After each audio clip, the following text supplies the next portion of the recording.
The bet's going to end, what's it, currently 31% of the channel points are on plain grey, then 34% blue vans, 35% or plain green. It's kind of changing.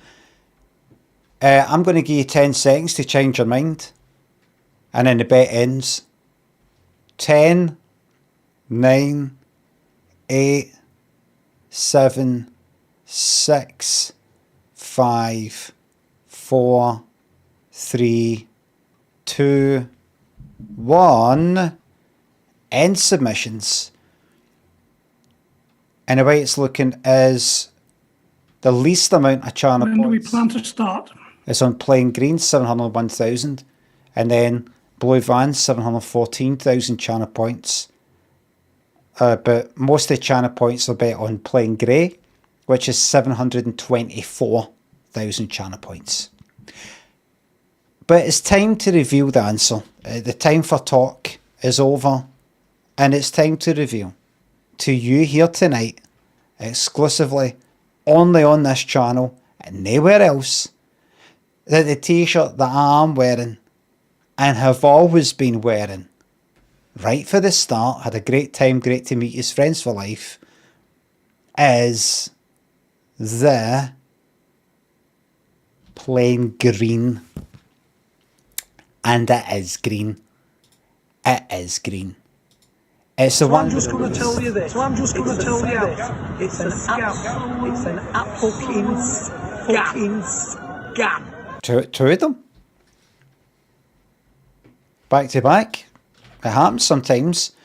Purple Cabbage, Chicken, and S. McG, McAngry, Denizen, Deej, McClintock, Hannah, Paula.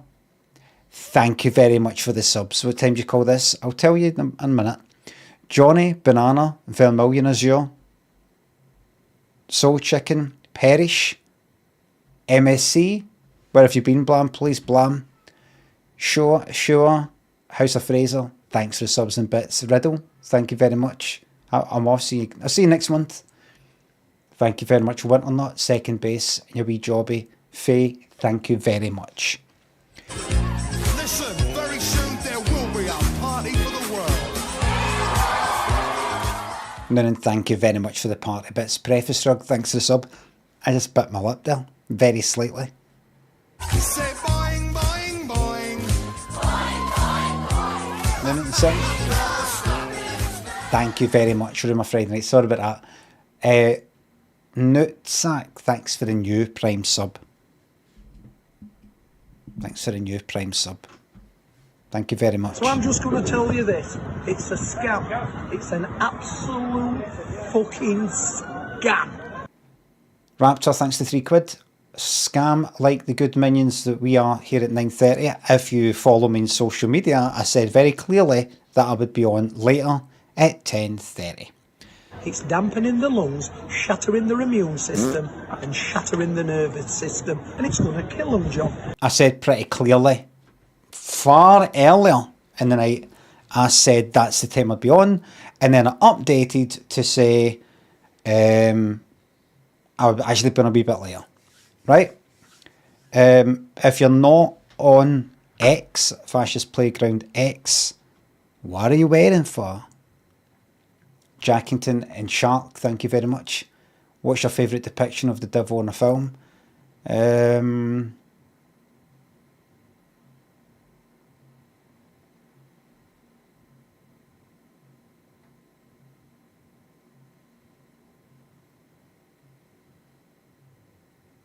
What is there? Devil's Advocate. They got a Mendes and The Devil Rides Forth or whatever it is, maybe. Damien. Milford says Damien. Fucking clueless. Is that what's happening? Is that the sort of people that are in the night? It's fucking Antichrist, son of the devil.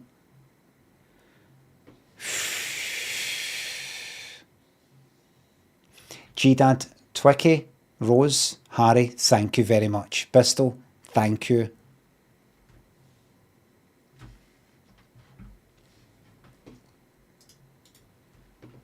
I'll tell you everything that's been what's been happening right after this.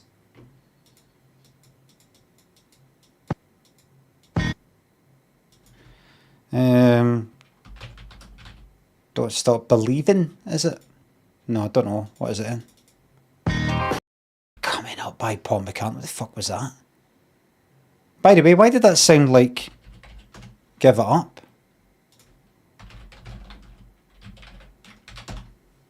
What was that? No, okay.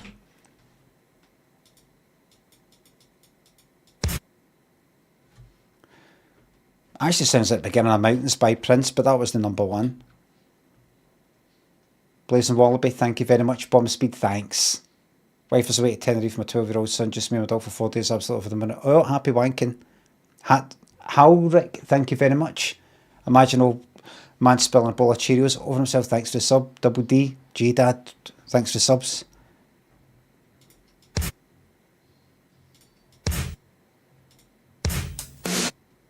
Don't know.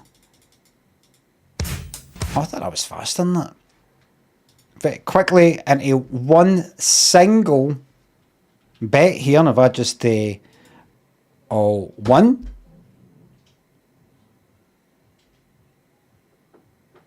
There it is.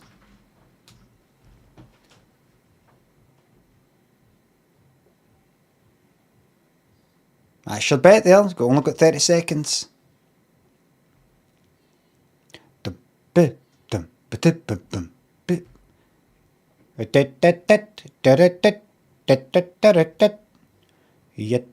and play.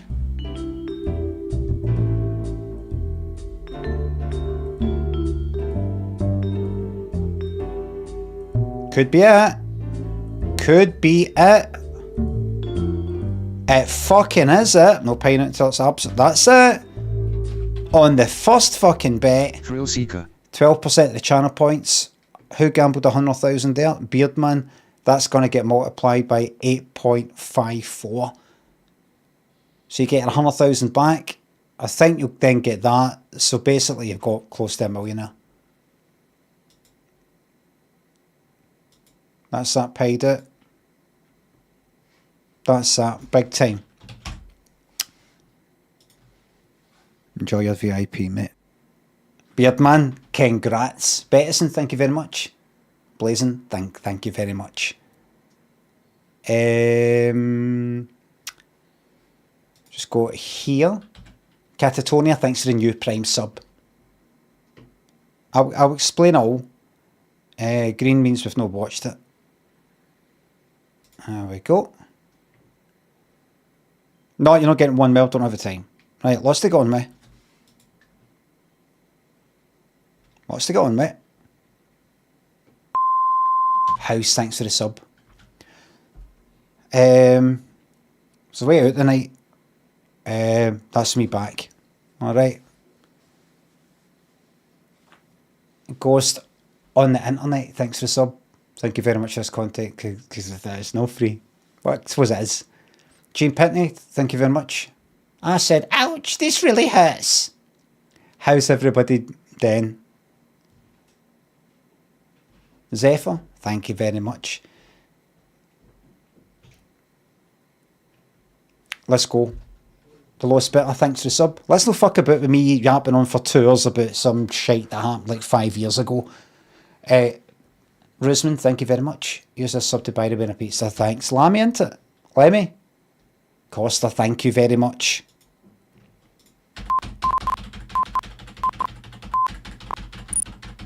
Number 91321 part.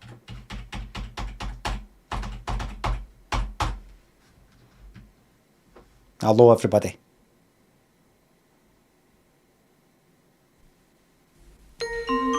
Leo's here, thanks for sub. Here's a cheeky chappy me.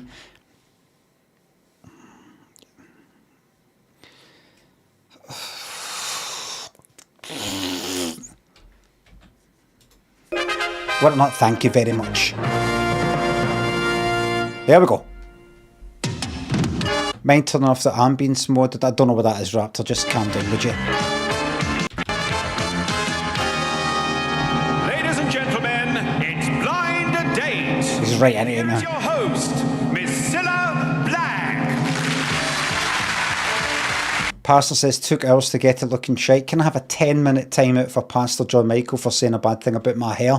Next person, an hour.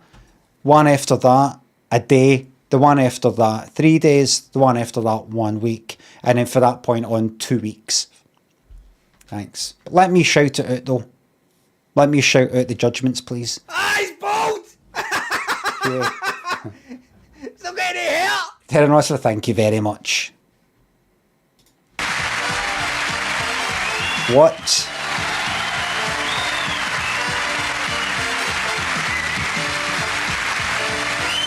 Not even Prince would be so bold. Oh. Why did you go for a side curtsy? A side bow? Interesting. Could be to do with the leather. Constricting. Does this still need to be that loud? Thank you, everybody. Good evening and welcome to Blind Date. Woman needs man, and man must have his mate. Well, that's what the song says anyway. And that's what we aim to do on this show. What song? So let's make a start by... The fuck? Okay, shoulder pads. They're at the front. Daft Rory, thank you very much. Oh, Mitch, big shout out to Mitch who got his prostate exam today, got the all clear. Odd joke. What a community. Thanks to the sub, Lando, thank you very much for the bits. Spirit Day visiting the city of Bern after a long walk, a few beers, sunny weather, came on the floor, a slipping, falling piece of dog, kebab off front, two strangers. Thank you. I would love to have seen that, but I didn't. It's just a So I'm just story. going to tell you this. It's just a story. It's a scam. It's an absolute fucking scam. Vincent Tice, thank you very much. Lando, didn't fucking harm shove it up you. First three fellas looking for a This prick. Get the first one. Gone somewhere. Not planning and fucking staying around to the end. on a date. They shoulder pads look like actual, like they're for protection. They're at the front where she's probably going to be ramming in.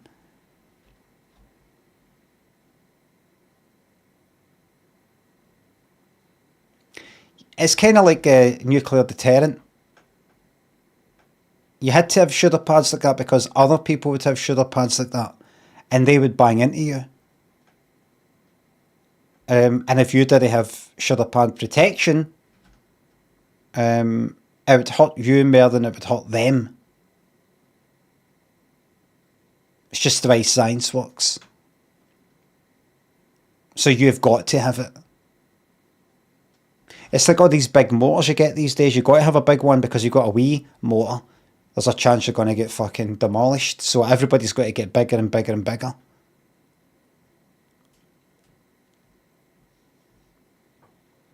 She's wearing it well.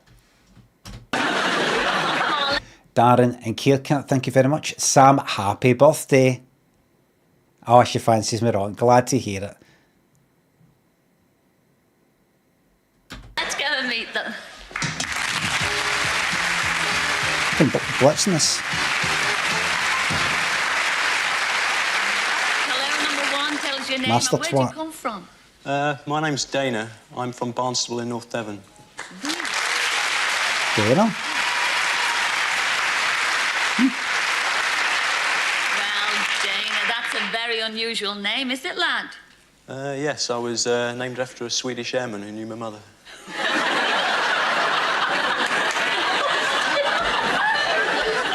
Sorry about that, Mum. Sorry, Dad. Dana, Interesting. welcome to the show. What are you looking for? Is that a joke? I don't think it's a joke. I don't think it's a joke. Ideal sort of date have you chosen tonight? Cross between Joanna Lumley, Leslie Ash, and preferably with Samantha Fox's assets. Ooh. Well, I hope your wish comes true, Dane. I do. So do I. I enjoyed the show. What about you, number two? What's your name and where do you come from? My name's David. Can I have a wee Firstly, band for are that you person, okay? please? I hope so. Thanks. Josh and Monkey, thank you very much for the subs and bits. Thanks. That's the bands getting handed out already. Thank you very much for that. Very okay. And I'm from Bristol. Was that, mate? Sort of missed that. What's your name and where do you come from? My name's David and I'm from Bristol.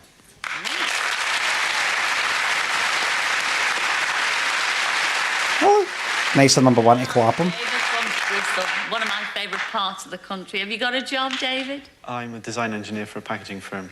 Isn't that nice? I'm pretty big in toilet rolls. And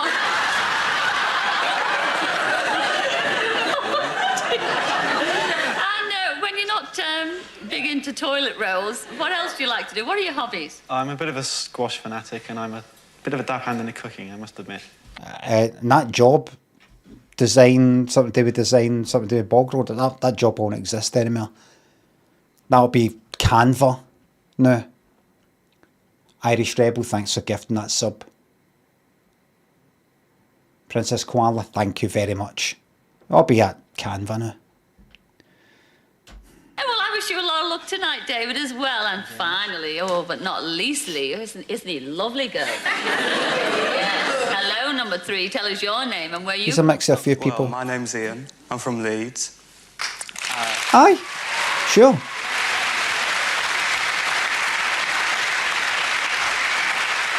He's got a bit of Tim Curry look to him.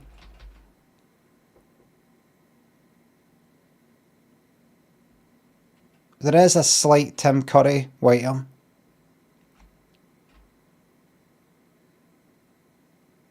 There's a few people there. A few. Do you know what it looks like?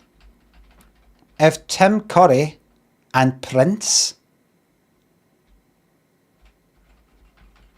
had a win.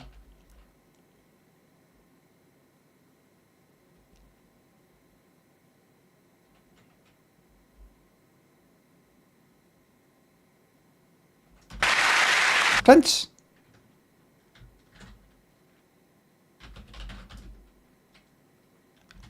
Prince artist. Right, let's start. Let's do that.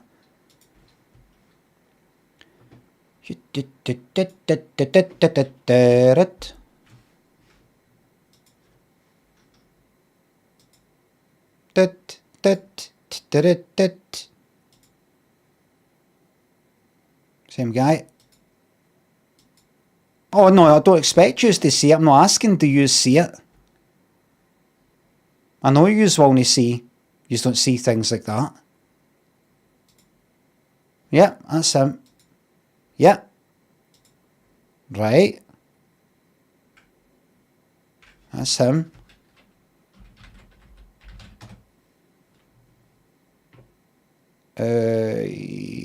Yep, there he is.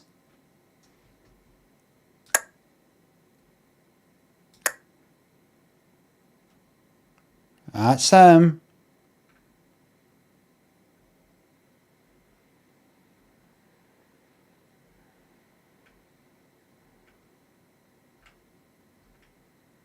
Oh, well, I've run out of pictures.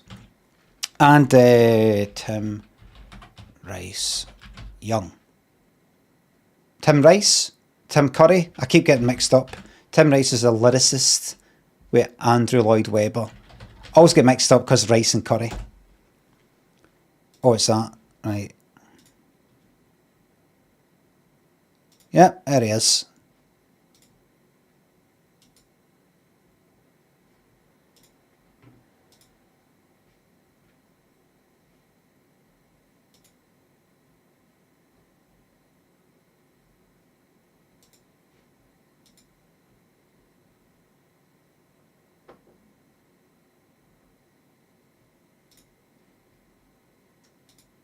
They give them that on the Krypton factor, and none of them could do it.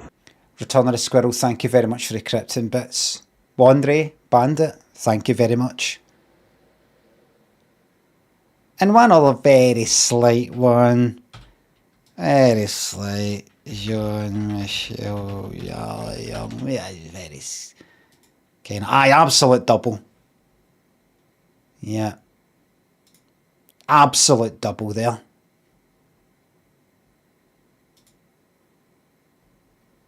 Yeah. Spitting image. A wee bit, that's him a bit older, just a wee bit younger. Thor, thanks for the highlighted message. Don't go talking your word to Prince again, wee man. I never did. I never did. Oh, that's right, they were married for a bit, I think. Do you know what I actually did the other day? Looked up plenty of videos of this, but there's one in particular. How to recreate Oxygen Part 4 using any kind of analog style synth, square wave, saw wave, just that. You know, do, do, do, do, do, all the stuff in it. The noise, the lead thing, the chord thing in the background, the all that. Very educational. I didn't actually do it while having Ableton open, but I was watching it. I was like, oh, aye. It's good that it's kind of like the synth equivalent of people with guitars doing cover versions. You know, like slow mode, really? You know, somebody have a guitar and they'll hear a song that's playing a guitar and they'll go, right, what was the chords? Right, I'll just do that, right. Now I get used to how chords work and what's common, and now I'll be able to maybe make my own stuff. Listen to a song that you like, the synthy one, and then hearing how you can actually recreate the exact sounds as well, as close as possible. Educational. It's good. That's what I did. Bachelors of Music. Thanks for the raid. Just talking about music there. Sour Crowd. Thanks for the bits. Hello from Bachelors of Music. Just talking about music.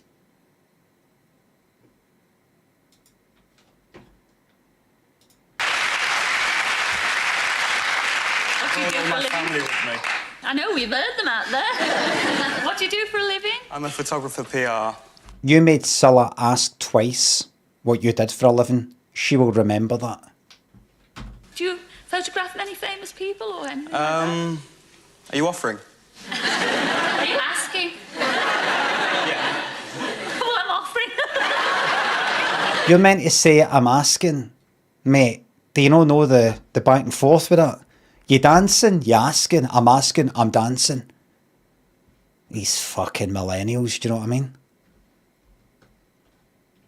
But not tonight, because you see, you might be chosen to go on a blind date, and that's what this is all about. So we just want you lads to relax and enjoy yourself, and may the best man.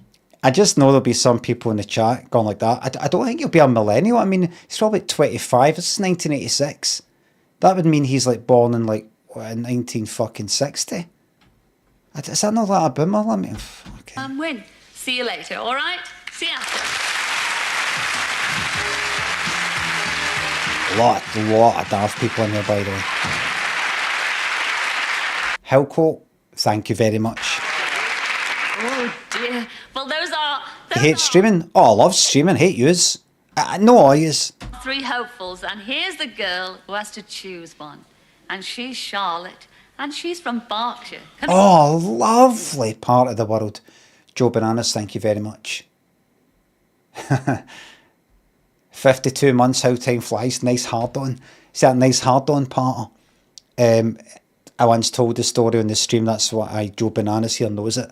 I don't know what age I was, maybe 14 or 15 or maybe 16, I don't know. Maybe a bit younger. No, wait a minute, I was in that house, so maybe 16 or something.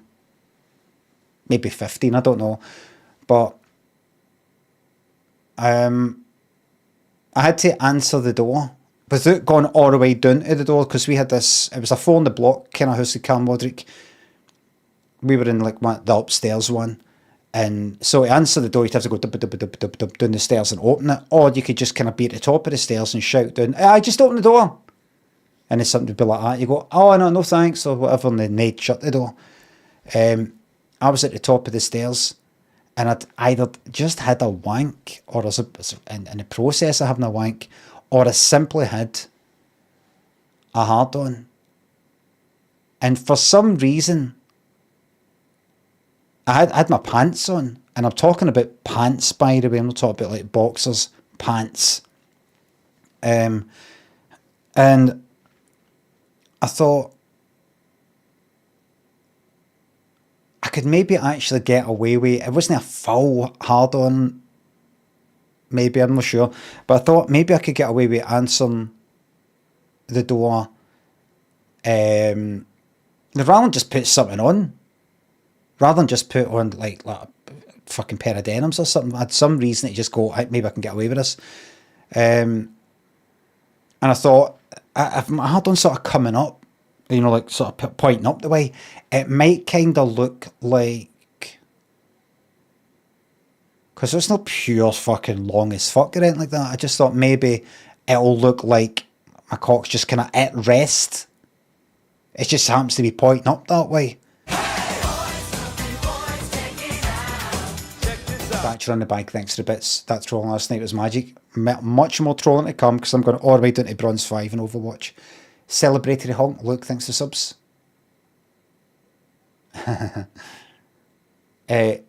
Maester, thank you very much. Thanks for suffering through that. Harry, thanks to the bits. Met a Scottish woman here in Sydney last week. She heard, she said she saw you live at Fringe and loved it. Oh, glad to hear it. Glad to hear it.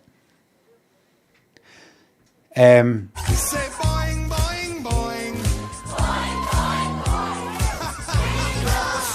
Thanks to the tax, thanks to the bits.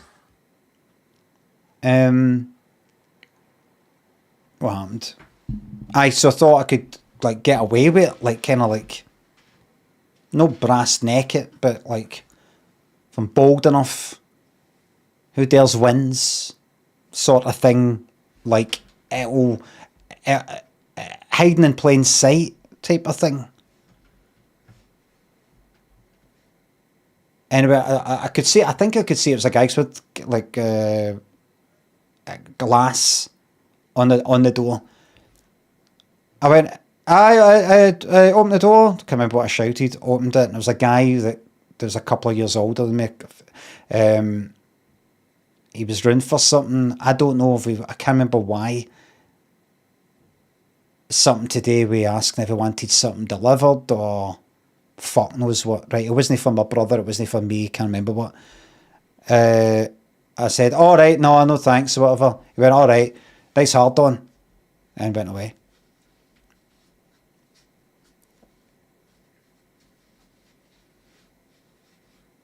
Actually said nice hard on. He didn't say it like this, nice hard on. Just like, alright, right, nice hard on. And then went away.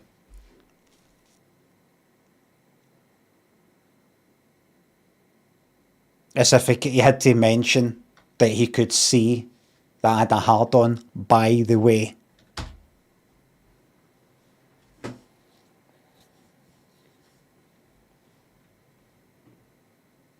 So didn't do that again.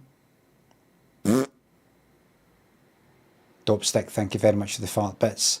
I missed the beginning of the story. Can you say it again? If you're a subscriber, you can rewind live. Well, on desktop. Wally, thanks to sub. In Charlotte, come in, girl.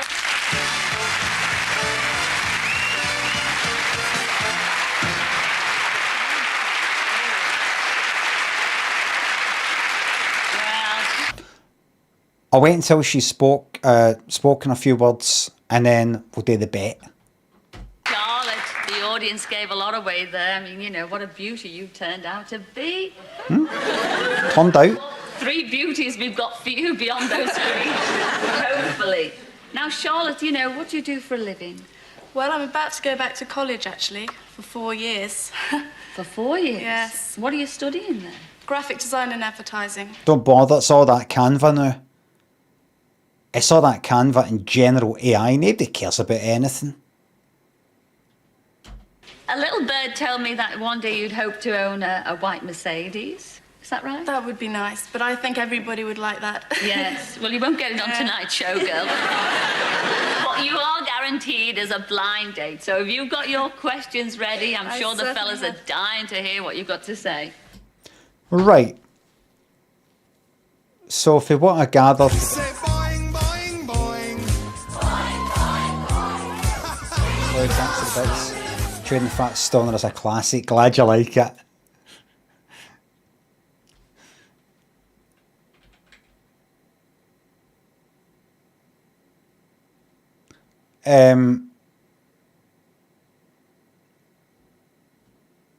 Right, so 1's a bit like that, 2's a bit like that, 3's a bit like that. Just because she says she would like a white Mercedes, and one of them might let her go like that. Oh, my yacht, no, that part. Everybody in the house tonight, sing to me. Are you ready? You what? You what? You what? You what? You what? Say it again. You Number 2's not like that. I think 1 and 3 are like that. Noonan, thank you very much for the bits. Disney, one of them might say, oh, I've got a Porsche, in a jokey way, or maybe no. Doesn't mean she's going to go like that. Oh, right, well, that's the guy, because remember I said that thing about wanting a white Mercedes? Well, he said he's got a bit of money, so that's that. Doesn't always go that way. Right? Anyway, I'm about to decide in my mind who I think is going to get picked. And then, right, hold on.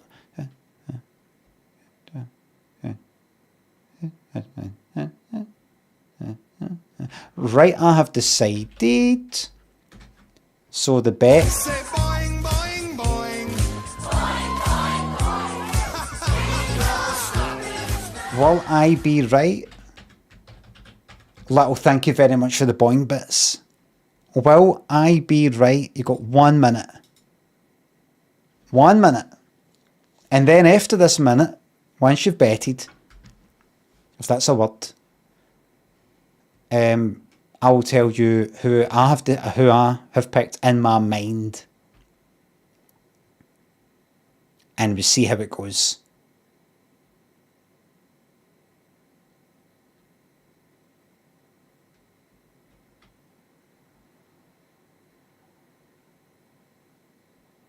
I mean, odds are I'll be wrong. I've got to pick one out of 3.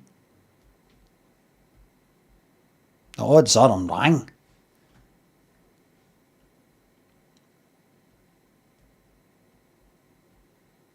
Just the way it is.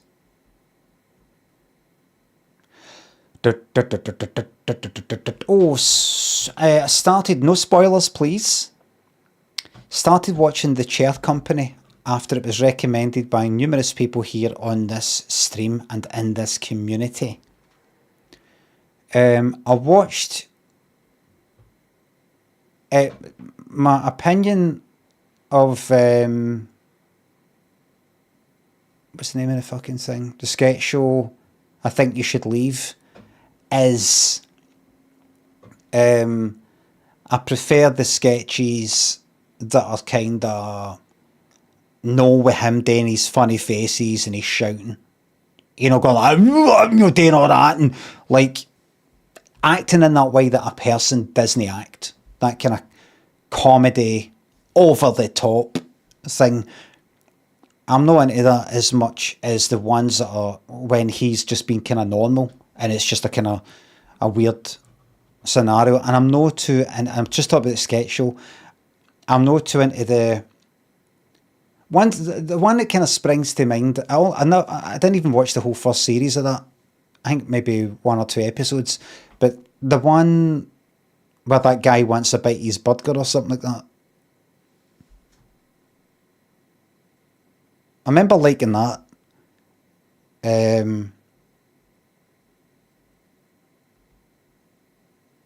I can't even remember how it ends. But I liked that. But see, any of these ones that relies on one of these kind of quirky actors, they seem kind of amateurish. They just seem like they've got some amateur sort of actor guy that's maybe middle-aged, and there's something kind of shite about them, and that's meant to make them a wee bit kind of weird. And give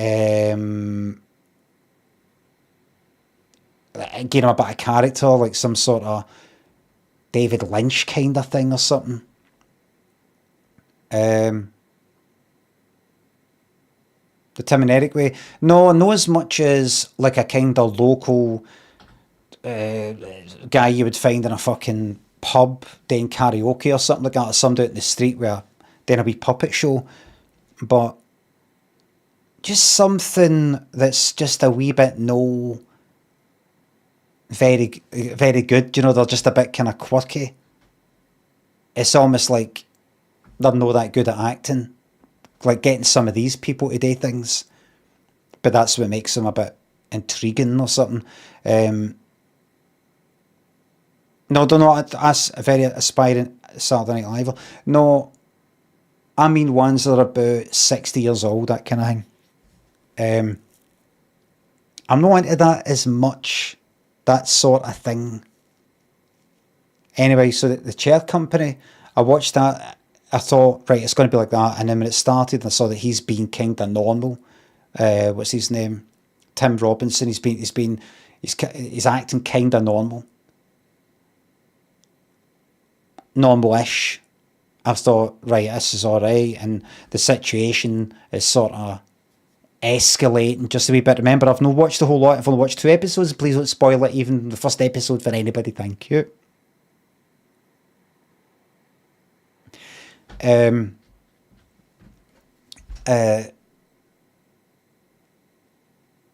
After a while, when he was speaking to some people, he started doing the kind of face things, you kind of like funny faces and funny voices. I was like, wait.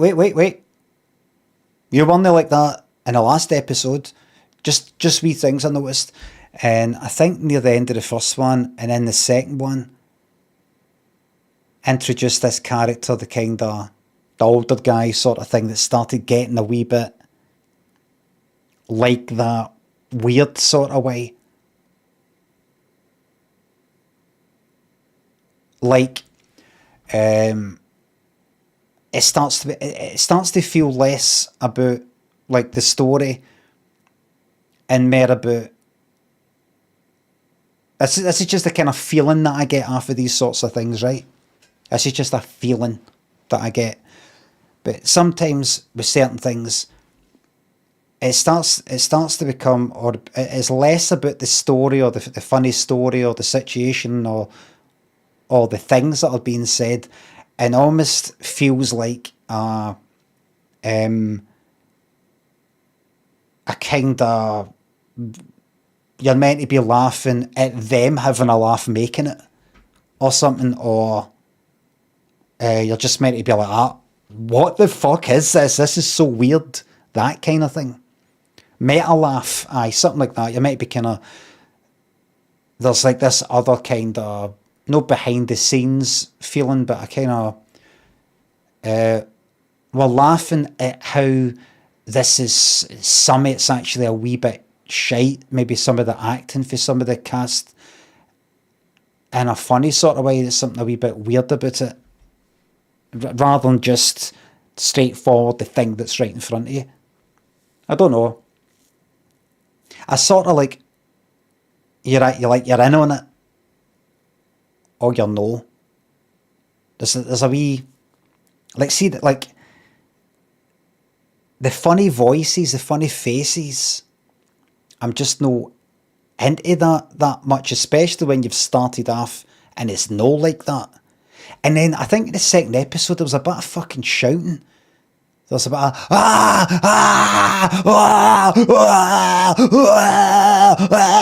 like that. I was like, no, fucking no.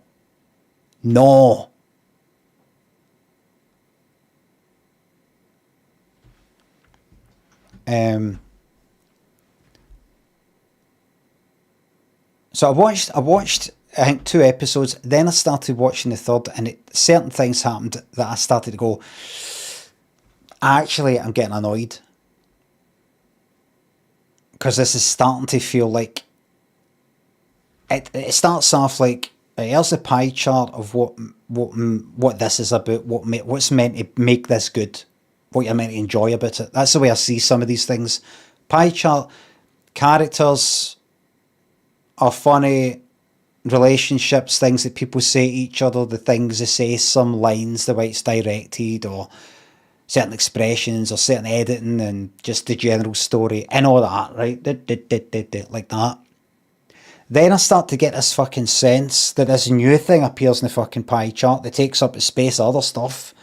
That's like part of your enjoyment of this is meant to be like you find these funny faces funny or shouting funny, and I'm like, I don't. So it's kind of like almost like an eighth of the fucking thing. Just take that out. That's no for me. I'm never going to fully enjoy it. Almost feels like to be a bit of a wank about it. It sometimes feels like if you're playing some character in Overwatch or Dead by Daylight or something like that, all the characters are meant to be a bit balanced. They're good at this, but that means they're no good at that. They're fast, and they're good at shooting, but they've not got a lot of health to make up for it. It's kind of balanced, and I sometimes feel with certain comedy things, see once it starts relying on any kind of funny faces or voices when I'm not in the mood for that, I'm just like, well, what's left for me then? Because like Mary, it's like, just feel like you've got a finite amount of time in an episode, a finite amount of stuff. And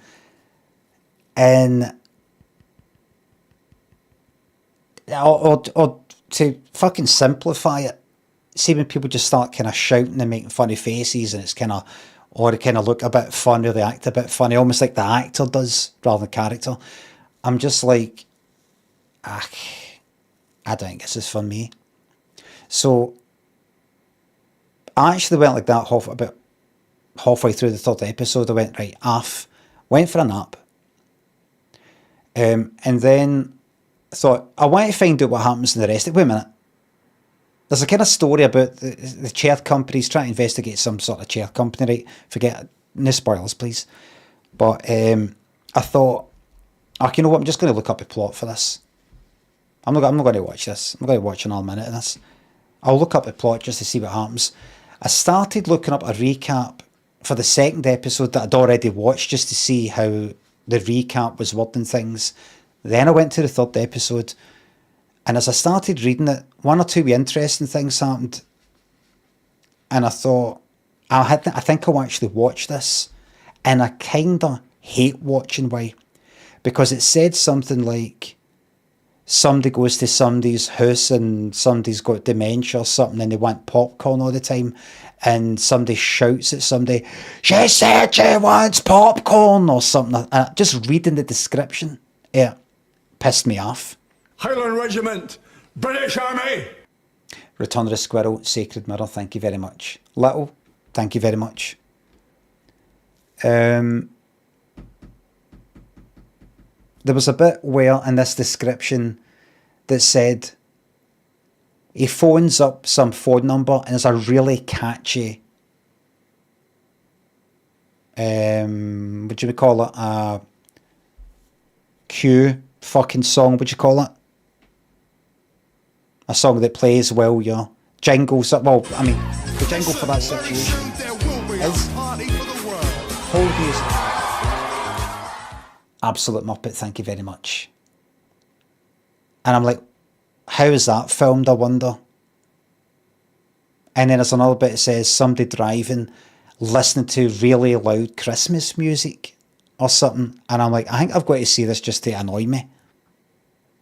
Just to annoy myself. So I'm going to keep watching it. I thought, how many episodes? And I looked up and it says 8. I went, wait a minute. Please tell me like that's it. There's a resolution to this. It's resolved at the end. Because it is a wee bit of mystery. And it said it's been renewed for a second season. Oh, fuck off. So I'm going to see though. Please don't tell me. Please don't reply to that by saying, no, it's all right. That does get resolved. The second series is going to be about... So I'm going to watch it so I can get a full appraisal.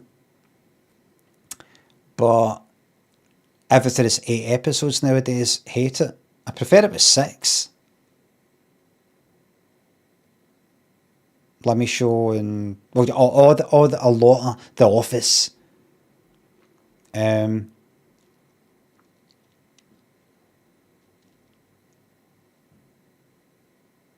Somebody was complaining there that we're joking about some sort of spoiler. Please don't do joke spoilers, because the mods haven't like watched the series and they know, oh, it's alright, they're joking.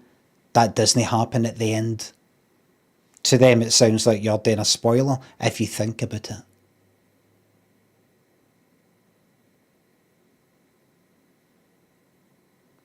So I'll keep watching it, but it's not my cup of tea. I don't think. I like the kind of there's something I do like about it, but see some of the I'm just not into the shouting stuff and all that. I just don't think it fucking needs it.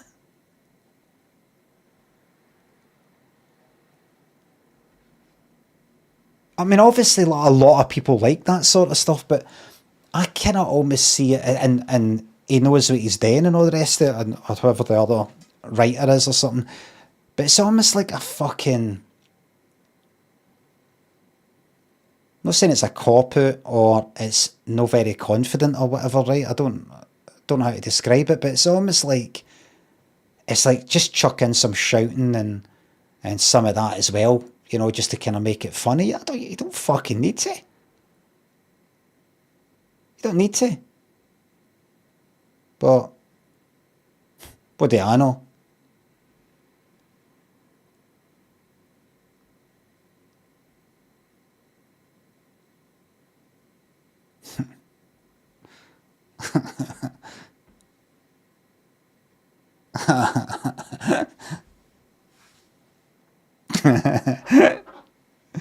What programme is this? Don't bother asking. If you're not listening, nutsack, if you're not listening, there's no point in telling you, because you want to listen a second time. Then you'll just go look at it. And what was it you were saying again about that programme? It's the point. Just let it go. Everybody just let it go. Everybody. Right? Fuck off. What's the other thing I've got? And I've got Mr. In Between. I'm going to watch that. Spiderland Thinks the Bits. I've got the subscription in order to watch that. Remember, everybody, no, I'm not allowed to promote piracy, that's right. Right. Thank you very much, Spidey, for that. Okay, well, we'll start with number 1. Yemen says Mr. In Between is a bit mid. What? Yemen Green, can you tell me something that like isn't mid? Which subscription is that? HBO?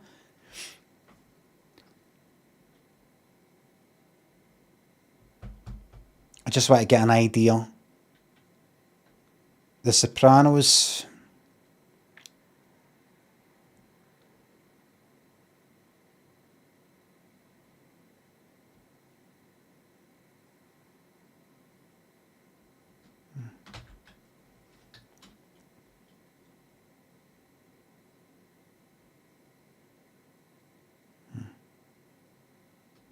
I was actually thinking today about how, can't remember what was happening, but I was thinking about, isn't it funny that everybody could be going on about this fucking brilliant film or brilliant song or band or a game or thing that happened, anything, and fucking up, down, left, right, thank you very much for the Bobby bits. Would you ever watch something like Scavenger's Reign? I might, never heard it, but I might. Thank you very much. I don't see why not.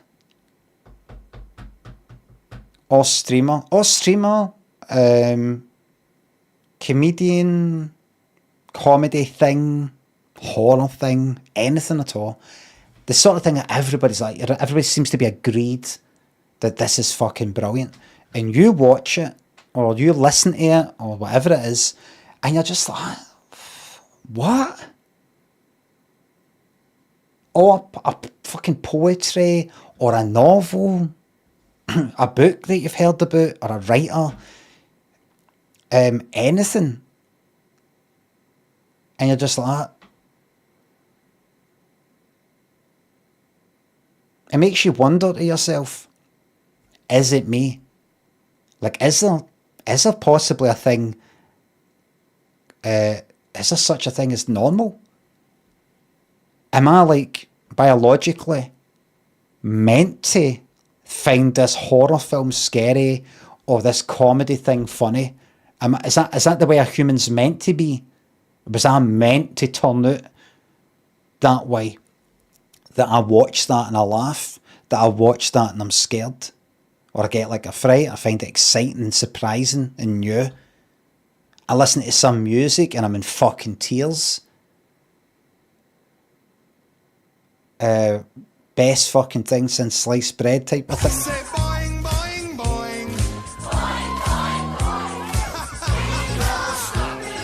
Rick Fletcher, thanks for the bits. Thank you very much. Highly recommend Mr. In Between. Thanks, Maxie. It's funny you just saying that, because I'm just after saying Ramsar, thank you very much.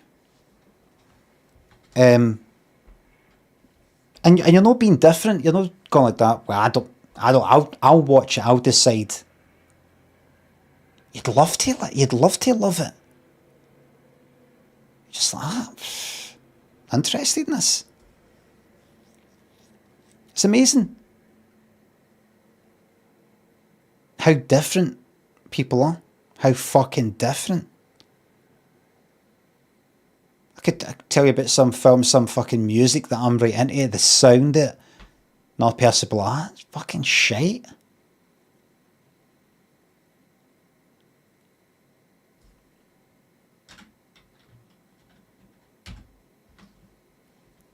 Life would be exceedingly boring if we all lived the same one, says Reality Ripple. Reality Ripple, I've got this for you. If everybody looked the same, we'd get tired of looking at each other. Who remembers that one? Remember that one? Let everybody be mindful that we're all different people, and please don't try and make fun of people when you don't need to. Good night and God bless. Creaky line, nuts, Delgloom, the orange broccoli. Thank you very much for the subs. Only if you don't need to, if there is a need there.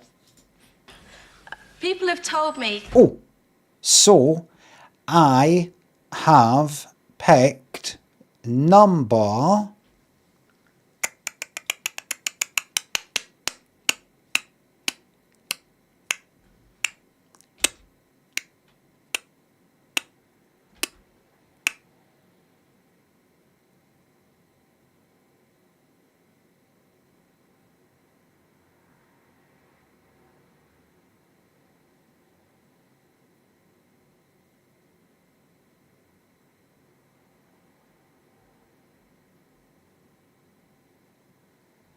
Two.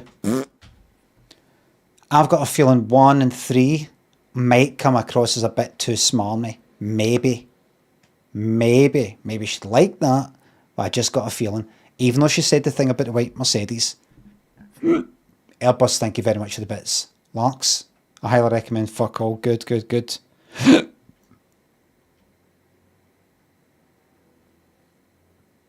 Thank you very much. That the 60s... Right, well, we'll start with number 1. People have told me that the 60s was a really swinging time. So could you please tell me what you were doing in the 60s? The 60s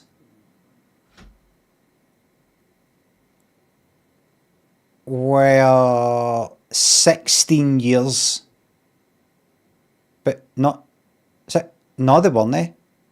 They were 20... 17... Sorry, silly me. 17 years before this.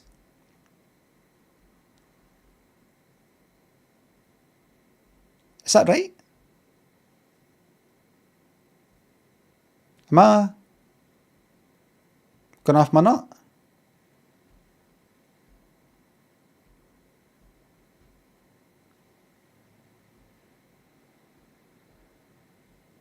Take away 6, you get 1980. Take away 10, you get 1970, 16, 17 years before 1969. Is that right? 17, aye. Yeah. I'm talking about like the latest, like the least amount you have to subtract for that number to get to the 60s. What were you doing in the 60s?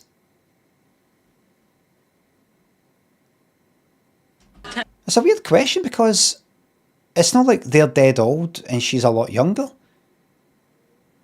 She simply needs to be 17 or over to have been in the 60s, albeit, you know, as a fucking Wayne. Start with number 1. They're dying to hear what you've got to say. Okay, well, we'll start with number 1.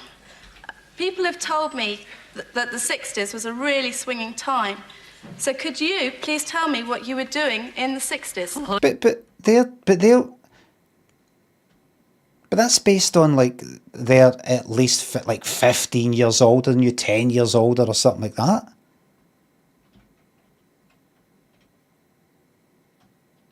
Is that what's going on?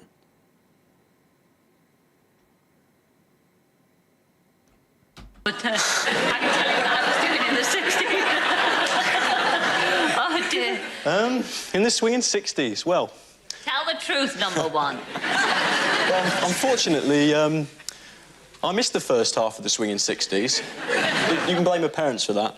And so the only swinging thing I had left time to do when I finally arrived was be the first in my play group to eat 3 Farley's rusks for breakfast. Farley's rusks were fucking brilliant.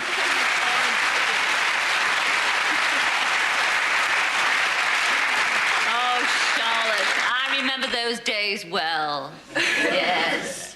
Farley's rusks. Aye, alright, Cilla, we know. Cilla's big time. Well, at first big time was in the 60s, with the Beatles and all the rest of it.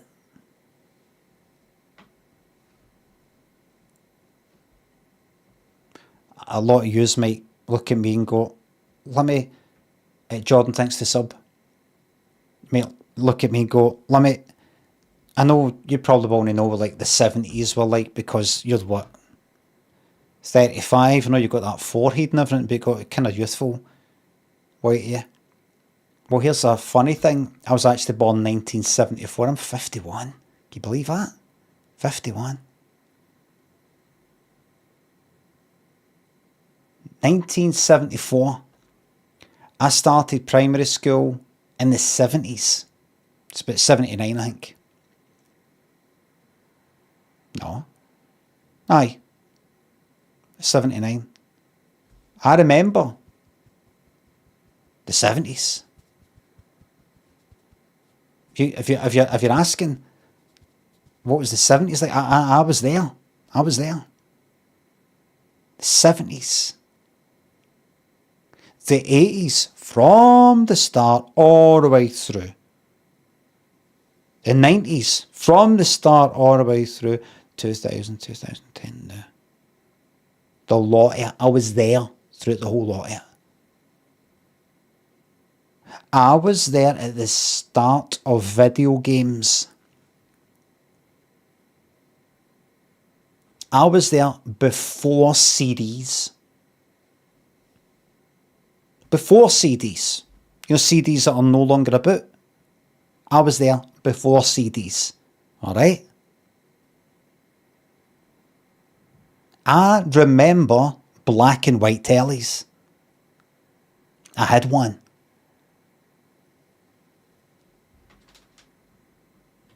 You're watching films and things like that are in colour, but you've only got a black and white telly. I was there.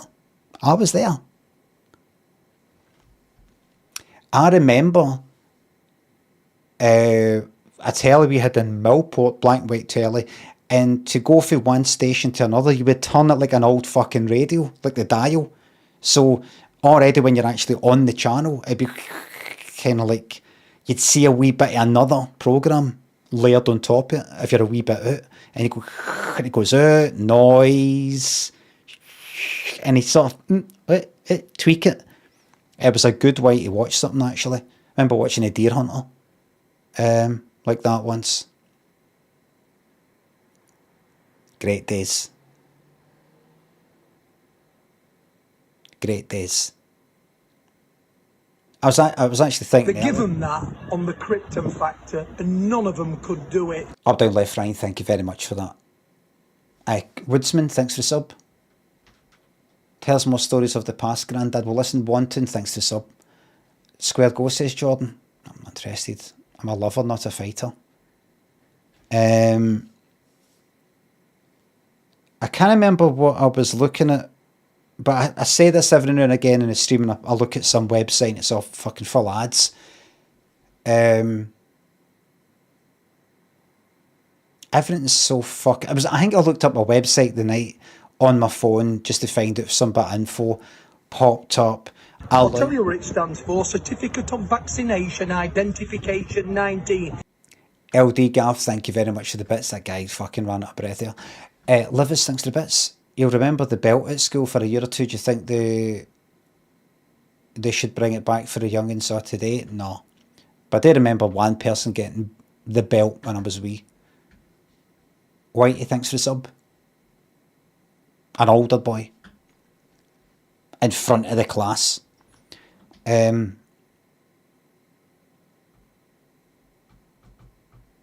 was I saying? Fraser, thanks for the new Prime sub. It was some website that I went on to earlier in the night on my phone just to kind of quickly look something up. And it was like, accept the cookies or pay the money. One of the ones. And it was like a popular site, like some popular music site or popular film site. One of the ones. I just went, fuck you. I just not doing it. And I read something like, who's the chat GPT guy, Sam Altman or something, saying that how he sees the future as intelligence will be like a service or something like that. So like you'd maybe subscribe to or something to find out all these things. And somebody quote tweeted saying, right, so you start this off for free and for the better of mankind and that whole type of thing. Then you steal everybody's art, everybody's fucking words and everything like that. And then you gear them it back via a service, and then you start saying you're going to charge for that fucking service, and that's the only way you can basically access the fucking past. I know that this sort of thing. And my overall thoughts on it all, I've said this before, quite a few people have said this, is hopefully, it sounds bad, it all sounds bad, and the websites are all shite now, but hopefully it gets so bad, people talk about the algorithms all fucked on Twitter or Instagram, and they can't see the things they want, the search on Twitter doesn't work, and nothing works. Hopefully people start to go, oh, wait a minute, do I really need this fucking shite in my life anyway?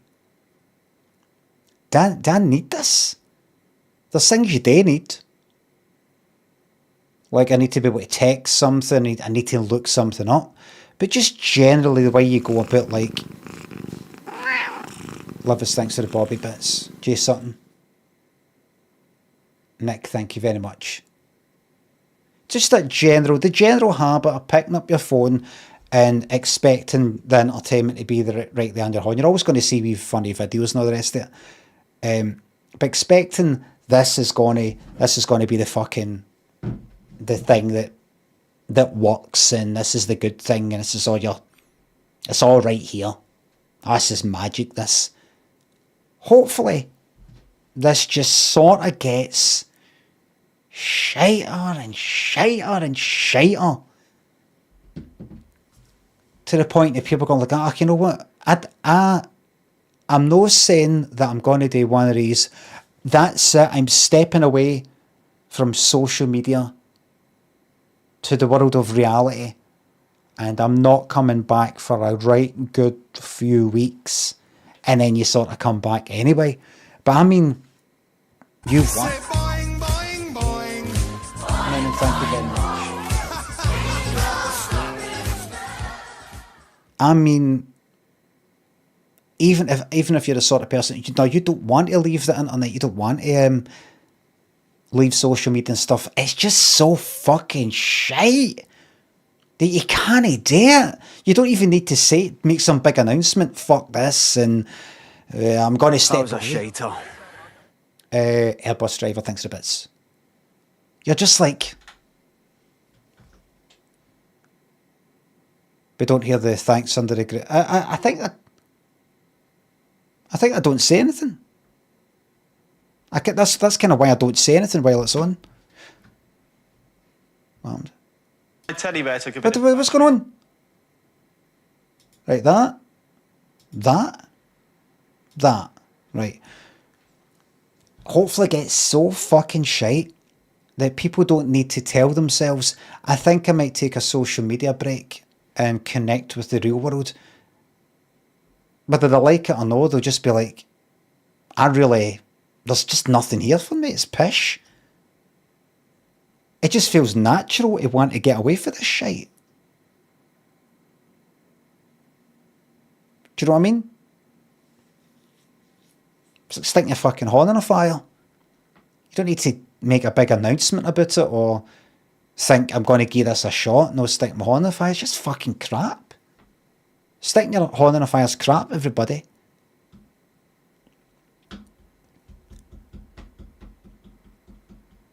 So it's good if you think about it. It's fucking good.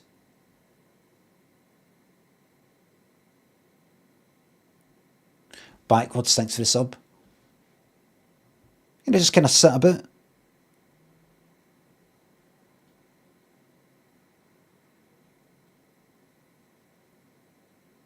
So if it gets really shite, that's a good thing.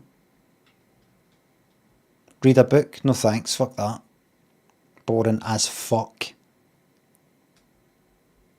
Julio, thanks for the sub. This is our Friday night. Yes. Backwards, thanks for the sub. Tons and tons and tons and tons. You can tell within about 5 pages if a book's going to be any good. Can I think a book that I've got 5 or 10 pages into, thought this is shite, I don't think I'm going to enjoy this, kept reading it and went, actually, it's got better. It's the same with films. I have love for everyone. And everyone loves you. I don't care about that. Raptor, thanks for that £3. Thank you very much. I just want to let everyone know I've decided not to stick my head in the oven today. Cheers. You'll be back. When I swung around on a piece of string. Oh. Swinging. Farley's rusks. Number 2, could you please answer that question? In the swinging 60s, I used to swing around on my baby bouncer in a doorway. Also, my teddy bear took a bit of battering when I swung around on a piece of string from my bedroom window. I was a nice boy, really. Listen, I don't like this question. Shows the age. Yes, I know it does. Like this question. Shows the age. Yes, I know it does. It'll happen to you, dear, don't worry. Oh, that's what Cilla meant.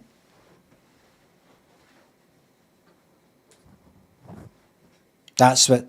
Aye.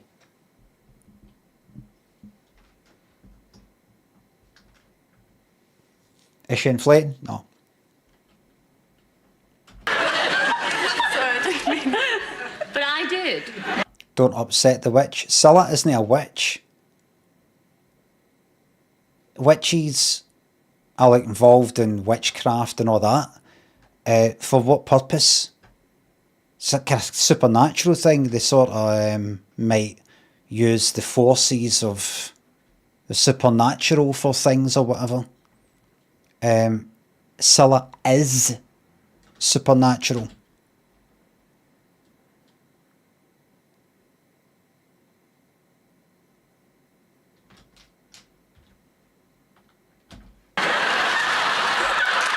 Sorry, I didn't mean that. But I did.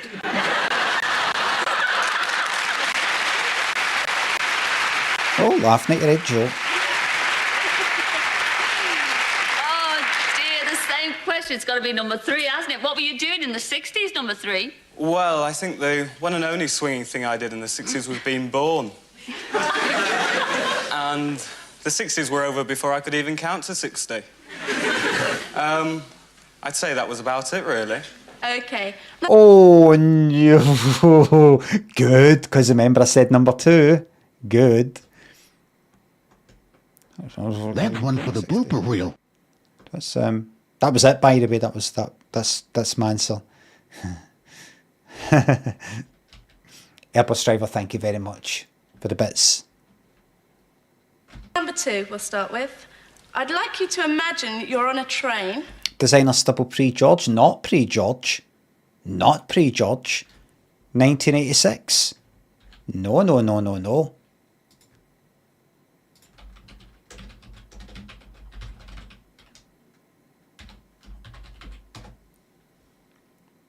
Oh shit, 86. You miss George? You can't miss George, you never knew him. You only knew him through these sorts of things, and these things are eternal. Eternal.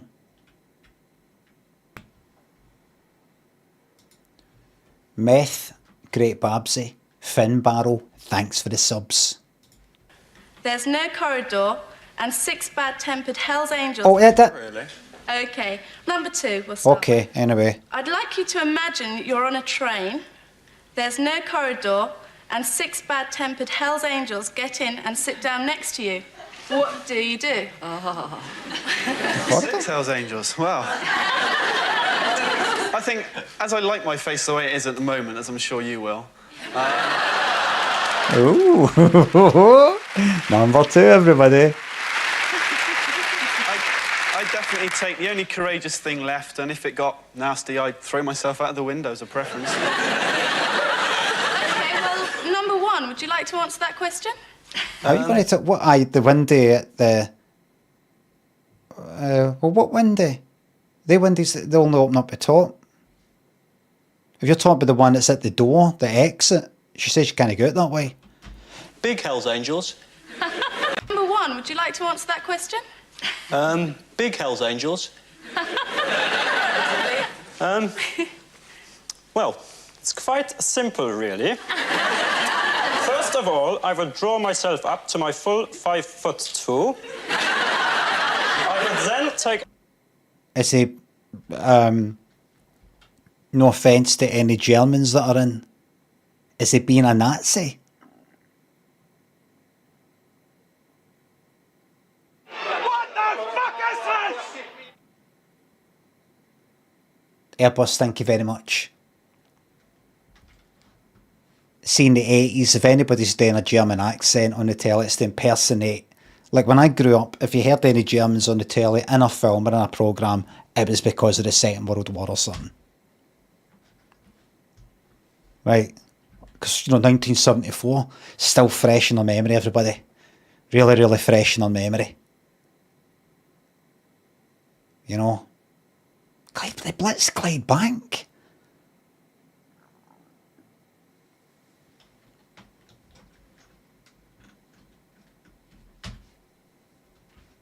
Why? That's what fucking Marty Pello's for. Marty Pello for Wet, Wet, Wet. Or just Marty Pello. That's what he's for. Bombed it. It's fucking no need. Out to my full 5, really. First of all, I would draw myself up to my full 5'2".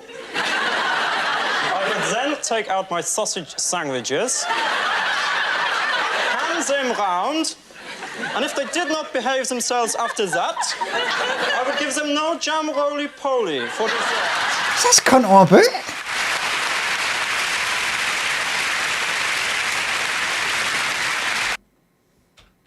Matthew in Dublin says... Matthew in Dublin again. Matthew in Dublin says, not enough of Britain got blitzed, if you ask me. See, Matthew would have been one of the ones there sticking the lights on to guide the Nazis there. That's what he would have been. Am I right, Matthew? You'd have been one of them keeping the lights on during the blackout like that here. Am I right? Say boing, boing, boing. Boing, boing, boing. Am I right?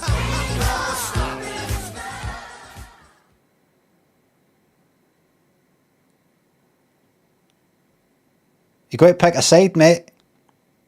You got to pick a side? Lighting flares, nice one. You shouldn't really be helping the Nazis and all that, but I can understand a complicated scenario where there. And everybody, I don't want to get involved in Irish politics. It's nothing to do with me, right? Nothing to do with me. People are complicated, right? National politics, identity, past history, grudges, and all these sorts of things, very complicated, and it's just really outside of my domain. I'm going to stay out of this one.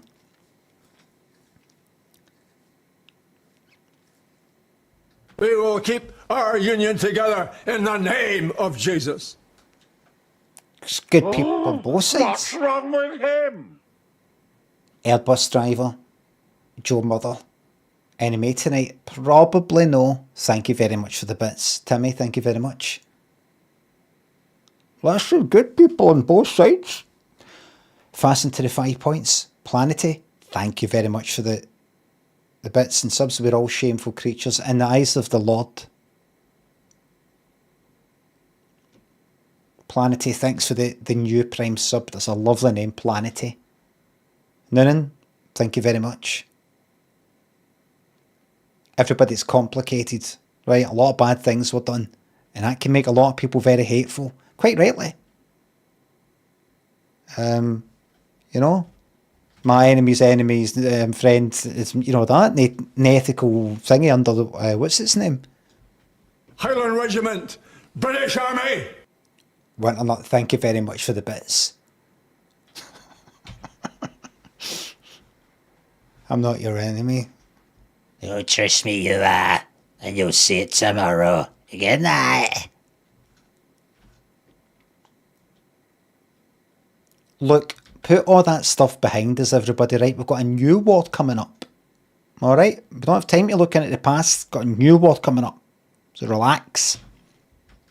Let bygones be bygones.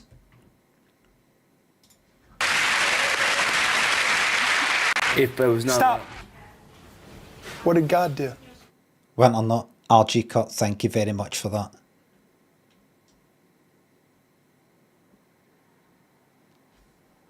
Nordic Gale asks, and it's no yet approved, are you Celt or Pict?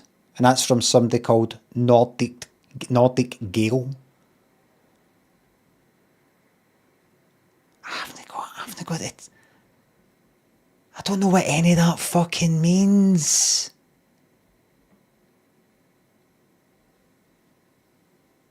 I don't know what that means.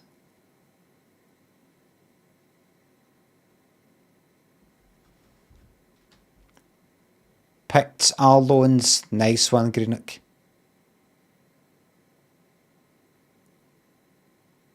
You can actually have an adult conversation. Two choices. About football?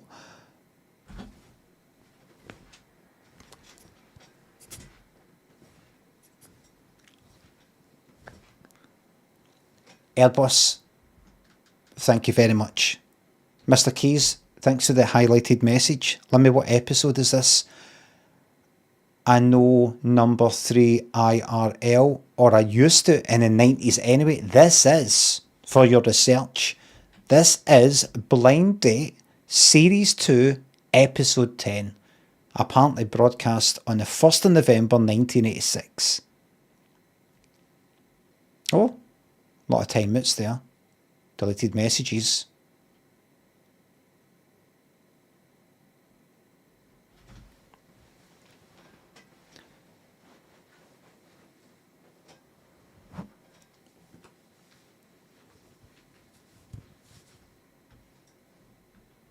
There's a lot of that on Twitter, by the way.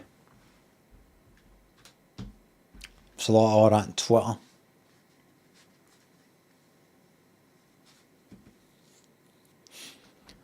All this stuff about what are you and I don't know, Celts or whatever. Funny tattoos that mean something. Angular tattoos and all these sorts of things.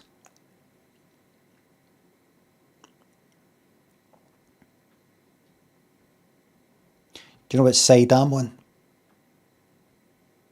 I side number one. The only person that matters is me. Numero Uno. One. Me.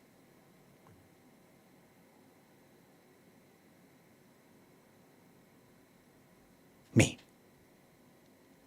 What about the cat? The cat's called Bobby. She's called Bobby. Airbus, Olivia, thank you very much for the bits. And sub, thank you very much. Oh, brilliant having a cat.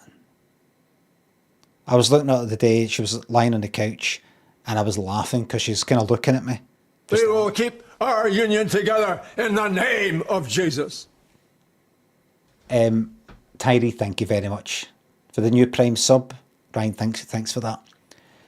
It's just funny when you bust out laughing like your cat. Your cat's looking mad at you now because you're laughing. It's just brilliant. Just walking in and you get a wee surprise that she's lying somewhere. You just put your face right up to her. Magic. Fantastic. There she is. Thank you very much for the highlighted message. Look at that. Nose fluffy there.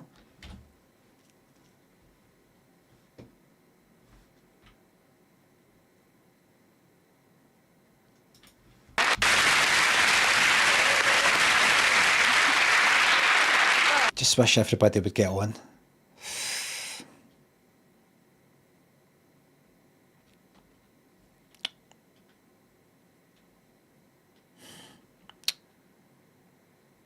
Just wish everybody would get on, you know. Ah, he's raging!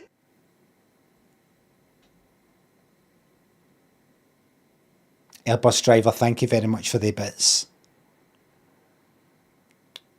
Just get, sometimes I get up in the morning, I just look at the news and I go, you know what, I'm just going back to bed. It's depressing.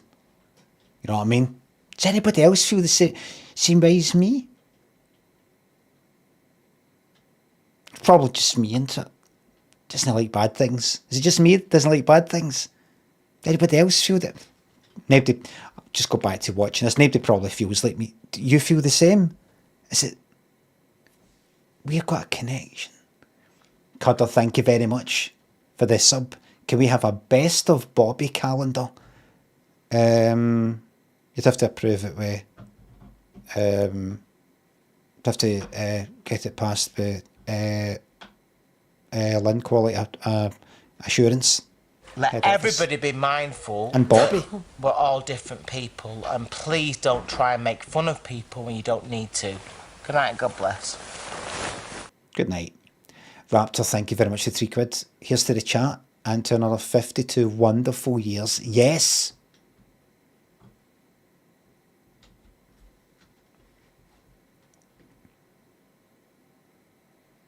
What can I say to that one? He's a little bit more than 5'2", by the way. Oh, Well, he is sitting down. I don't know what he looks like standing up. Okay. Cilla, please don't do that. Number 3. Oh, I'd be very heroic. I'd put my weight training equipment on the rack above me. And then I'd reassure them all not to be scared and that I wouldn't harm them. He's pure shite. Oh, to the person in the chat who said, I think I actually know this guy, don't tell him I said that. You know what he's like? He's got a bit of a fucking Ed Miliband with him. He reminds me, not only does he look a bit like Ed Miliband, but actually Ed Miliband, it's just wrong. That's no it. That's it there. Okay, stupid bits of text there, everything.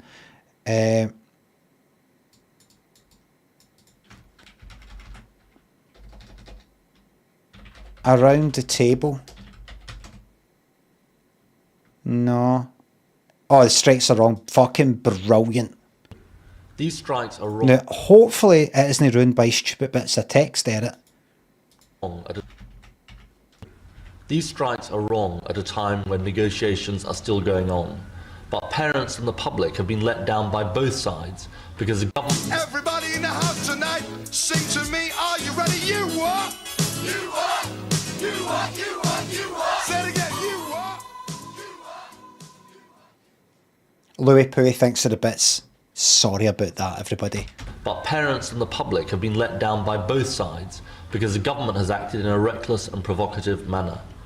After today's disruption, I urge both sides to put aside the rhetoric, get round the negotiating table and stop it happening again. I listened to your speech in Wrexham and you talked about the Labour Party being a movement. A lot of people in that movement are the people who are on... What the fuck is this? Airbus driver, thank you very much for the bits. And they'll be looking at you and thinking, well, you're describing these strikes as wrong. Why aren't you giving us more leadership as a leader of the Labour movement? At a time when negotiations are still going on, I do believe these strikes are wrong. And that's why I say both sides should, after today's disruption, get round the negotiating table, Two choices. put aside the rhetoric and sort the problem out. Because the public and parents have been let down by both sides. The government's acted in a reckless and provocative manner. I spoke to Francis Moore before I came here, and the tone he was striking was a very conciliatory one. Do you think there's a difference between the words they're saying in public and the attitude they're striking in private in these negotiations? Are there negotiations in good faith, would you say? What I say is that the strikes are wrong when negotiations are still going on, but the government has acted in a reckless and provocative manner in the way it's gone about these issues. After today's disruption, What's wrong with him? to get around the negotiating table, put aside the rhetoric, and stop this kind of thing happening again. It's a statement you've made publicly and you'll make to me, and this will be broadcast obviously, but have you spoken privately to any union leaders and expressed your view to them on a personal level? What do you think it's going to say? What I say in public and in private to everybody involved in this is get around the negotiating table, put aside the rhetoric and stop this kind of action happening again. These strikes are wrong because negotiations are still going on, but parents and the public have been let down by the government as well, who've acted in a reckless and provocative manner. You're a parent, I'm a parent, a lot of people watching this will be parents. Has it affected you personally, this action? Has it affected your family, your friends? I mean, and what do you think? What's the effect of that going to be on parents? What do you think? I think parents up and down the country have been affected by this action. And it's wrong at a time when negotiations are still going on. That's one for the blooper reel. Down by both sides because the government has acted in a reckless and provocative manner. I think that both sides should, after today's disruption, get around the negotiating table, put aside the rhetoric, and stop this kind of thing happening again. Can you fucking believe that? I've got a new enemy now. It's not you, it's him. I was trying to make fucking sense of it. I was like,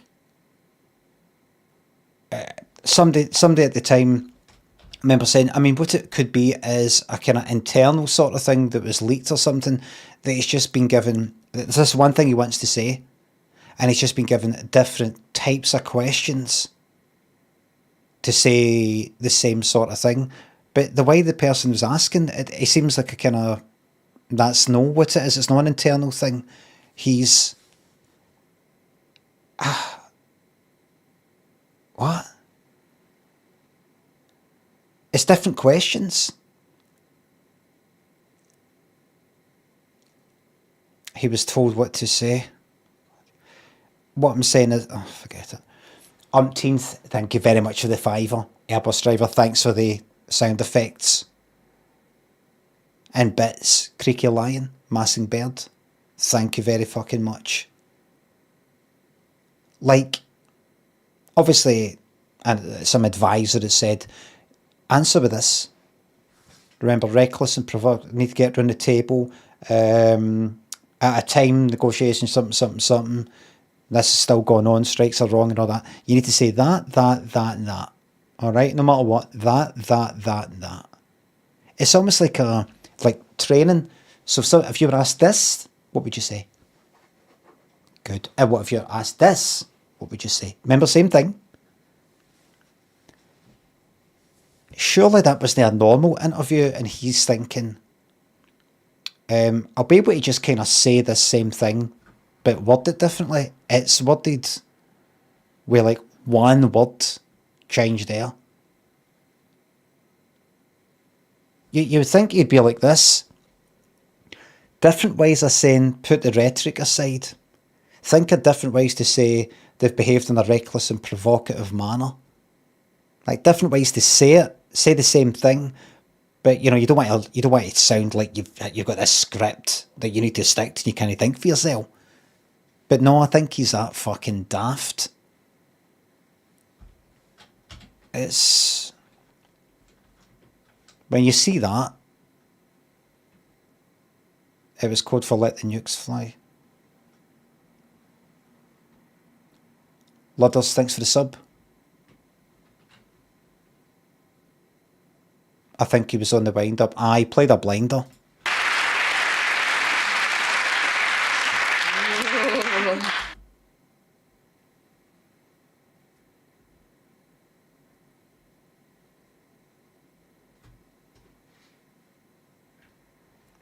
People are saying up, but I'm going to read it. The TV reporter conducted Thursday's bizarre interview, Ed Miliband, which leader was said he felt ashamed at the professional discourtesy in being used as a recording device for a scripted soundbite. Right, that's what he said. Don't know what that source is, though, mind you. You're just somebody on Twitch, and I don't know what you're reading that for. But you think you would have went like that if you don't mind me saying, you know. It sounds like you're basically just kind of repeating this same sort of thing to me. Mr. Woody, thanks for sub. Thanks for the free Amazon deliveries. You're welcome. Wills and Ludders, thank you very much. All decisions lie on this next question. Reporter needs to man up then. Like you, Maestro, aye. Maestro Greg. Does he need to man up like you, big man? You're a main man when you walk into the pub, aye? When you walk into the boozer. You're a top dog, aye? You're a daddy. Imagine you in the jail, you'd run the fucking place, wouldn't you? Yes, the last one. All decisions lie on this next question. Yes, the last one. Right. For this question, you may have to remove some of your clothes. Yes. Because I believe you can tell a lot about men From their cock. All right. So if you'd like to take off your shoes and socks. Really? Who's that too? Well, number one, I'd like you to describe number two's feet for me. Excellent stuff. Quick disrobing here. Could you all take your shoes and socks off, lad? Are we gonna get a close up? Are we gonna get a close up? Get ready. For all you people who are into feet, get ready for a fucking beauty of a wank. Are you ready? Are you ready? Don't come too soon, because the third person's feet might be the best one and you fucking came. You'll be like, fuck! Green cat emote. Relax, don't do it. Mr. Thanks for the sub. Relax, don't do it. It's not TOS. TOS, have you seen the fucking... What else is on Twitch? These fucking guys that have got like 40,000 viewers. See what gets said in their chat. See the horrific words that they use. It's a bit of fun. Just a bit of fun. It's a bit of sexy fun. So... People advocating war crimes, etc. All that. Right, it's a bit of sexy fun. Right, get ready. I'll say one thing for him. His nail varnish does nothing for his outfit.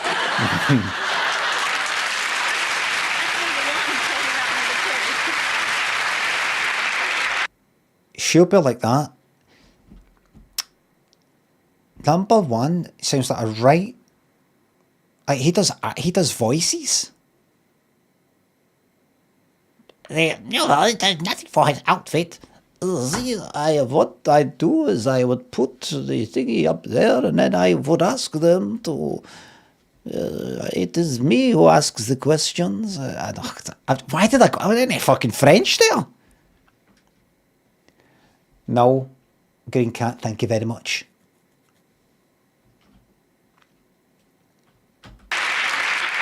S02E10. Come here, big team. Okay, number 2. You wanted me to come to Amsterdam, a big team, Champions League, Champions League.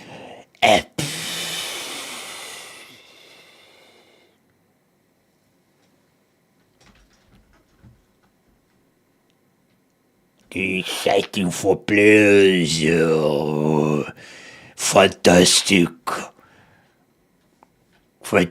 for team, great players. It is, how you say, Andrew Jogs. He doesn't say it. He doesn't say it like that. 2. Describe number 3's feet. Number 3's feet. What? Okay, number 2. Describe number 3's feet. Number 3's feet. Well, they're pretty average. Take your, you fucking prick, take your fucking shoes. You have been told to take your cunting fucking shoes and cunting fucking socks off, prick. It's like that last episode, they were asked to sing a song and they fucking just went like that. I was walking down the street looking at my feet. You can see that. Has he taken his shoes and socks off yet? That's it. He hasn't No, yet. thank you. What are the toenails like? They Are won't take too long. Well, bitten they're not or coloured, chewed or but anything? you might have trouble buying shoes for six-toed feet. Okay. What? Is this the Cilla, do something for fuck's sake. Toenails like? They Are won't take too long. Well, bitten they're or not coloured, chewed or but you might have trouble buying shoes for six-toed feet. But it doesn't work because he hasn't taken it. You don't know how many toes he's got because he hasn't taken it off. See if I was number 2. I would use that in his favour by saying, unfortunately, number 3 doesn't seem to be up for a laugh and refuses to take his shoes off. So, well, there you go. You're going to have a pretty... I'm sorry to not make a joke about this, but you're going to have a pretty uptight guy with you. Guy doesn't like to take... A guy takes himself a bit seriously. So unfortunately, I can't do it. But you know what? It's probably because his feet are fucking ugly and minging. Okay. Number 3. Can you describe number 1's feet? Well, he hasn't taken his shoes off. Just like you then. Just like you then. Like you.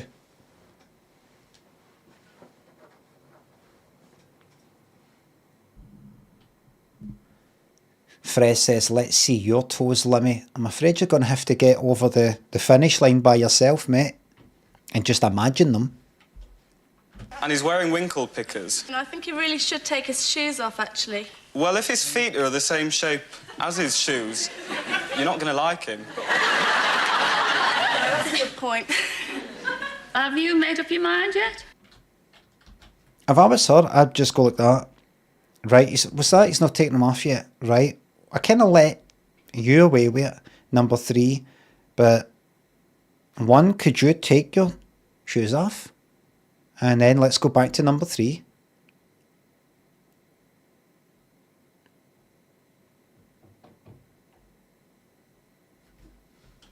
If you're not going to do it, I want you to say, no, I'm not doing it. Just say, no, I'm not doing it. Just so I know I've got somebody who takes himself dead seriously, but don't kind of like no talk about it. Why are you not taking them off? Say, no, I'd rather not. But don't think you can get away with it. Don't tell us yet, because there's Graham with a quick reminder. Yes, I'd like a reminder. Now then, will you be choosing number 1, who has the most peculiar fetish for feet? He's raging! Airports driver, thank you very much for the bits. Look, I'll flatten your bus. Look, you fucking trying, you're fucking... Will be number 2, who's an exponent of face-saving escapades. Or perhaps even number 3. The only swinging he did in the 60s was in his cot. He's a dimwit. Is yours. He's a dimwit.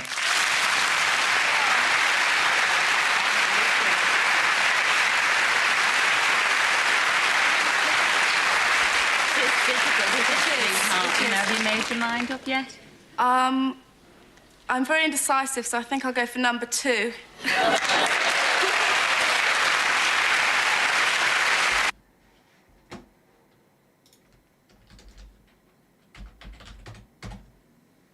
Oh, 63% of the channel So points. I'm just going to tell you this. It's a scam. It's an absolute fucking scam. Will I be right? Yes.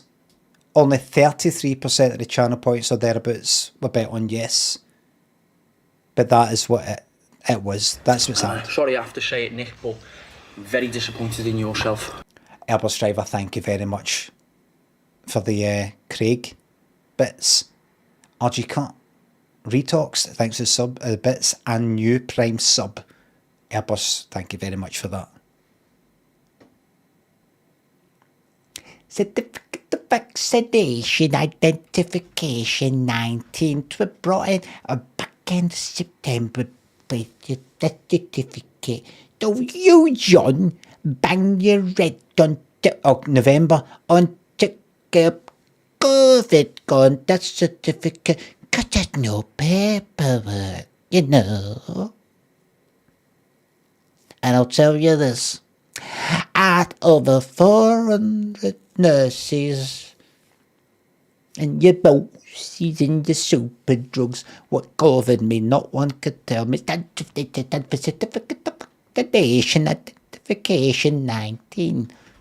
303, thanks for the new Prime sub, thank you very much. If you buy a packet of mass in bulk,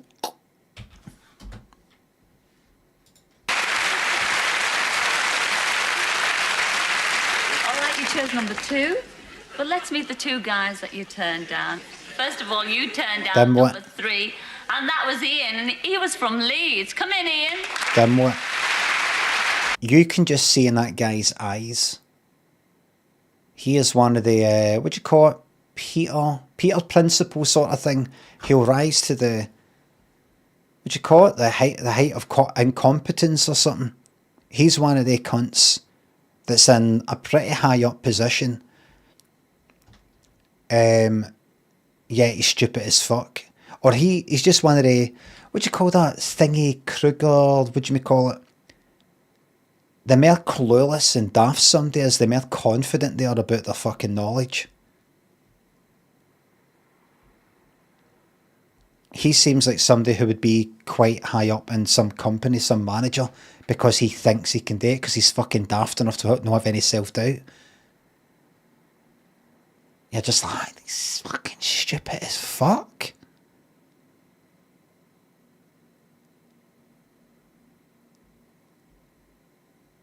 The Donald Kruger effect.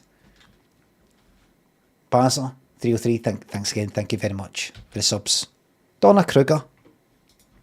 Donna Kebab. It's that Donna Kebab effect. There's a psychological thing called the Donna Kebab effect. It's to do with people who don't know things are confident. I think it comes with the fact that see if you knew what was in a Donna Kebab, you wouldn't eat it. So it's like it's like sausages. By not knowing, it makes you like it. By knowing, it makes you think it comes for that. You can go now, mate. You can leave now, mate.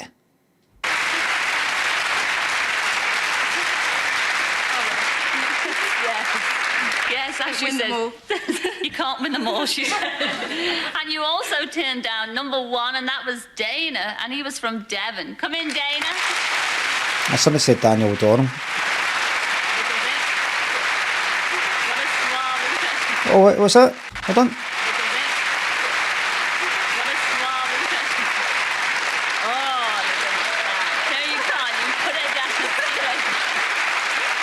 That hair makes his head look extremely big.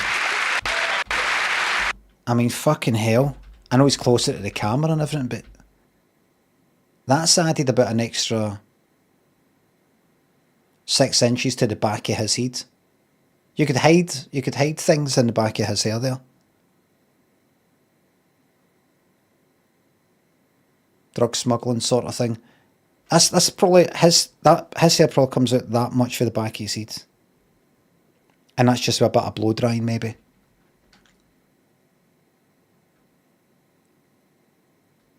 See if he got his hair wet, like he's in a swimming pool, I think he would look like a cat. In particular, a cat that's used to being fluffy, and then you see it all wet, and you're like, what the fuck is... Where's your fucking heat?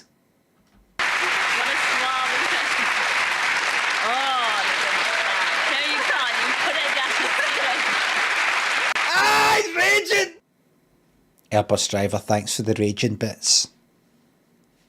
Why is she dressed like Scorpion from Mortal Kombat? 'Cause this is 86, and that was the outfit to wear.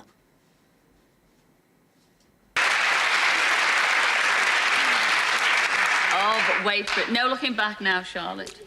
This is it. The crunch has come. Everybody's speaking. Your blind date for this week is... He's definitely more casual than them. Nice smile on the guy. He's got a sort of Declan Donnelly, Deckford Ant Deck smile. David, and he's number 2, and he's... Wait a minute, he's got an Andy Fletcher for Depeche Mode or the frontman of Sash. Look to him.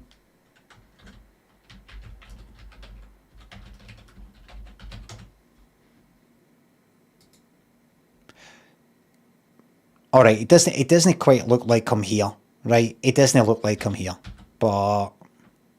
Alright, maybe not that. Right, maybe not that. Kinda, maybe. I can't remember, actually.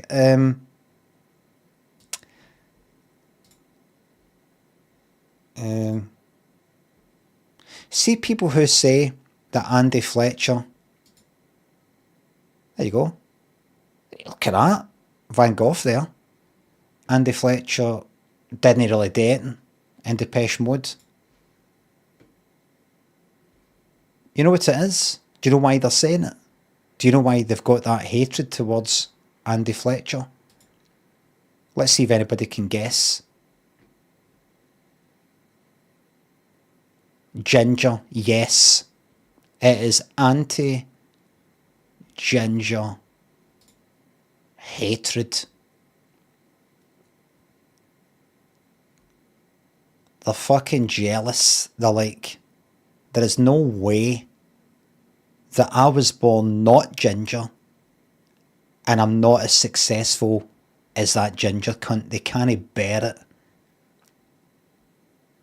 it. It really highlights their own failure as a human when they see that a ginger has made it further in life than them. Got to do everything they can to say, it's cause... he probably doesn't do it. It's probably shite. Look, he's behind the keyboard, just like not even playing it, eating a banana. That's because he doesn't need to. He doesn't need to. Because he's not a fucking fake. The Winnie Beard, it's his band, by the way. It was his band. Depeche Mode was his band. I don't mean... Oh, he was in the band Depeche Mode. It was him that started it. I don't know if that's true, but I heard something like it. It was him that started it. Dave Gann wasn't in for the start. That singer. He wasn't in for the start. His fucking band. And he was the in-between between the big egos of the writer, Martin Gore, on the right there, and Dave Gann, the singer. If you don't have a ginger between them, they've only talked to each other, their pride's too much, don't know why I should be making the first move, why should I be making the first phone call? He's in between going like that, by no doing anything. He's not got a stake in it. he's just like, basically, if yous don't get together, I'm at a fucking job. Because he's ginger and clever like that. Remember, ginger, the highest percentage of gingers. They're not in Scotland, but I thought it was, so that counts as being true. So the ginger gene does have a bit of that kind of... Everybody in the house tonight, sing to me. Are you ready? You what? You what? You what? You what? You what? Say it again. You what? Up, down, left, right. Thank you very much. Dutch Peterson, thanks for the sub. Dutch, he looks like Van Gogh, didn't he? Are you Dutch? Look. Van Gogh there.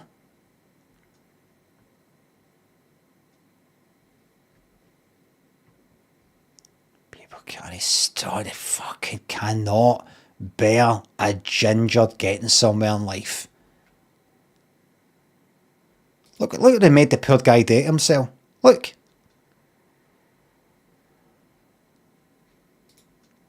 Alright.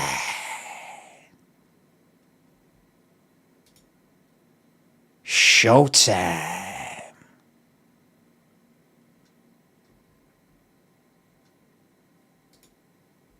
Showtime.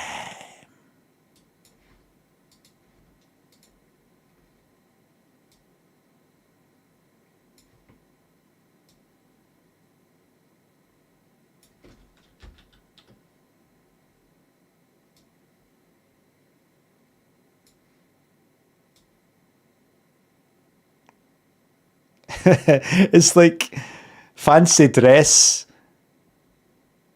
Someone tricked him into saying it's fancy dress. Isn't it?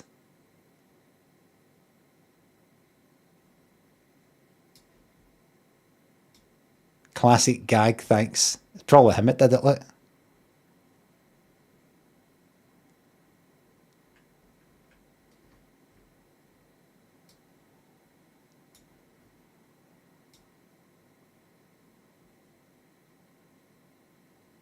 You're looking lovely.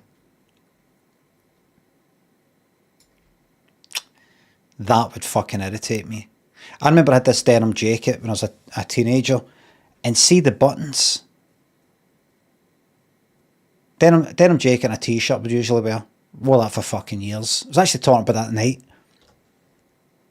Denim jacket, t-shirt, and that would be me all 4 seasons of the year. And the button, one of the metal buttons, would rub against my fucking nipples and irritate it. Even through the t-shirt. That there would just kind of like rub away at your nipple, and no in some sort of fucking good way. No some sort of, it's a turn on. It might even get caught in it. Like, it might nip it.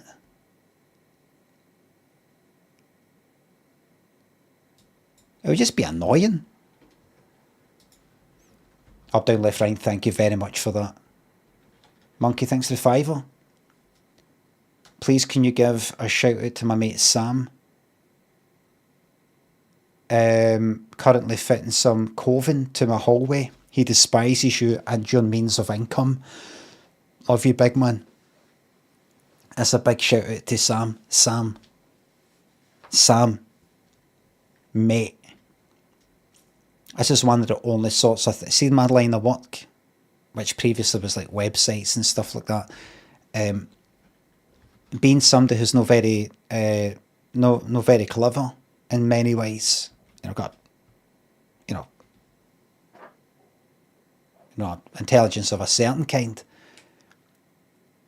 I'm very fortunate that something that I can do, which is maybe imagine funny scenarios in forms of sketches and picture them enough to direct them, or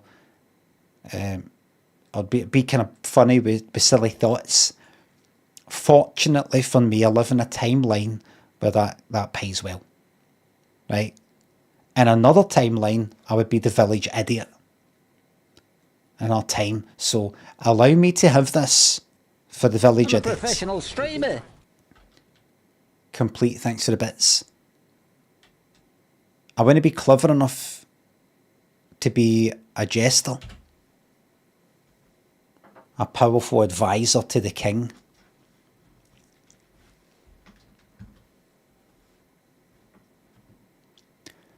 Your voice is particularly high-pitched tonight, like Sukar and Helam. Is it? Is it?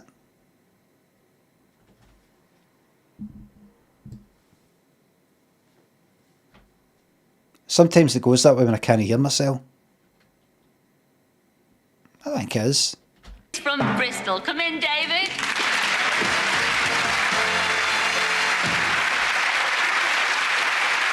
Say boing, boing, boing. Boing, boing, boing. August Latrine, thank you very much for the bits. Just trying to see if she...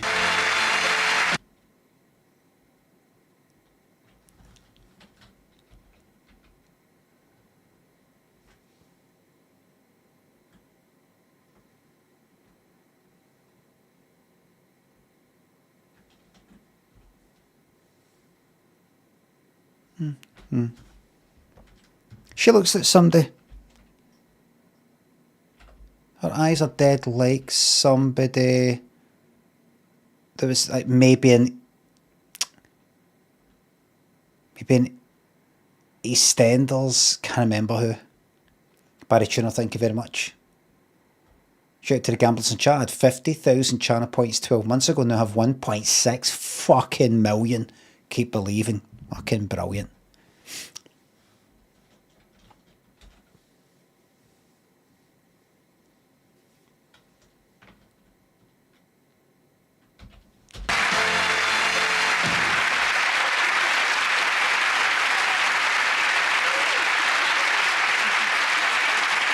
He's come wearing plimsolls. It certainly smells very nice. Lovely. He's wearing lipstick on his face as well. That's your lipstick. Oh. Who's the doubler? He's a doubler, Fletch. Now, you chose him. I think it's only fair she should choose where you No, go. I insist No. that he chooses, actually. Ah, well, that's very ladylike, isn't it, in this It is, women's it lib? is. You know, pick a card, any card. Women's lib, she said. Well, that's very ladylike, isn't it, in this It is, women's it lib? is. You know, pick a card, any card. Women's lib. I heard that fucking term for a long time. I should say that now and again. These youngsters these days want to know what the fuck that is.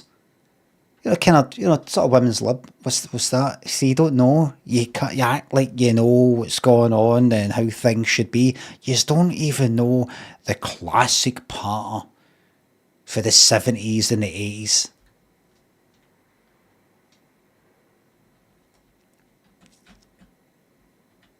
I should say it now and again. Aye, it's good that, you know, they're sort of doing that thing with Twitch and all that. You know, it's kind of helping, you know, for women's lib and that kind of thing. Get something like that for what, sorry? So I can look like old school, like foundation level knowledge of things. I'm not gonna spend time explaining things to you. You're gonna have to look that up. I'm not here to educate you. Educate you. Educate you.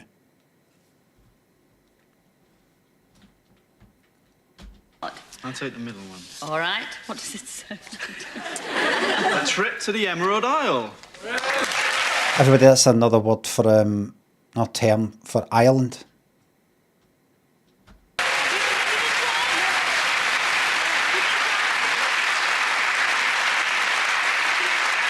Now, does Northern Ireland constitute as being part of the Emerald Isle? Politically, even to people there who see themselves as like unionists or something, I'm not getting involved. It's nothing to do with me. I've got my own fucking shite going on, alright? Just everybody calm down. Everybody's wanting to fucking fight. As I said on Twitter the other day, everything that's gone on, everything in the last 10 years, everybody falling out of everything. Could it be because of the devil? Because as I said on Twitter, the devil's playing... We will keep our union together in the name of Jesus. Devil's playing an absolute fucking blinder. Guns, thanks for the bits. Thank you very much. Thank you very much. Could be, eh? Devil. I mean, I don't believe in all that sort of stuff, but, you know, I've got an open mind.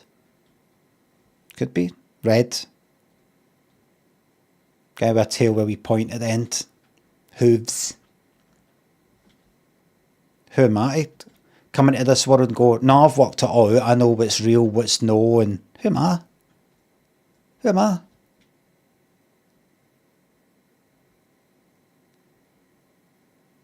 Just a mere earthling.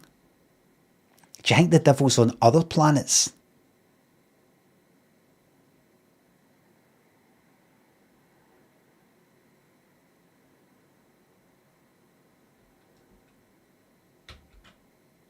Electric Will, thanks for the sub.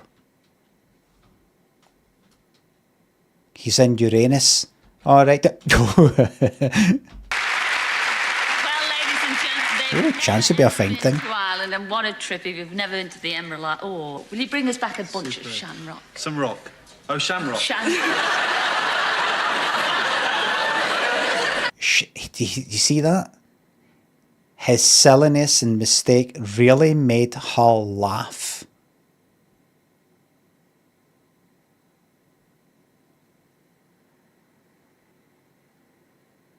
He's quick. No, that was a mistake, I think. Yes. Why did you have to pick him? Oh, is that a joke? Shamrock. Some rock. Oh, shamrock. No. No, that was a mistake. Yes. Why did you have to pick him? The only thing that we want you to promise is to come back next week, Charlotte, and tell us all about it. Will you do that? Yes, definitely. Have a great time, hopefully. Okay. See you next week with a bunch of rock or a bunch of David and Charlotte.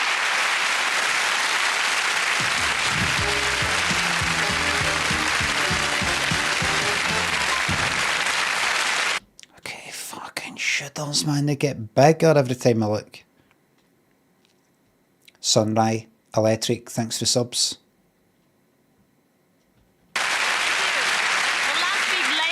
Smiled on Debbie and Robin, who chose a trip to Jersey. So Members of Old Folk.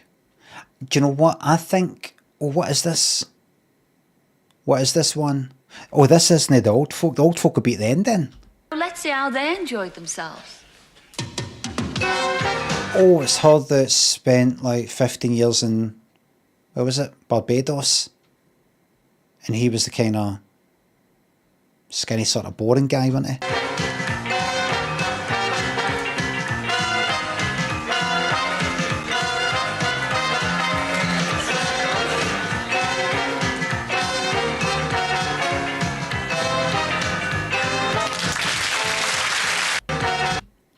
Looks like some big shot French actor, didn't he? I remember when we were in Marseille last summer, we were in a hotel and they had like pictures on the wall of different like famous French people, I'm imagining. Didn't know who the fuck they were.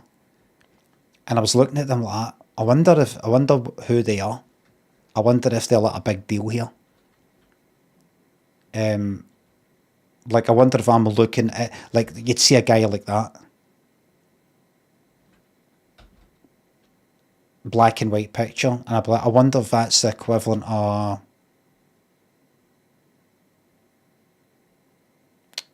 Nigel Havers.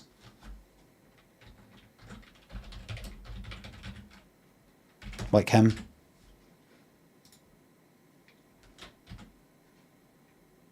Wonder if that's their Nigel Havers. Plastic Bertrand? No. People who I did not recognise, see the names you're saying, I probably know them as well. Alright? So, doesn't matter what you say, doesn't fucking work. Fucking sitting here at 1:45 in the morning, reading this pish.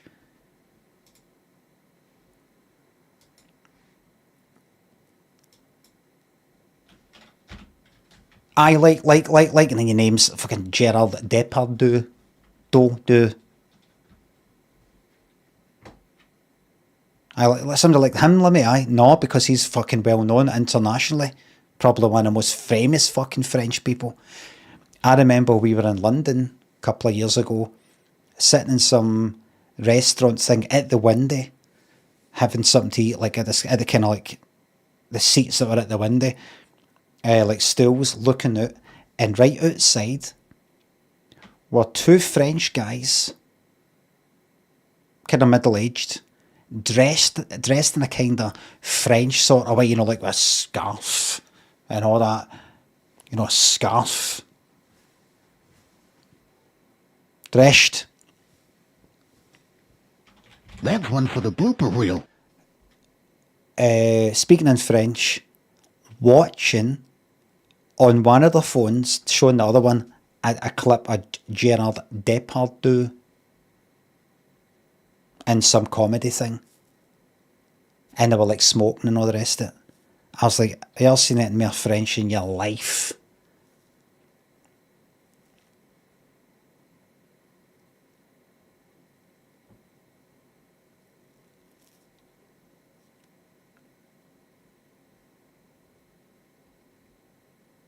I remember in Paris, I was speaking kind of loudly to Daniel, my son, right? Can't remember what I was talking about, just kind of speaking, right? I don't think it was that loudly.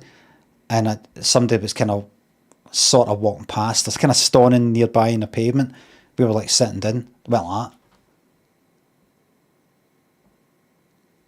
that. And kept walking.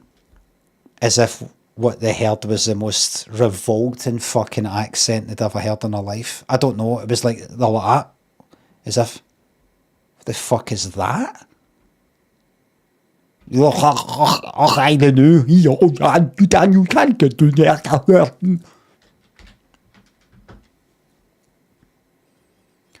Sharizander, thank you very much.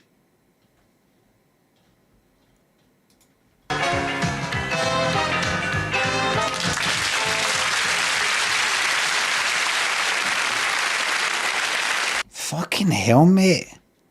Could you look any more fucking boring?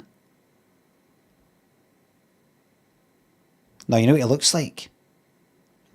He's got a certain kind of French, there's something to do with the hair and the kind of dark eyes as well. He makes me think of some, he was a kind of like collaborator with Jean-Michel Jarre. Jean-Michel Jarre didn't just make oxygen all by himself, there was an engineer there, and he looked like the guy out of Air.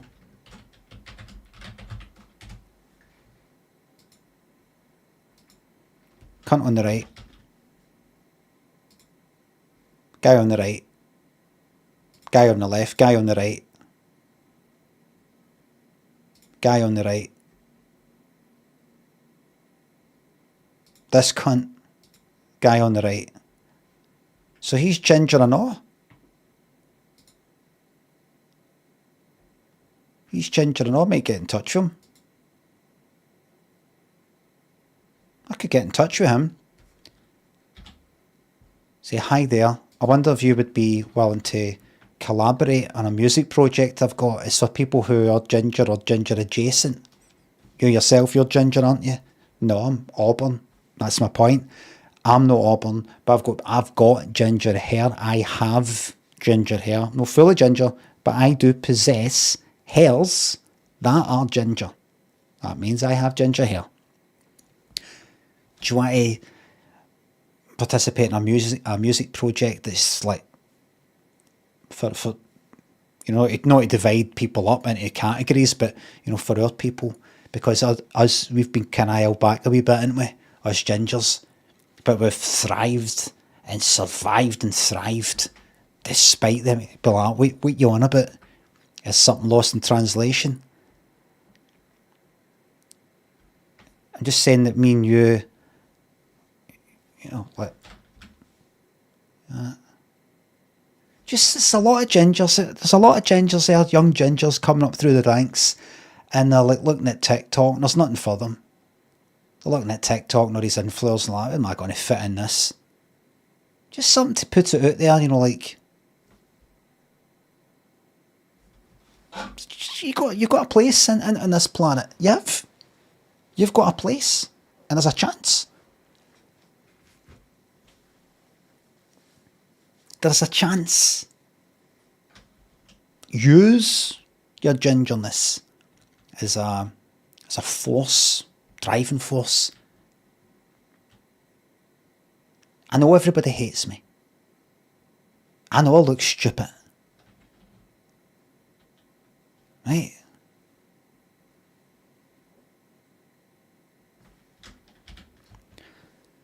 But I'm going to make the best, you know, whatever. I'm going to be a really good singer-songwriter. My God, no. I'm going to be a really popular, like, presenter, broadcaster type person in the 90s.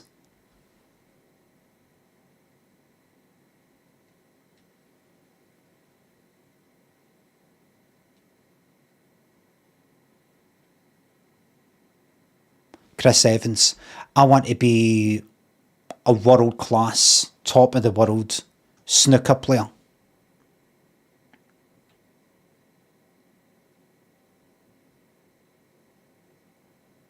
Steve Davis.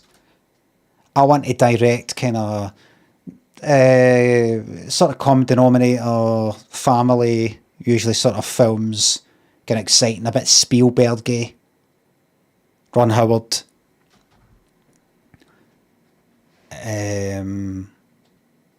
I want to invent or be the kind of mastermind behind one of the most popular personal home computers of the 80s.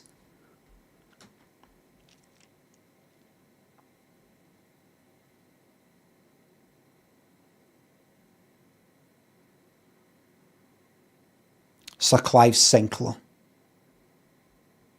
creator of the ZX Spectrum and other Sinclair products. And maybe a few more. I want to be a singer that's quite popular, but then branched into presenting and became the highest paid television presenter in the UK. Despite being ginger. Cilla Black. Sinclair was ginger? Yes. Clive Sinclair. Sinclair was ginger. Fucking look. Get a ginger cunt. Sorry.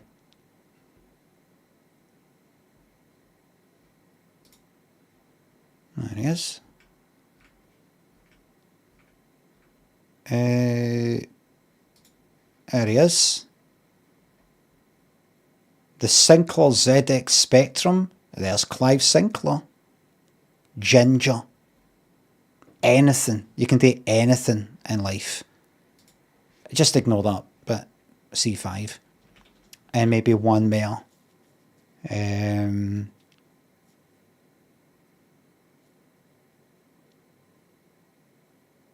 Yes, I'm going to go for this one. The comedy mind, the mastermind behind one of the biggest comedy duos in classic short film and film history. One of the best comedy actors and writers in classic, Stan Laurel. Yes. Yes. I believe he was ginger. Fucking does count. Fucking does count. Stan Laurel. Colour. No, not colourised. Colour. Not colourised.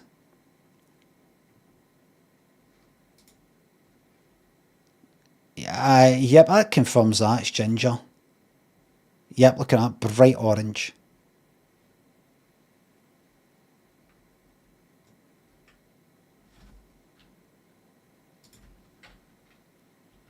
Colour of Stan Laurel's hair. Stan Laurel had naturally red hair, which was often described as ginger during his childhood in England. There you fucking have it. AI. Well, I'm afraid you're going to have to trust it. It's going to be like 1984 if AI said it's the truth. If AI says it's the truth, that's it. There's no other way to prove it. That's it. One more ginger. Oh.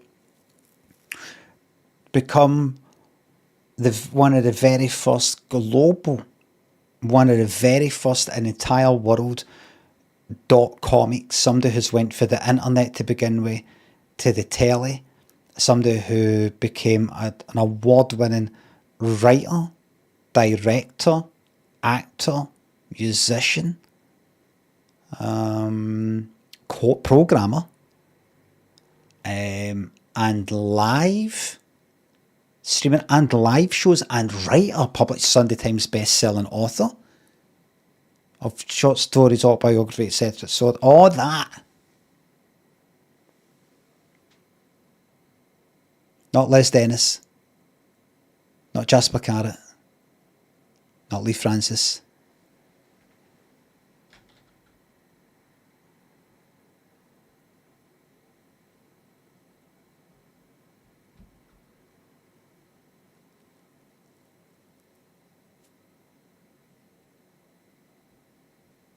He's been in front of you this whole time. Just Scottish awards. They're the best ones. They're the best ones. Somebody said that at the Scottish BAFTAs. I'm so pleased to be presented with this award, because it's not just a BAFTA. It's a Scottish BAFTA. And people gave her a round of applause, and I thought, fuck off. Come on, come on, come on. Come on.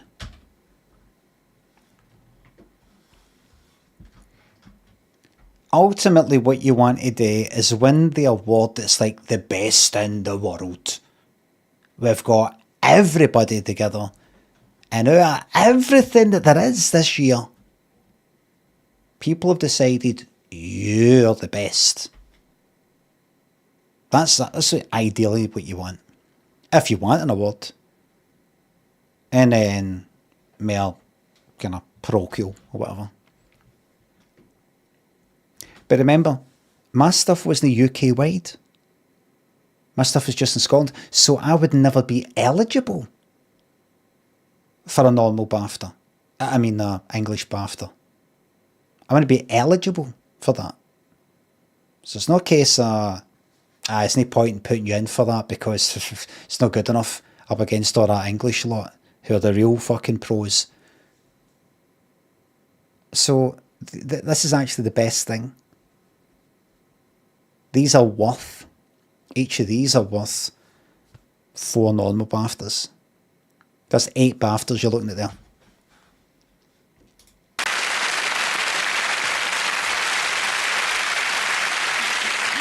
Well, Debbie and Robin, that really looked harmless fun, didn't it? I mean, really, what's she going to say about this guy? What the fuck is she going to say about this guy? Or imagine she goes, he is so fucking funny. Not only that, he's fucking mental. He just jumped down a flight of stairs. He just leapt down it like he was diving into a swimming pool. He just does things like that. It's off his fucking head.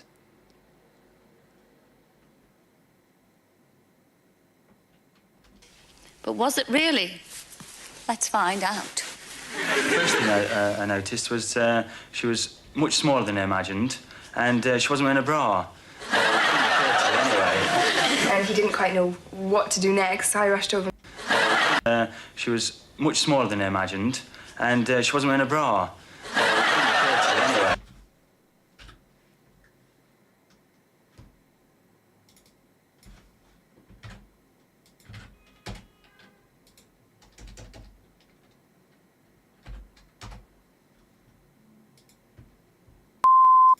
Believe me.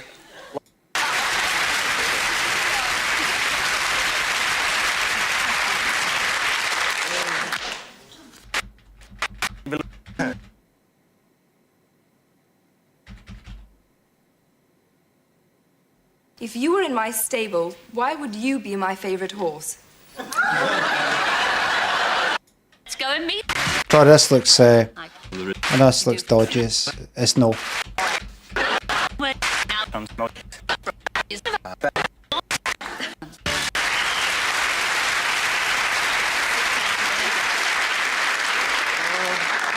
Hi, Deb.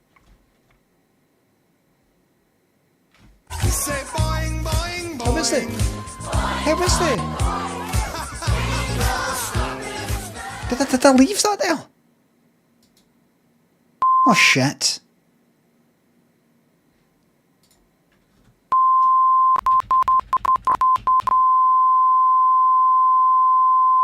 Three, hasn't it? What were you doing?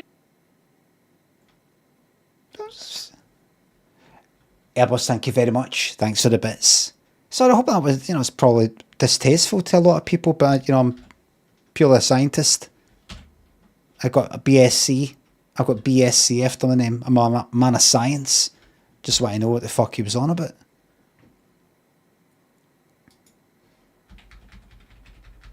Yes, I do have a sexual side to me, of course, but I'm able to switch between that and the man of science. I'm scientific, like what? First thing I noticed, she's not wearing a bra. I was like, how did you notice that? What was that? I don't remember. Like, oh my god, you know what's going on? I'm highly sexual. Reminder. Right.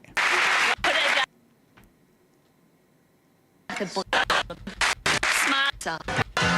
Right. Harmless fun. But was it really? So there you go. So there's the bore. First thing he says is, first thing I clocked, the first thing I always check out with any woman that I meet is there a bra there or no? Right? First thing I try to establish. Cavalier, thank you very much for the sub. Miss welcome back. Let's find out. First thing I noticed was she was much smaller than I imagined, and she wasn't wearing a bra. And he didn't quite know what to do next, so I rushed over and gave him a big kiss and a hug and said, congratulations, kid. The flight over was very calm and smooth. Like he's got a... You don't know to remark about anybody's body or anything like that, but there's quite a wee... Is it his chest or something? It's not like he's not like fucking Darth Vader or something, like kind of, like me, like that. It's like, see that big fucking thing here, that? That's, see that there, man? See that? Am I allowed to do that? Like Darth Vader, man.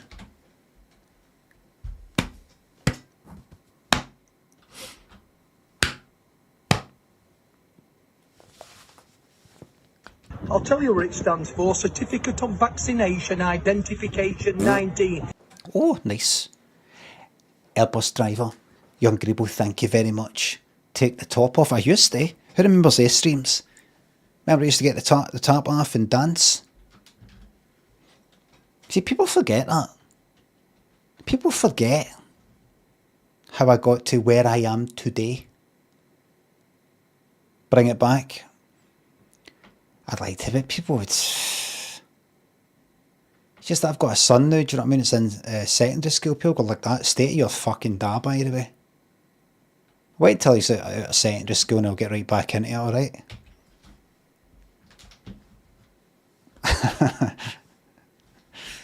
Right.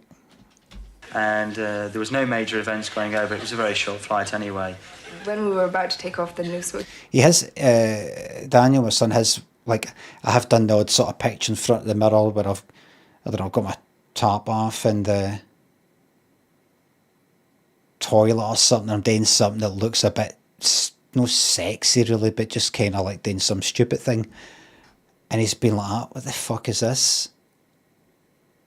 And he doesn't go like that. That's embarrassing, going to delete that. But he has kind of said, you know, some people in his school go like that, you know, like John. He sort of laughs it off a wee bit, but he said, you know, like, what is that? And I'm like, Daniel, I'm an artist. I'm an artist. And I'm an entertainer. All right? That's what I'm first and foremostly. An artist, an entertainer. All right? Everything comes second to that. You come second to that. I come second to that. The entertainment and the artistry comes first. Using the body as Everybody in the house tonight, sing to me. Are you ready? You what? You what? You what? You what? You what? Say it again. You what? Young Grable, thanks for the bits. Can't wait for the dementia-ridden topless Limmy streams. Aye. I won't even know that I've got to tap off. By me being embarrassing, that takes some embarrassment off of you. If anything, you post some embarrassing fucking picture or something embarrassing comes out about you, it'll be fuck all compared to me. Nothing compared to me. Right? I'm like, Jesus, I have thingied for your, what do you may call it? Alright, it's called art and entertainment. You're either into it or you're no. All in or no at all. Does it give people a chuckle? Yes, then that's it. The sign just went bing in a very loud voice. Cause it's Right, anyway. when we were about to take off the no smoking, the sign just went bing in a very loud voice because it's a tiny little plane.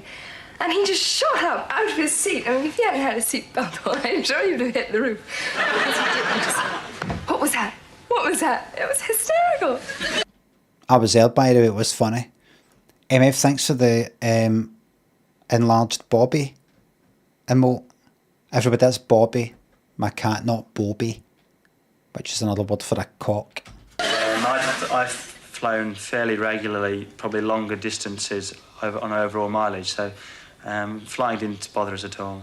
I don't know anyone who talks to their table and he attacked. Oh, Rather than sitting there and sorry, I pressed up on the thingy, which meant put the volume up. I don't know anyone who talks to their food, but rather than sitting there, the strawberry suddenly leapt out of. No difference, surely. Spell it, please. I said Bobby, and then the other word was Bobby. So use whatever letters you think would transform that into that. That's probably it. Alright? I'm not going to... I'm sick of holding people's horn about here. They're calling for a ban. Arrow's right in with... Alro's right in with a, like, ban.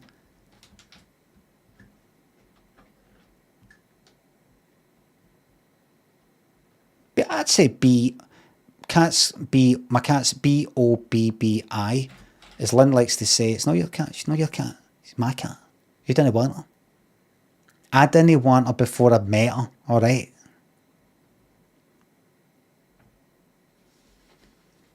Bobby, as in a cock. B-O-A-B-Y.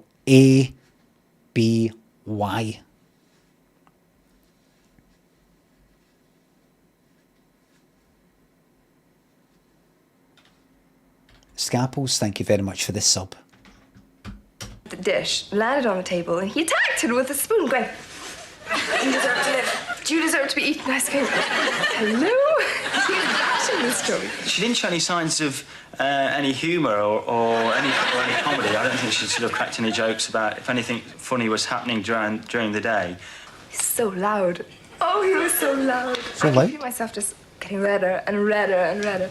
As the day went on, I didn't feel myself get any more attracted to her, and I didn't feel the urge, say, to hold her hand or anything like that when we was walking around the island. He sort of swept me into his arms, and I do wake up a bit, so I think it's a pretty good thing to do. And he leapt over this stream that was running along the sand. I mean, the whole time he was moaning a bit about his shoes because they'd got all salty and wet and the leather was ruining, but he saved mine, which was a lovely thing to do. Would I like to see Debbie again? I probably won't go out of my way to see her again. It's really good fun. He's just different. And I think you have to get used to the difference, whatever way you want to take it. I mean, I thought he was hysterical. She's just a pleasant girl with no major vices. He was very loud and hysterical. He was very loud and hysterical, and he's not interested in her. What was that about? No major vices? What was that all about? Did he say, is he saying, I'm not interested because she's not into gambling?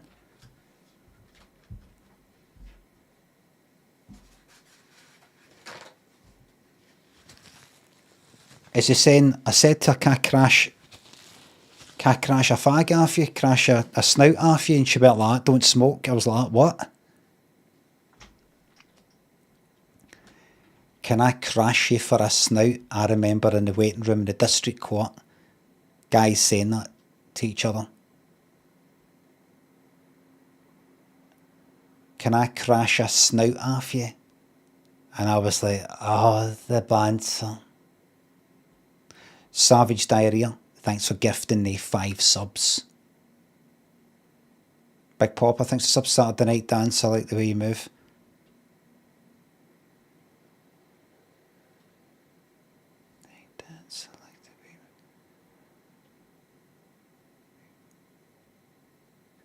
What's that?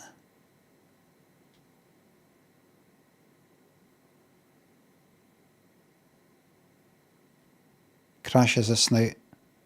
Crash is it? Crash is it? Oh, you're trying to say. What's that? What? Saturday night. Saturday night dancing like the way. Is that what she says? I registered the Saturday night and I like the way you move, but I didn't realise the dance bit in the middle. Saturday night.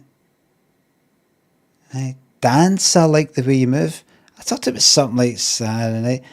And I like the way you move or something. Dance, I like. Do you know what? I think it actually slipped past my. I just didn't even think about it.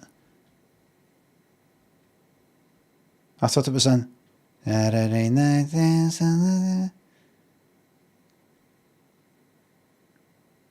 I'm kind of like that with a lot of songs anyway. I just don't really think about the lyrics. I don't go like that. Oh, I can't quite make that out. I need to find out what it is. I just kind of go, oh, it doesn't really matter. Poopy, thanks for the new Prime sub.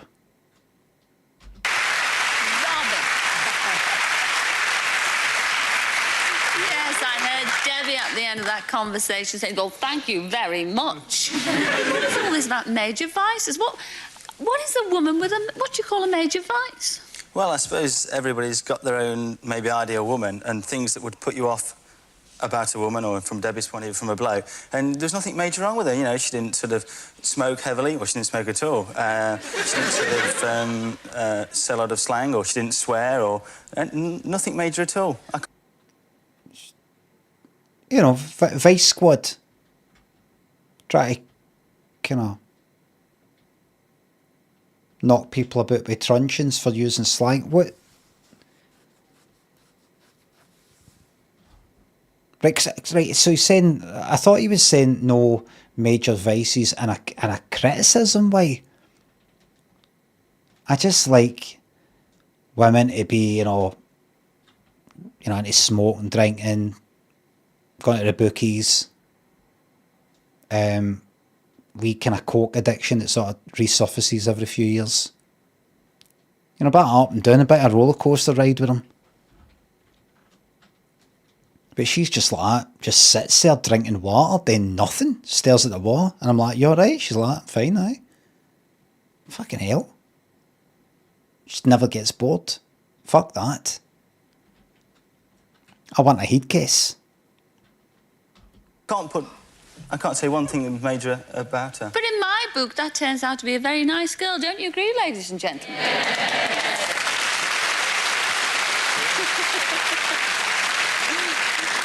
You didn't have a sense of humour and things like that. I mean, are you prepared? Is there any way you'd ever see? Well, first of all, let me refute the sense of humour. I don't think he actually listened to me for the whole day. Why was that? He doesn't stop talking. I know. Oh, don't do that. Oh, he loves his hair. Big Bad Jerry, Thanks for the fucking tenner. Have a couple of lemonades on me, big fella. Here's a penny for every laugh over the last few years. Thank you very fucking much. Penny. 100. 1,000 laughs.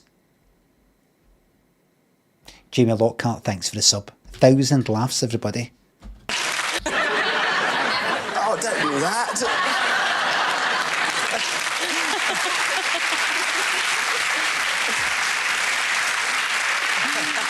But I think you both got on to some extent because A, you wouldn't be here tonight, and B, she wouldn't have been allowed to ruffle your hair like that, even if you did say, oh, don't do that. So he's looking... I think he's kind of criticised. I think he was also sort of criticising a lack of vices. Like, maybe what he's saying is, you know how you get women that go, I like a bit of a bad boy? He could say, you know, like a woman's nasty, you know? You know what I mean, Cilla? Nasty. Nasty. Do you know what I mean? Trouble, you know what I mean? Nasty. Trouble. Nasty.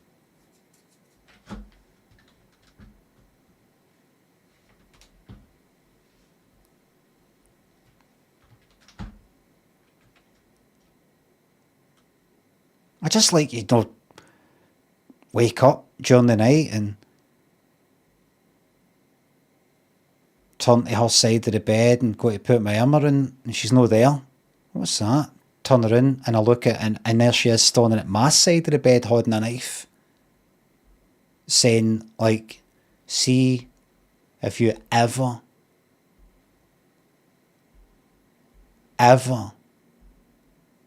look at another woman, you're going to wake up with your balls in your mouth. I don't know what you're talking. I'm just warning you. What did I do? You've not done anything yet, but I dreamt about it. So, just a fucking warning. If I have a dream where you are having a dream of another woman, you're going to wake up with your balls cut off and in your mouth. Yes, I'll do it that quick before you even wake up. The knife will be that fucking sharp. It'll be that sharp, you won't even feel it to begin with. And you'll wake up with your own cum dribbling down the back of your throat. Direct from your testicles. Airbus, thank you very much for the bits. And if you don't believe me, just do it. And if you don't think you can control your dreams, then don't fall asleep. You've seen The Nightmare on Elm Street like that. Don't do that. I'm sure you did enjoy your blind date. Very much so. We've certainly enjoyed having you on blind date, haven't we, ladies and gentlemen? Loved it. Yeah. Robin and Debbie. I want somebody like that. Bit of an edge. Well, it's time to take a break now, but we'll be back in a couple of minutes to find out what our other couple from last week, Gerald and Evie, got up to in the Ritz, and to meet the fella who has the delightful job of picking one of these three lovely ladies.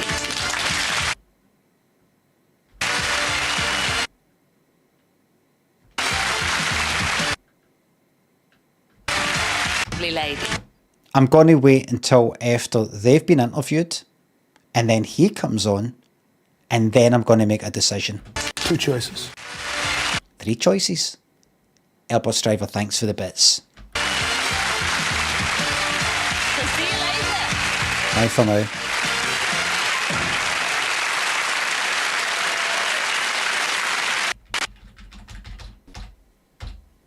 Well, because it is... Don't worry, we are watching this whole episode. Don't worry. Because it is now past midnight, I can do tomorrow's, that is today's, Heardle. Jimmy Two-Face, thank you very much for the bits. this has nothing to do with anything, but remember the fella that cheated on Who Wants to Be a Millionaire with the coffin? That was mad, wasn't it? God bless. I watched a bit of the drama on Netflix. Is that Welsh actor? Plays Chris Tarrant on it. I think it's called Quiz or something. It was a lot more in depth. It was a lot more Sheen, what's his name? First name? Michael Sheen. It wasn't just he just happened to get on and somebody that he knew was in the audience helping. They had like a kind of what do you call it? And these sort of a kind of syndicate sort of thing together. Like a lot of them got together. Like he was on it. Before that, I think his wife was on it. His brother was on it, maybe. And they had this sort of thing where, see, to get on Who Wants to Be a Millionaire, you phone a number, they ask you a question that you probably won't get, like, how many months did Queen Victoria reign? You know, something like that. Sort of thing, I don't, 200 and, you know, something you won't quite know, 700, and you probably won't get it, but just to know if you're kind of in the ballpark, then you'll get on. You don't know what the question will be until you phone up, but it was always the same question, like for that day. So they had this whole thing where one of them would phone up, find out that day's question, then look up the fucking answer, and then advise the other ones what the question was, so that they had a good chance of getting on, and all that. So it was a kind of in-depth thing. It wasn't just this kind of guy in the audience like, I'll get a wee cough right of it. They tried to, like, with a mobile phone, with some sort of, like, not a pager, but something like that. Cool party, thanks for the sub. I didn't actually watch the whole lot. It got a wee bit boring. I thought, fuck this. Break my stride.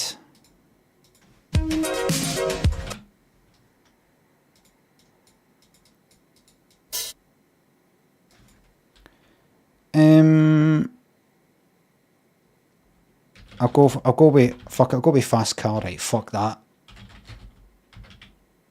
Do you know what I thought? I thought it was maybe Baby Can I Hold You by Tracy Chapman. But I don't think I got to number one. So I just thought Dave Fast Car. Because I might start like that.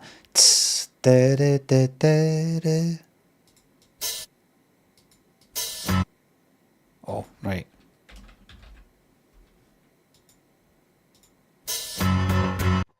Didn't think I'd start with that. Baby Can I Hold You?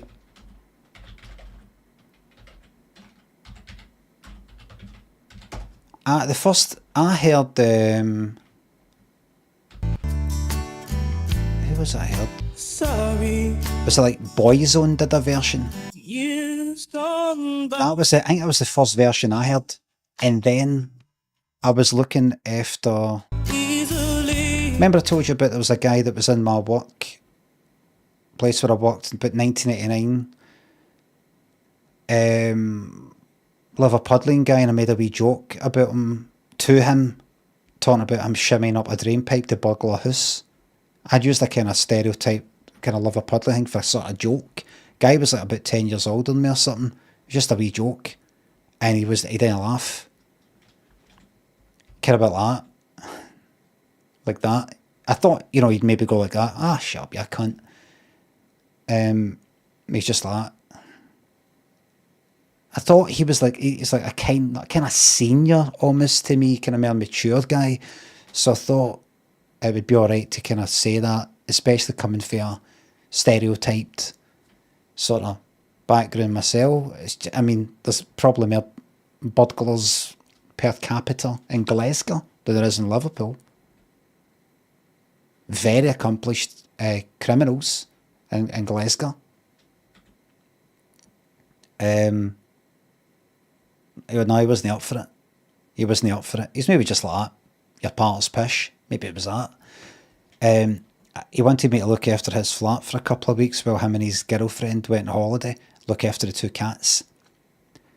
And while I was there, I was hungry to fuck one morning. I was drunk on a Sunday for about midday or something onwards. I want to go into all these other wee stories about it because I just want to tell this very quick one. What happened was, on this Sunday, I went out. I don't know what I was up to on a Sunday, but I was up the town, and it was about fucking 1 in the afternoon or something. And I bumped into a guy that was in my work, this designer guy. No, that Liverpudlian guy. This is a different thing. Who would sit next to me in work. And I was already a bit drunk by 1 o'clock. And you might have mentioned at the time, I was next to that whole Boots corner, but next to the 4 corners, as you say, I was a bit there. And yapping away to him. And then he went away, and then during that whole course of that day, and then later on that night, I was fucking steaming. I was so drunk that I was in a pub on Sucky Hall Street called Red's maybe. Was it Nico's or can't remember if I'm getting mixed up. I lost my fucking phone. And about 9 o'clock or something, maybe even 7 o'clock, my mate was like, I think you better head up the road. What? It's fucking wrecked. Aye, fuck it. And I left, blitzed, and I was staying at that guy's flat. I was looking after that guy's flat, his cats, their cats. So I went back there, and that was me. And I had I think I maybe bought a big fucking bottle, 2 litre bottle or 4 litre bottle of fucking Coke. And like I woke up feeling kind of fucked about 2 in the morning or something, and just had that next to the bed, and I was drinking it, fucking sugary Coke with caffeine in it and everything. Drinking that, felt fucking terrible, but still quite drunk. Drinking that, trying to go back to sleep. Absolutely fucked. The next day, well, when I woke up in the morning, I was hungry to fuck. I just thought, I really can't go into work. I am fucked. Really drunk, really drunk the night before, right? As I said, so drunk by 7 o'clock, my mate said I should go up the road, and he used to fall asleep in fucking clubs, him, and he was saying that to me. So I went back to that flat, that I did that, tried to get sleep, and that was it. So in the morning, I thought, oh fuck, I can't go into work. Well, I've got to tell them. I'll just thought, oh fuck, that's right. I've not got my phone. I think the phone in that house, I'd lost my mobile. This was like 1999 or 2000. I'd lost my mobile, and I couldn't have phoned for their house. I don't know if they got it switched off while I was there, or if I couldn't find the phone, or they didn't use that phone. I don't fucking know. But there was a reason that I couldn't use it. I don't know what the fuck it was. I don't know if they could just switch it fucking off in case I make mad funny phone calls for 2 fucking weeks. So I thought, yeah, I've got actually got a phone box. So I left the flat, went down to the phone box, which was right next to opposite Kelvin Grove Art Gallery. Phoned my work. I thought I want to get in quite early, like 8 in the morning. Phoned reception. Can't remember who it was, but I said, all right, it's Brian here. Can you tell, and it was like my kind of manager guy. It wasn't like the boss, just this sort of manager guy, kind of younger guy.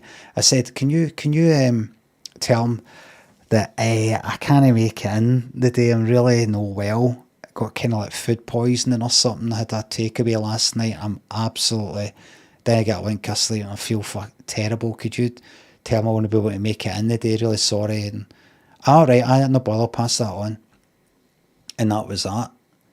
And then I went fucking back to the flat, and I noticed that he had a Tracy Chapman CD, and I stuck it on. And that's the first time I heard this version, the original version. And I listened to it on repeat. I was curled up in the living room, feeling fucking terrible on the kind of like leather, kind of cold leather couch. I had this on repeat. I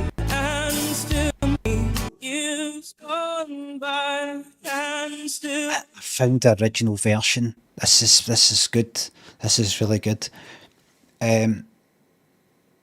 Fucking terrible. And then I went into work the next day.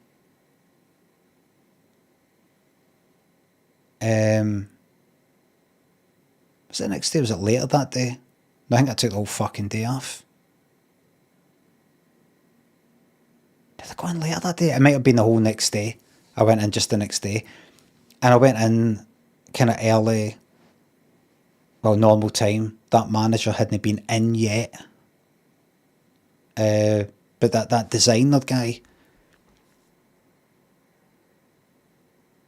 who I'd bumped into on the Sunday when I was already drunk by about midday, talking to him, I said I had to take a fucking day off. Yesterday, fucking hung out. He said, aye, because he seemed a bit kind of drunk. He said, I didn't mean to do this, but before I knew that you had said you couldn't come in for like food. I think I maybe said to the designer guy, I just said to him, I couldn't come in because fucking food poisoning or some shit like that. And he said to us, I think I kind of fucked up, maybe put you in it, because before I had found out that you weren't coming in yesterday, I just kind of thought you would be coming in later that day. Well, coming into the usual time. So I had said to our manager, he was bumped into Brian yesterday, he was quite drunk by about like even midday Sunday. So he accidentally stuck me right in it. But it was alright. That manager, I think, was a bit of a cokehead anyway. He was stressed out his fucking box. This English guy that came up, kind of about a year into me being in that company, came in as this manager. He's always stressed out, and he had a kind of boss above him, and he was like this all the time. Plastic Orange has told that better before. Can I have a 2-week time out for Plastic Orange, please?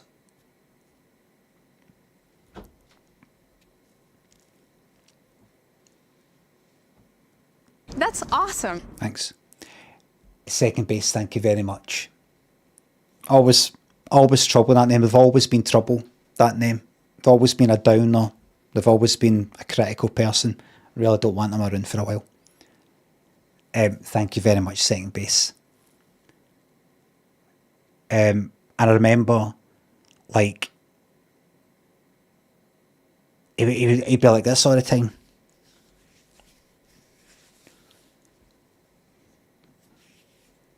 Pure stressed out his fucking box.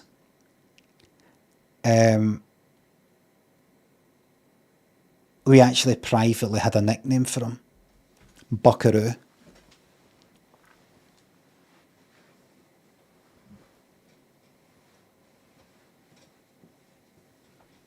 Because you know how with Buckaroo, it's all about see if you could put another thing on, and another thing on, and another thing on, and another thing on, until it buckaroos. He appeared to be getting, like, more work put on him, more work and responsibility and pressure put on him by, like, his boss, that were like, when's he going to buckaroo? Like, when's he going to come in and shoot us all?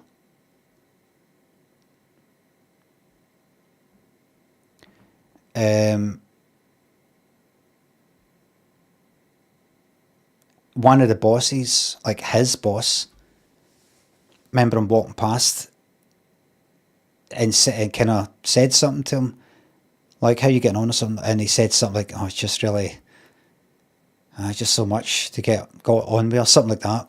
And the boss, no, the boss, but, you know, his boss said, oh, well, no one ever said it was going to be easy. Walked away, this absolute cunt of a guy. And see the guy who said to him, no one ever said it was going to be easy. That's the guy, Andy, the boss that I ended up getting in a fight with when I had a drink in me. When we were out one night, he looked at me, I can't remember what the fuck it was, he looked at he made a remark about what was on my t-shirt, what was printed, he just kind of looked at me the wrong way. And I was like, oh, fucking you, your tie. Or something, I don't know, flicked his tie or some shit like that. I don't know, it's one of my fucking bosses could get me sacked. And ended up in a fucking headlock fight and everything. He's raging! I was steaming. Mister, thanks for the bits. Thank you very much. Quap, thanks. Thank you very much. For the new Prime sub. Second base, thanks. But, that guy ended up leaving.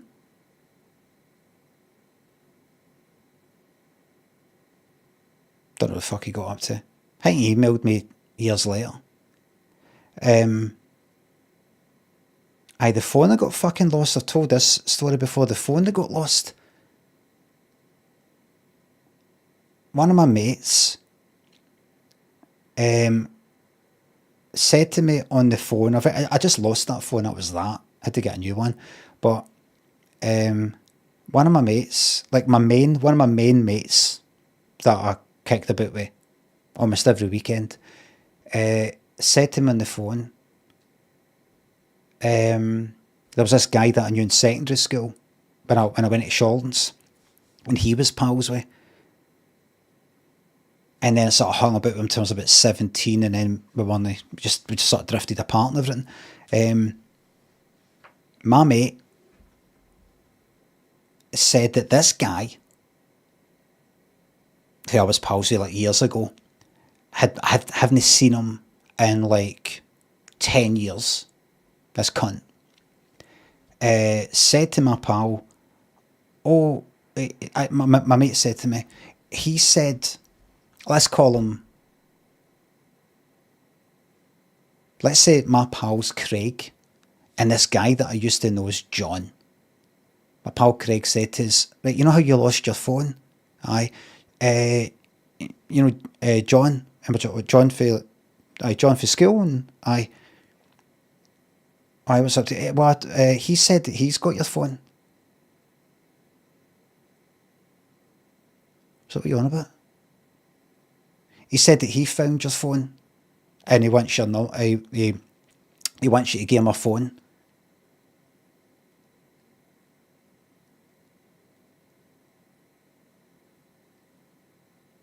Wants you to phone him. He said he's got your phone. I was like, are you telling me that I lost my phone on that Sunday night out? My mate Craig wasn't there, by the way. This is another pal that I had that was out with. Are you telling me that this John for school for 10 years ago, coincidentally, has just found my phone? He said I don't know, he said he wants you to phone him.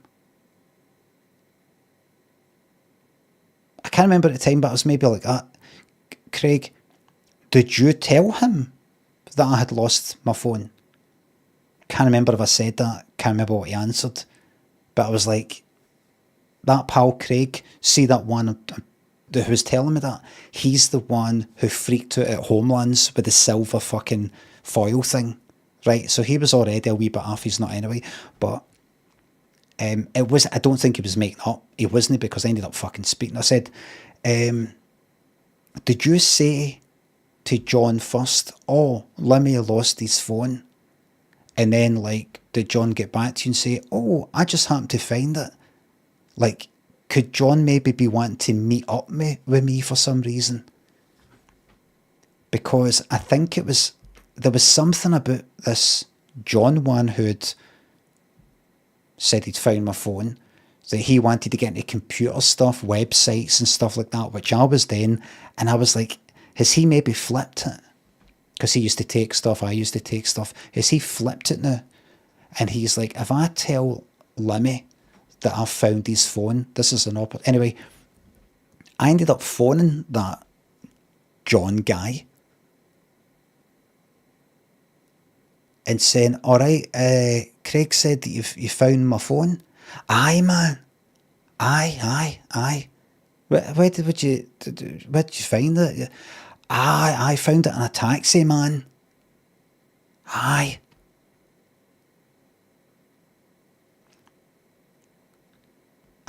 You meet up and I can get it. Aye. And then I can't remember what it was, right? I can't remember what it was. But I had a good fucking reason for no wanting to meet him. This guy that I used to be pals with 10 years ago in school, I had a good reason for no taking his word for it and no even meeting up just to, find out.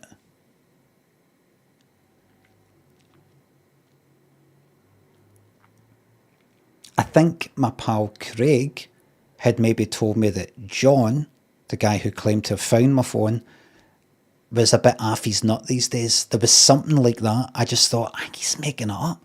I think I'm going to meet up with him and it's not going to be a phone. He's going to say, oh, I kind of lost it on the way here. That's mad, isn't it? You lost your phone, I found it, and then I lost it. Anyway, Limmy, can you get me a job in that web company you're working in? I just thought something like that would happen. I ended up no meeting up with him. And I just bought a new phone. That was that. Now I'm looking at the chat and nobody's giving a fuck about this. Then, a couple of years ago, about a year ago or 2 years ago, I went for a cycle. And I was down at the Clydeside.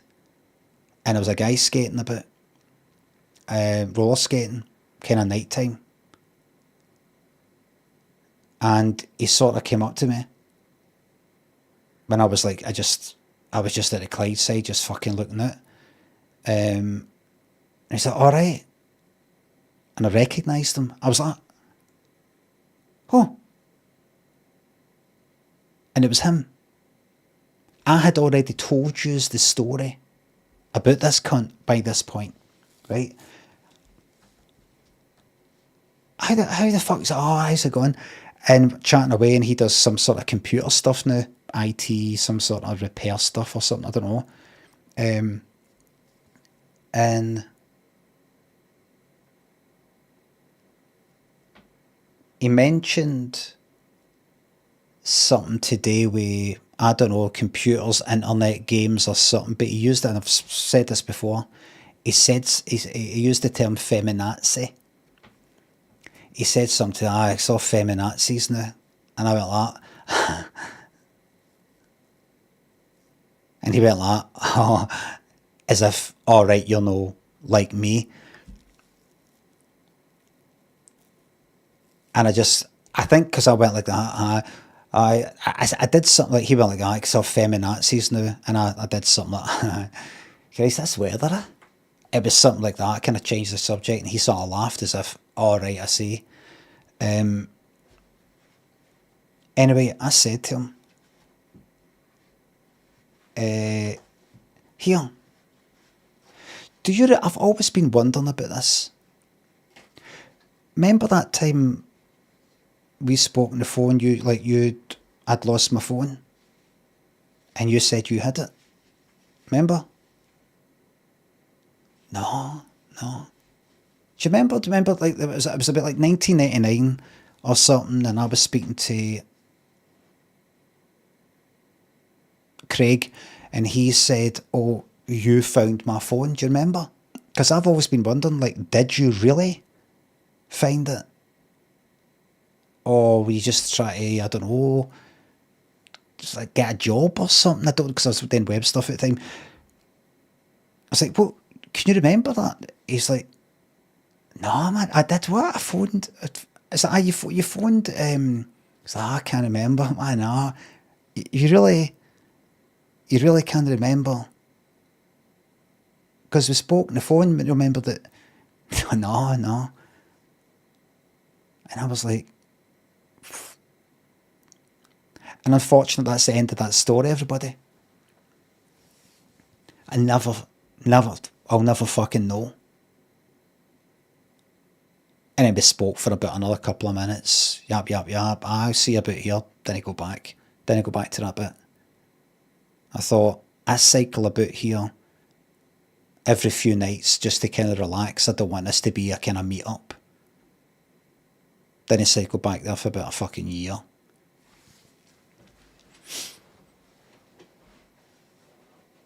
I hate meeting people I used to know, because you're just like, what's the fucking point?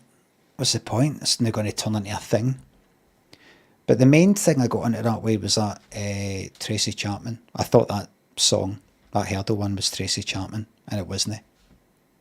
You just weren't even listening anyway. It doesn't matter what the ending is if it's interesting.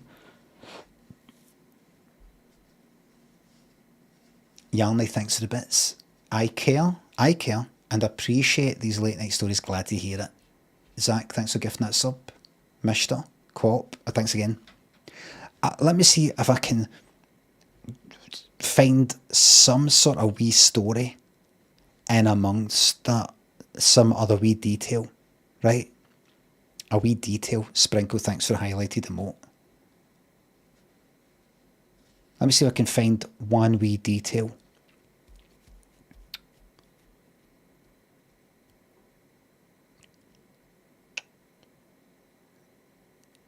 A brand new detail, let's see, that I've maybe not spoke about before. I think I've told this one before. The designer guy who I had bumped into on that Sunday when I was already drunk by about midday, he was this guy, a Fifer guy for Fife, kind of East Coast Scotland.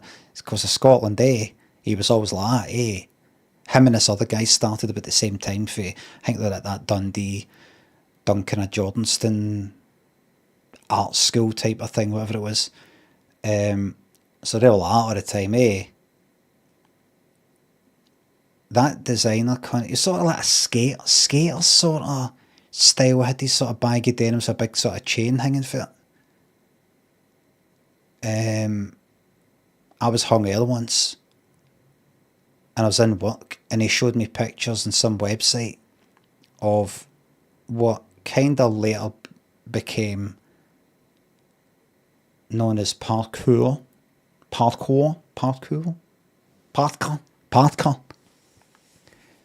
I hadn't really seen it before. He said, "Oh, take a look at this," and he showed me. It was called aggressive freestyle walking, and he showed me pictures of guys like looking like they were jumping on things or jumping off things.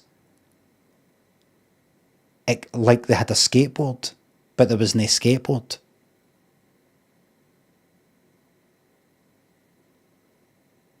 That sounds like something that Nathan Barley. That's what it was like.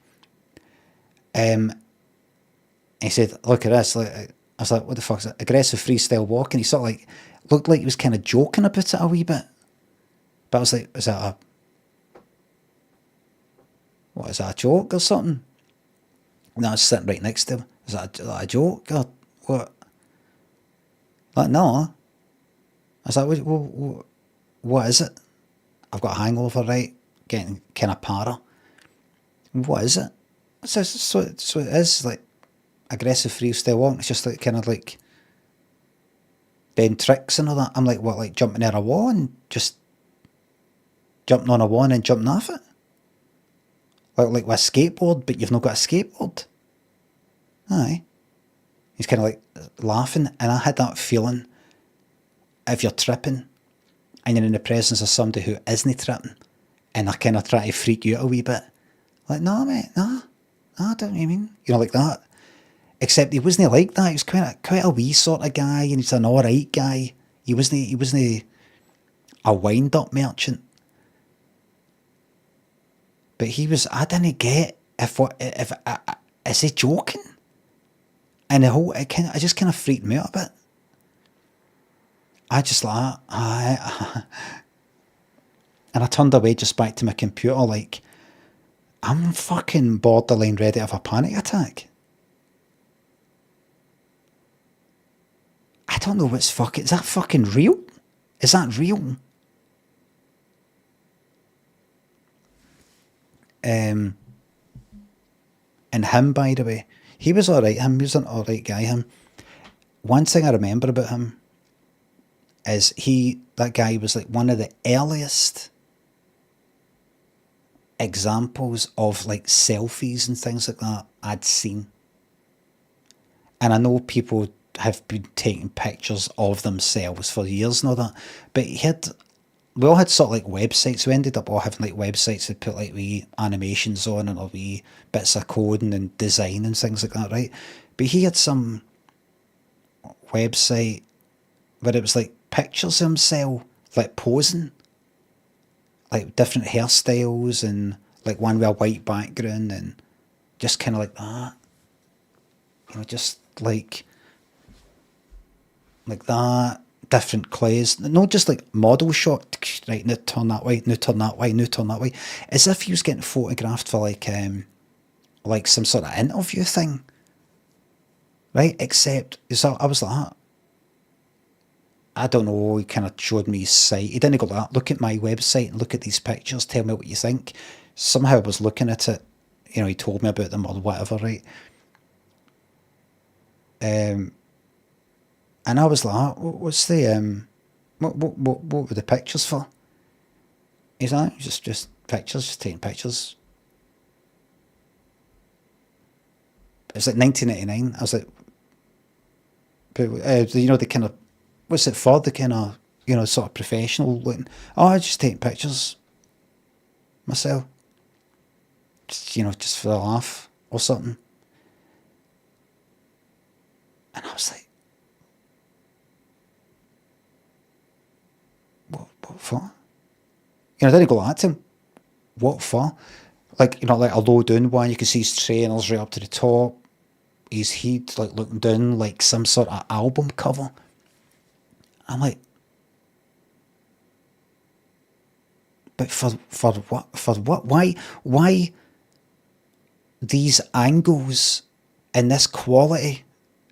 And, like, look at me, and it doesn't then lead to, well, it's for my band. I was modelling. I'm a model. What's the what for? Because it wasn't like social media. Do you know what I mean? It was like what everybody else is doing. You just go, so when do we plan to start? And that was another thing. It didn't give me a fucking panic attack, but I was like, I didn't get it. Obviously, I then had a website myself where I'd sort of like do funny things myself and funny sorts of pictures, Photoshop sort of stuff. I didn't fucking get it.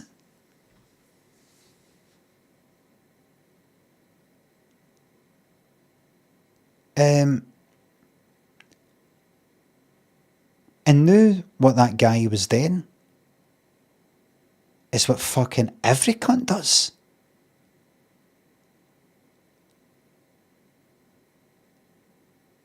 It's fucking mad.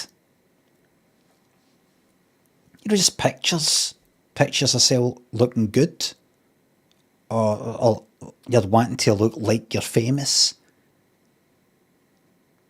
but you're no. I mean, you're not actually doing anything that leads to the pictures. It's the pictures for the sake of the pictures.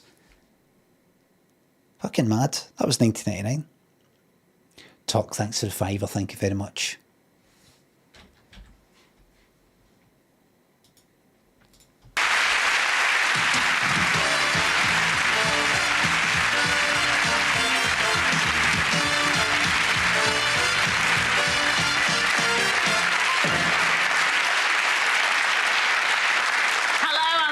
Back to Blind Date. Now here's some... This is what I've got to deal with, everybody. Watch this. Self-portraits have existed from the get-go. The get-goff? The get-goff? Maybe it was the... Maybe it's a joke. I should move on for. I was ready to attack you because I've already said that, but I think you're having a play on the unreal spelling of... I think they're maybe meaning like they fucked up the spelling of Van Gogh, but they mean Americans say Van Gogh, don't they? Something for all you young chaps to think about. The first sign that you're getting old is when a girl says no, and all you feel is relief. Oh, Bobby knows the feeling well. She's talking about her husband, no my cat. Now let's meet the 3 girls who are all prepared to say yes to a blind date.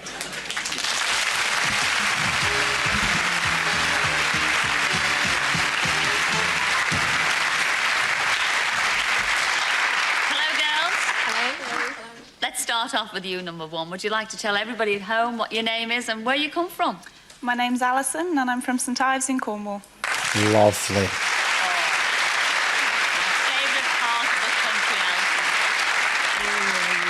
What do you do in Cornwall? I used to own a riding school. I'm still doing some freelance teaching, and I'm a makeup sales rep and demonstrator. Do you travel far out of Cornwall, or...? No, if you're true Cornish, you never really go far. I mean, I'm abroad at the moment. I'm over the River Tamar. Yes, you are indeed, here in England. That's it. What about... You hear that? Down there they think they're no English. In Cornwall, they think they've got their own thing going on. They think they're like Scottish or something. No, Cornwall is actually an ancient, more chance of Cornish independence than Scottish. Well, it is the settled will of the people of Scotland. You, number 2, what's your name and where do you come from? My name's Karen and I came from a little town just outside Cardiff called Selly. Sully. Welsh Wales.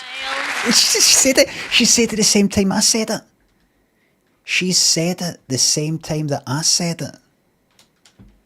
Matthew in Dublin here again, right?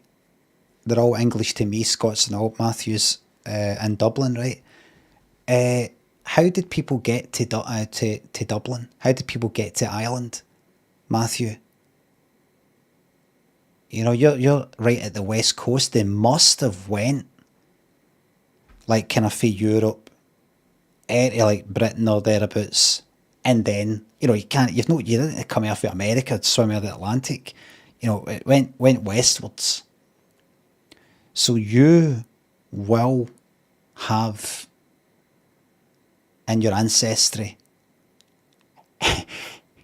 Get ready for this.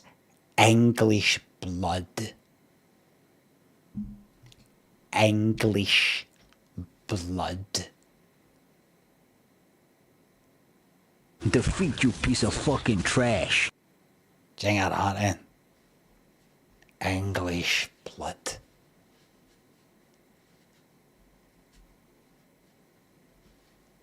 Turk, thank you very much for the £5.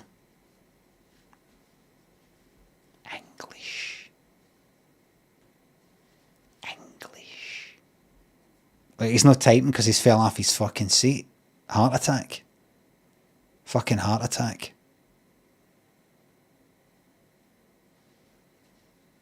Clutching at his chest. Because he knows I'm fucking right. Ah! Airbus, thank you very much for the bits. Think I'm on a 2-minute delay here. You'll be on a fucking... You'll be on a 2-minute delay. And I'd fucking not get it, because I'm fucking sick of you having a go at my friends down south. Isn't that right, everybody? We decided that we're better together, didn't we? Can I just say to everybody down south, thank you very much for persuading my country to remain in the UK. I personally was against it, but thank you very much for the love bomb in Trafalgar Square. Really appreciate that.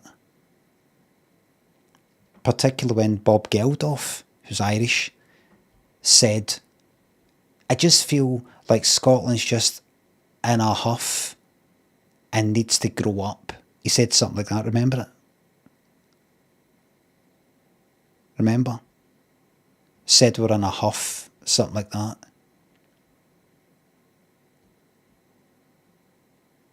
Sir Bob. I can't believe... This is the thing, Matthew. I can't believe you're letting that mob down there divide us by having a go at Scotland. You're playing right into their horns. You're giving them exactly what they want. They got a reaction at you. Got to get them that. David Bowie said vote no. That's alright, he's English.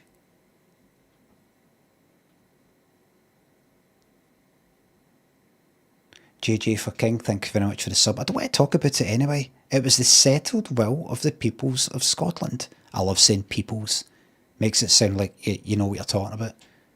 Or historical. Like you can name the peoples. Well, there's not just one people of Scotland, there's the peoples. We will keep our union together in the name of Jesus. You had the Picts and the Gaels and the, you know that. Summer Ends, thank you very much. Wii Sports, thank you very much for the new Prime sub. The Britons.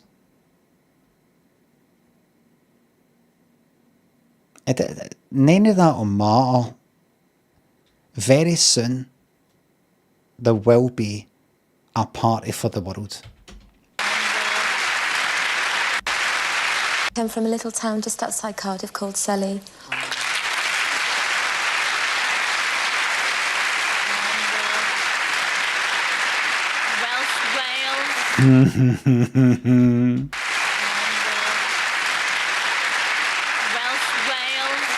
Oh, Cilla said Cornwall here.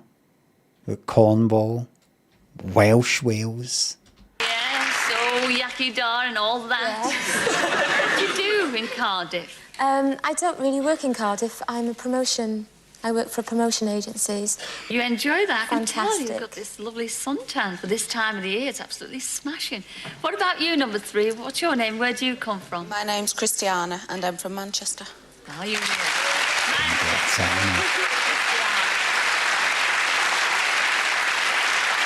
too far away from the pool, eh, Christiana? What do you do? Do you work in Manchester? Yes, I work as a model. I could tell. What do you look for in your model man? Just a natural person. Yes. Oh. A natural person. See if Cilla goes that. What do you mean? Just go like, I've said my piece. I've said my piece, Cilla. I don't live in November 86. Okay? Yes. That's all. Your model man? Just a natural person. Yes. That's all. Yes. Here, you say it. Down, boy, down. All right. You hear that? Do you work in Manchester? Yes, I work as a model. Yeah. Tell. What do you look for in your model man? Just a natural person. Yes. That's all. Yes. Here, you say it. Down, boy, down. Some guy in the fucking audience thinks that's him. Because she's a model. So she's around all these really good looking people and she's had enough of all that. They're all fake. And she just wants a down-to-earth, natural, normal cunt. Like fakes and snakes. She's had enough of the fakes and snakes.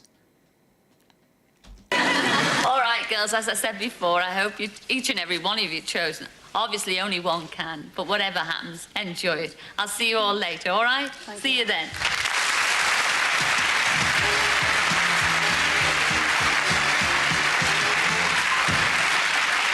There we go. Indeed. Oh, and as the man got a marvellous choice, and the man who's waiting to pick one of those three lovely ladies is Dessa, and he's from Birkenhead. Come in, Dessa. It's not natural. Oh, no,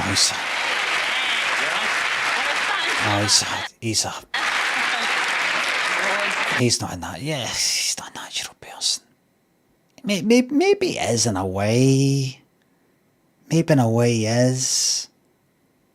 Oh, what's wrong with him? Airbus, thank you very much for that. Natural as in down to earth, up for a wee bit of a laugh, doesn't take himself too seriously natural.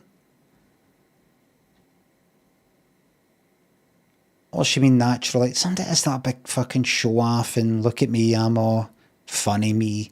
It's normal.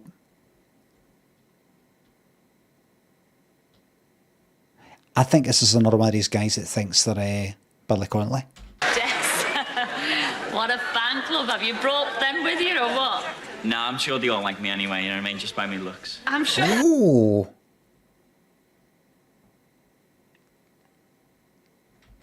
Brought.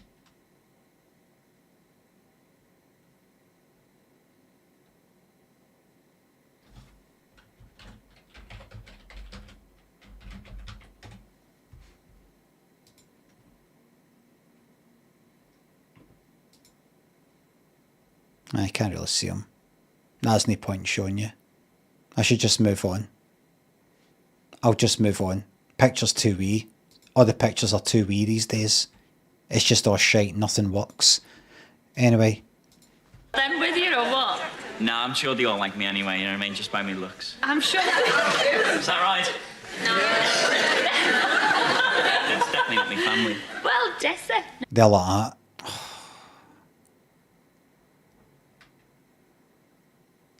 Two's no happy. Two's no happy. Two's Welsh, and when do we plan to start? She's thinking, that sounds kind of Scouse to me. Scouse-ish. That's just practically next door. Why would I want that? Three's thinking, do you know, see his accent? He sounds like a natural guy. Number one's thinking, we'll see. Liverpool to somebody in Cornwall, that'll be very natural, very exotic. Airbus, thank you very much. Not Liverpool, Birkenhead. Is that Neil? Sounds like Paul O'Grady. Aye. That's like somewhere very far flung. Matt, oh, thank you very much. Can I get a 180 in a dart style? 180. Never heard of that before. Well, me parents are from Ireland, Really? and it's sort of like an Irish name. I don't know. She's Welsh. They're just like that. That's kind of like Ireland, isn't it? It's like part of the UK, but it's like another country. That's close enough. Name. Yeah. Or a combination. They gave me a name that I didn't really like, and I've changed it to Desert. It's the initials of my real name, you see. I mean Northern Ireland. Sorry. I'm so sorry.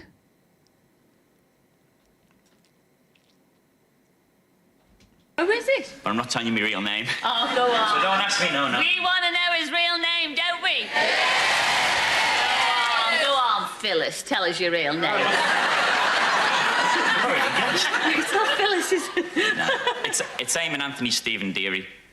Hmm? No, it's Eamon Anthony Stephen Deary. Eamon Anthony Stephen Deary. And? And?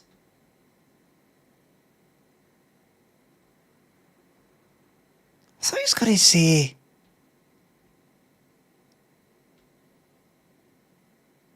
That's fucking Eamon.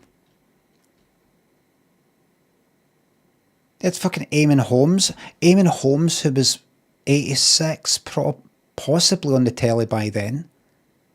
You had Eamon Andrews, who presented This Is Your Life.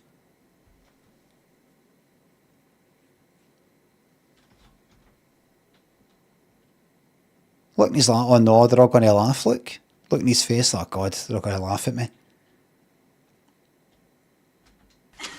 Eamon Holmes is a prick. Well, I don't mean that. I'm not talking about if he's a prick or not, I just mean the name. It's not Phyllis, is it? No, it's Eamon Anthony Stephen Deary.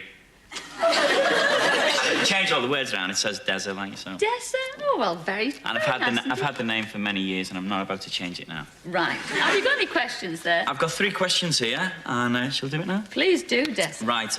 It really is like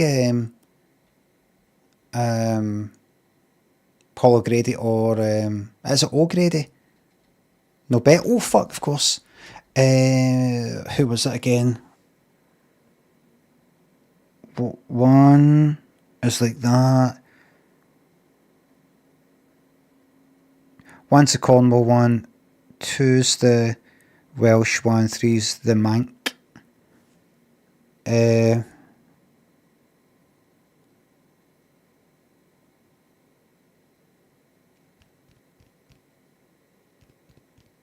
Right. You're the Manc pal. Will I be right? Right, I've thought of somebody.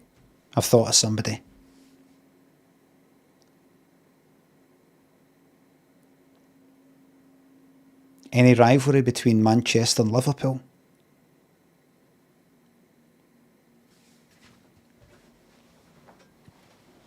No. The bet's on. Just in football.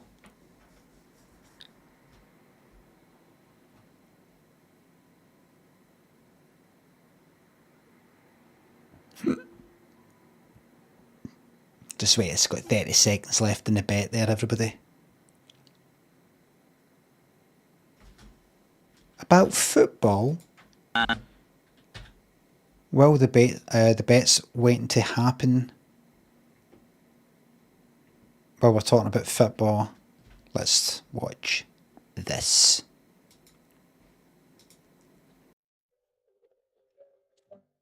Whoa! Is that under your end or mine? Well, they better not cancel football. Mike, a picture. I'm sorting out the loan. At Picture, we don't fuss or patronise. We simply help you rearrange your credit so you can live the way you want.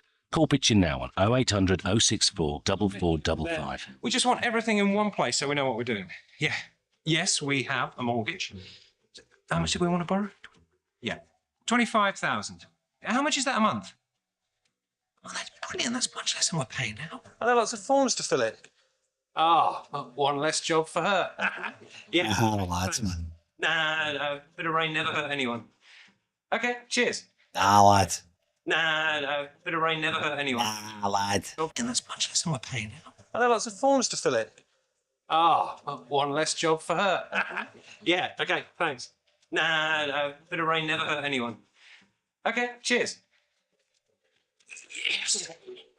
You know, it's really easy to talk to those people at Picture. You can actually have an adult conversation.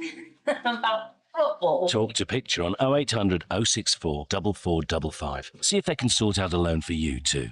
Fucking get in. 25k in the fucking red like that. Effectively 40, almost 50k in the red, because the amount you're going to have to actually pay back.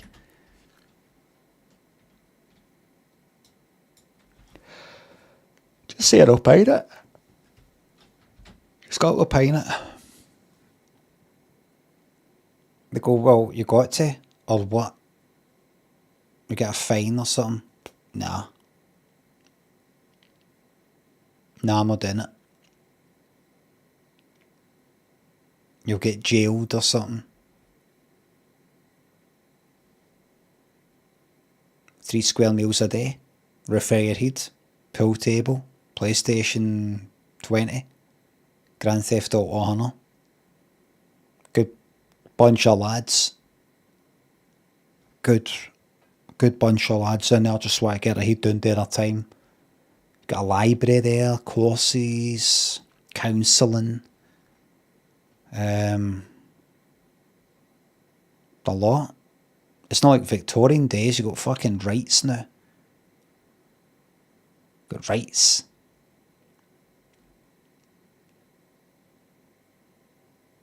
Looked after medically. Checkups, not at doctor. Don't have to get an appointment by a doctor. Doctor comes straight to your fucking room. But what if you've got a family and all that and you get jailed and you just, well, imagine trying to not care about anybody. Switch it off if you need. Nobody can give you a hard time. Nobody can go like that. That's terrible. You've turned your back on your family because they can't get into prison. See, if you don't want to meet them, you don't have to. You can, do you know what I mean? They can't get in. You're in a fucking fortress. Can't lose. Can't lose. Henry, thanks for the sub. You got me thinking about breaking in. You don't have to break in. They stick you in that if you do a crime. And normally crimes are normally quite good. Like stealing a Mars bar and eating it. Right? That's a Mars bar you don't have to pay for. And you eat it. They'll put you in jail for it. You get 2 good things. The joy of the crime, for example, joyriding. Then you get caught and then you get your 10-year library. 3 questions here. Alright, so I have picked number... what was it again? It wasn't her. It wasn't her. Number 1. Number 1. And shall we do it now? Please do, Des. Right. Question number 1. If you were on a date and I was to send you to the bar to buy me a drink, and when you returned, you found me kissing another girl, what would you do? And that's a question to number 2. Well, for a start, I would never, ever go to the bar in the first place if you were to take me out. You would always have to go to the bar if you wanted to buy me a drink. Right. So it would never happen. Number 3. If I found you kissing another girl, I'd walk over very calmly and just say something like, "Don't forget you've got to get the kids up early in the morning, darling."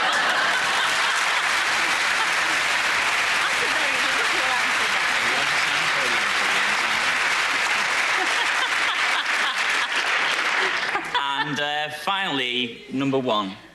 Well, if I caught you kissing another girl, I think I'd pour the drink over your head and she'd find you a very sloppy kisser.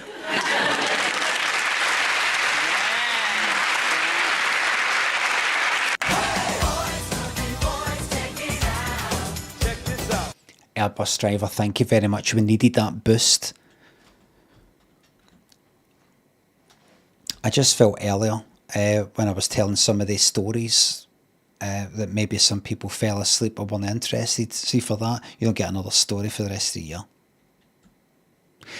I was actually thinking today, and I have thought about this a few times, about doing a story, not a story bingo card, but kind of a list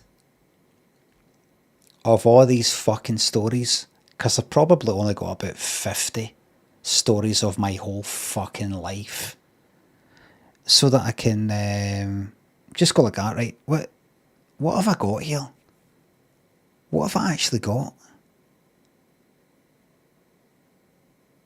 Is there anything I've not told that I would tell?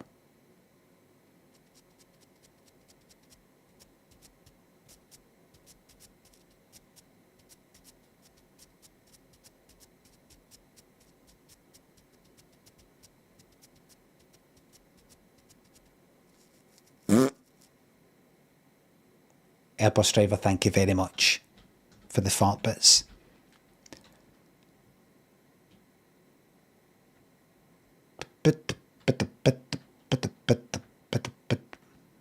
Say one thing, those three girls, whichever you choose, going to be a match for you, Dessa. There they are. Well, anyway, I've got question number 2, and this one could decide it for you girls, so make sure it's a good answer. Oh. Question number 2, and this one could decide it for you girls, so make sure it's a good answer.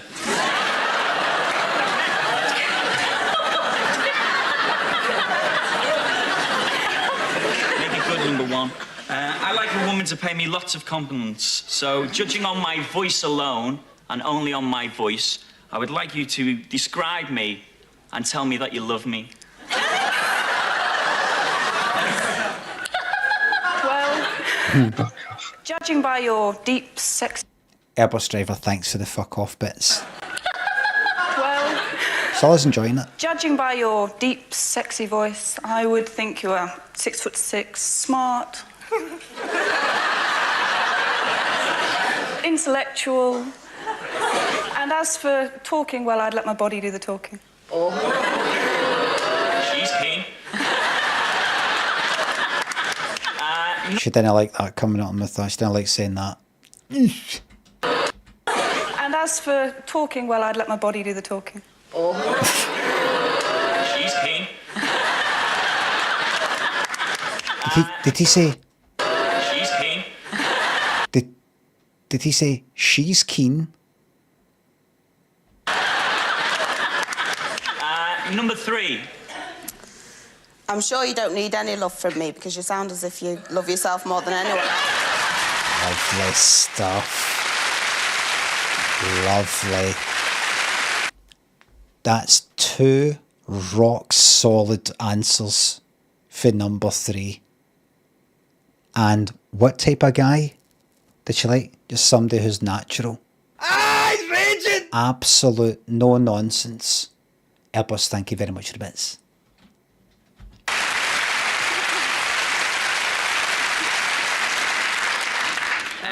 And number 2.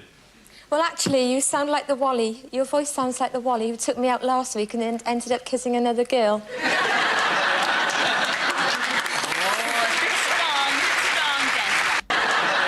There's a lot of people, and I've seen this on Twitch, by the way. There's a lot of people who get these kind of like vampire sort of teeth, you know, get the kind of incisors, sort of fake like vampire teeth. And she's got naturally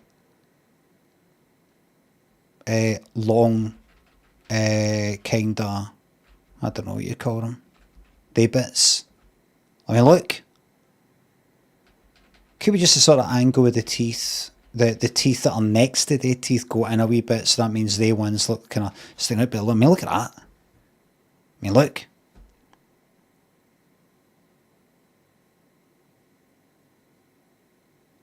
There's people who go to the dentist to get that kind of thing fitted to look kind of a bit cool. And she's just kicking a bit natural, like it's no big deal. People take a file to their teeth to try and make it look like that.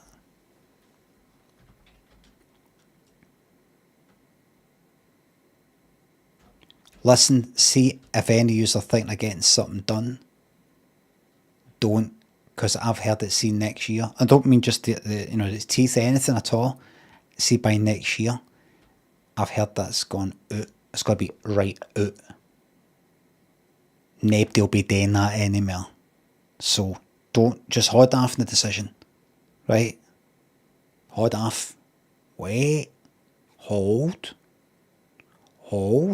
And then just don't do it at all. You paid your deposit. Let the deposit go. Don't throw good money after bad. Miko, thanks for the sub.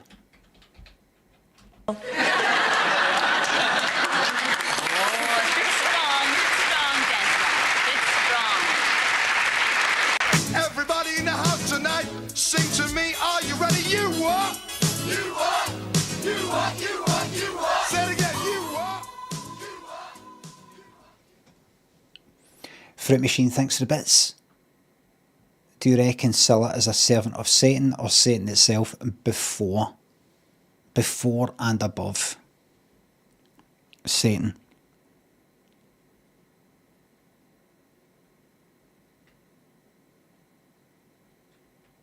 See the stuff that the devil uses. See the universe in which Satan moves and thinks and feels, and the forces that Satan uses. Scylla is bigger than that force itself before. See, whatever it is that God used to make the universe and all the rest of it, Scylla is before and above and bigger than that. The juries, the people who studied religion, are not quite sure exactly if Scylla is the force, or before the force, or made the force. They're not all agreed. There's a lot of disagreement in the theological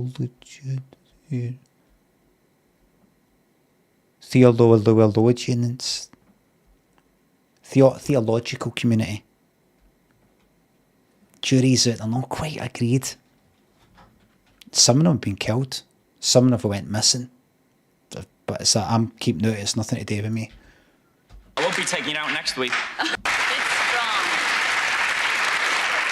I won't be taking you out next week. Well, don't decide yet because you've got one more question to ask. And the third one is, I'm a bit of a perfectionist. Are you? And little things tend to annoy me. So I'd like to ask number 3, what little things annoy you? Well, little men, because I'm almost 6 foot. Well, little men, because I'm almost 6 foot. And number 2? I cannot stand men who pick their ears and pick their teeth, particularly with the same finger. On you go, mate. On you go. Go for her. You go for her. She's laughing. Go for her. Be another one of these guys that shite themselves for number 3. Remember that? Remember that one before? Shat himself in number 3.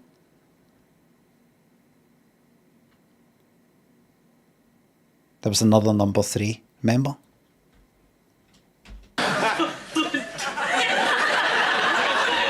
Limmy, did you know that most Americans still think the Queen's alive? Most, I didn't.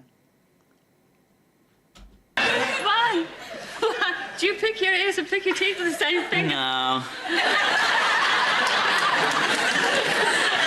And for the final question and final lay. What? So you've replies from number 1 yet, have you? No, that's the last one now. Oh, yes, you're right, Tessa. Yeah, you're right. Sorry, Chuck. Oh, he's gone in for a wee kiss and everything. Look what happens if you get too close to him. He's like, aye, right, get a wee kiss in that. Careful. Oh, she's got an anti-kissing necklace, earring. She'll have some sort of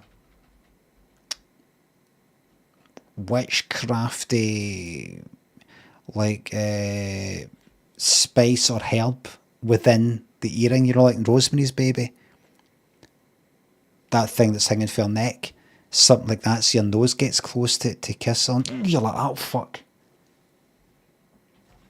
That's what the shoulder padding's for.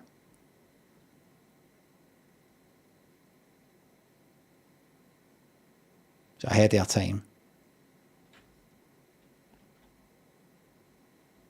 Can't even begin to get my head around. Like, you know, if you look at some amazing fucking magician, some old guy, or whatever, doing stuff, you're like, how the fuck did they do that? If you've ever seen the film, like, The Prestige, you kind of get it around your head that they'd actually go to that length in order to do that trick. You're like, how the fuck did they do that? I mean, the only way they could have done that is if they sort of went down there through a tunnel, slid themselves along, went like that, took that off, slid themselves back again, and then, like, probably when they be that, and it fucking is, they're just dead nimble, they've got these fucking tricks. She's got all sorts of shit going on in these shoulder pads.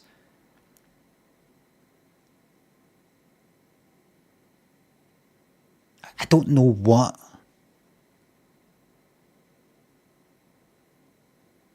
But maybe we could, like in Discord, we could have a Photoshop competition. Maybe a Photoshop tennis. Photoshop tennis. Ah no, let's have AI tennis. I'm joking.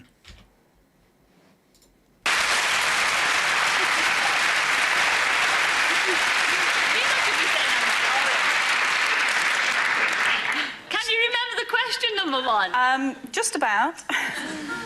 There are little things that annoy me. Little perfectionists.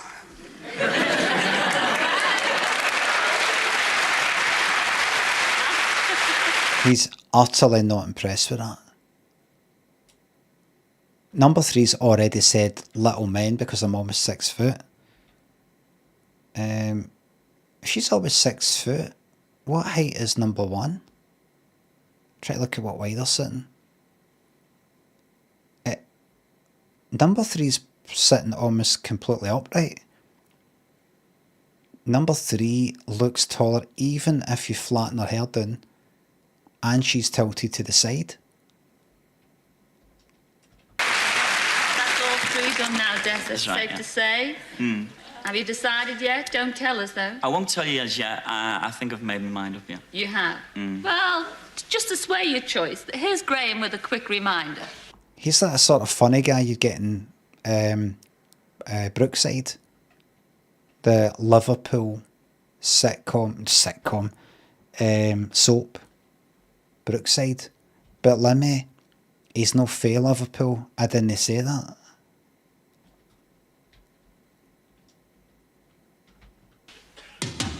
Well now, will it be number 1, who'd like you to be a 6'6" perfectionist, but could end up giving you a beer shampoo?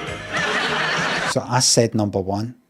I said number 1 before all this. I've not got my hopes up. Or perhaps number 2, who'd love you to pick her, but don't forget to bring your toothpick. Or perhaps even number 3, who hopes that you measure up to her high standards. The decision is yours. Graham, the voiceover person. You have ruined me, Limmy says Smitty. The bet's no in. The decision's not been made yet, unless you have actually opened this up on YouTube and skipped ahead to ruin it for yourself. Sunrise Surprise.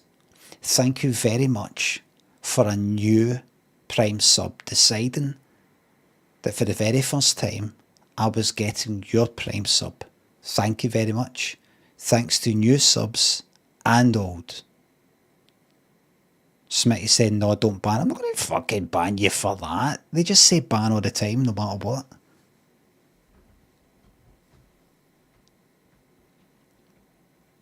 Here, Smitty, do you want me to ban one of them? It says you should get banned. Smitty. Jobbing myself here. Smitty, do you want to get your own back? Do you want, you can name any one of them. Aye, please, no, I'm not going to do it, right? But I'm glad that you want to do that. I'm glad you want to do that. That's all I wanted to know. I'm glad you were up for it.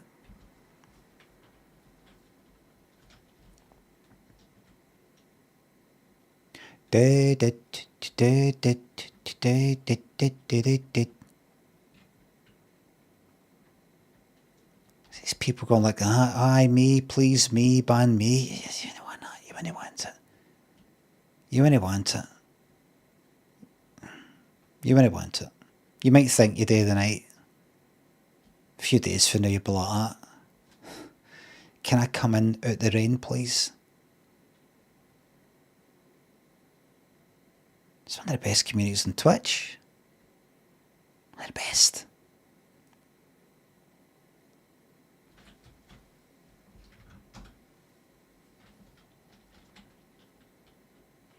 The best.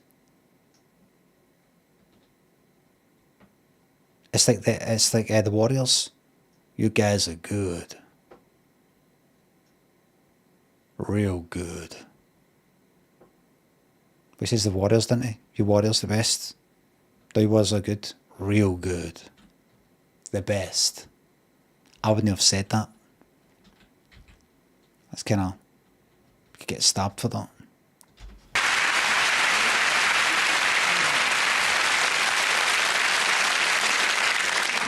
Who are you going for? I think I'll not choose number 2 or not choose number 3. I'll go for number 1. What?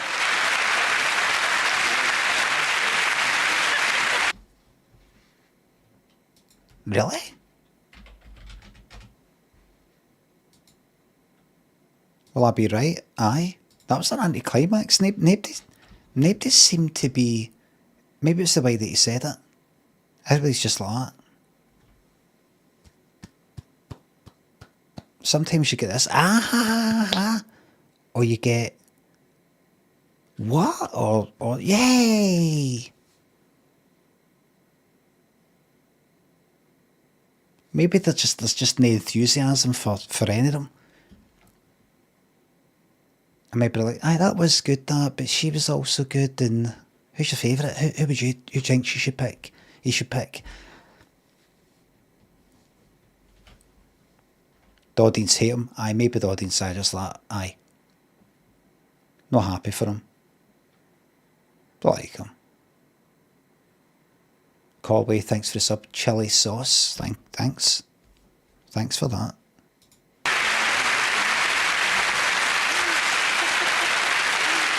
Everybody, it's 25 to fucking 3.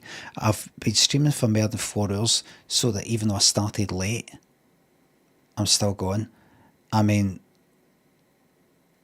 Will you be disappointed at the 2 that you turned down? First of all, you turned down number 2, and that was Karen from Cardiff. Come in, Karen. From Cardiff. People pay a lot of money for fangs. Like that, a lot of money. An absolute bomb. To be cool. I bet she's like, oh, I don't like him, why get rid of him? Come in, Karen.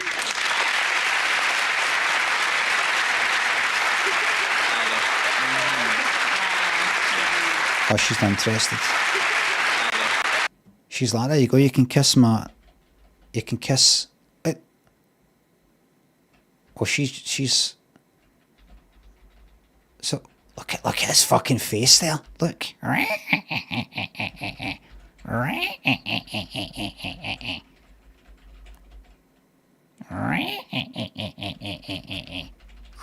Look at this, look.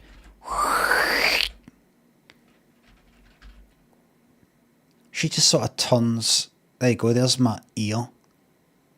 There's my ear behind my hair. If you want to try and kiss that as I walk away.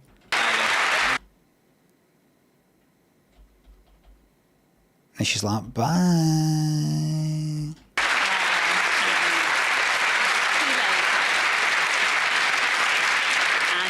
Jess, oh, this is the model lady. Are you going to be upset? You also turned down number 3. That was Christiana, and she was from Manchester, very close to Liverpool. Come in, Christiana.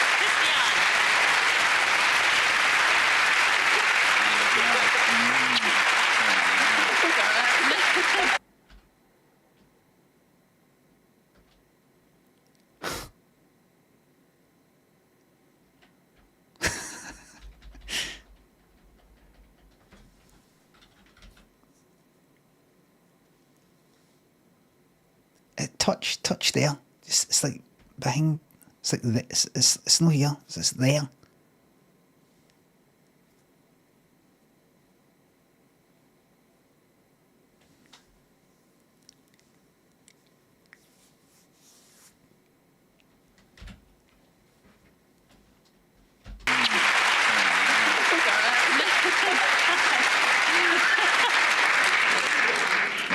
No use lingering now. He's going, oh. I'm sure you made the right choice for me. Fuck me, man. This cunt looks fucking 80s as fuck, man.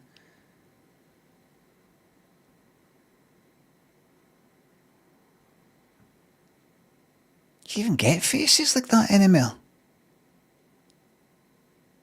There's some faces you only get in a particular fucking decade.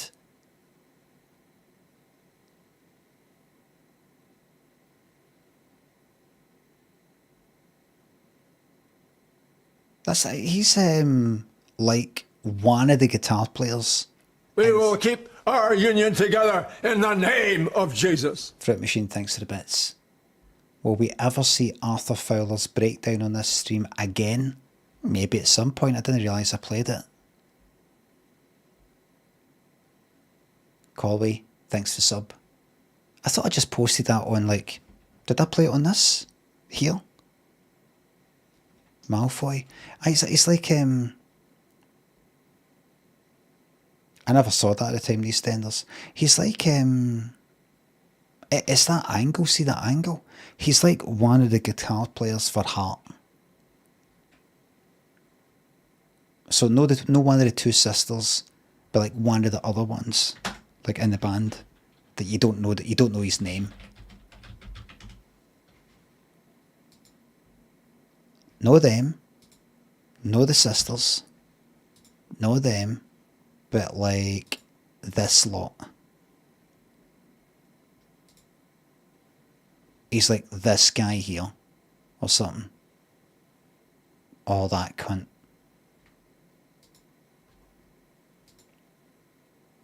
Like, but he's not got the kind of, like, this kind of fucking LA look. Or something. He just looks like a normal guy. Just some fucking normal guy for somewhere in England. But he's got the hair.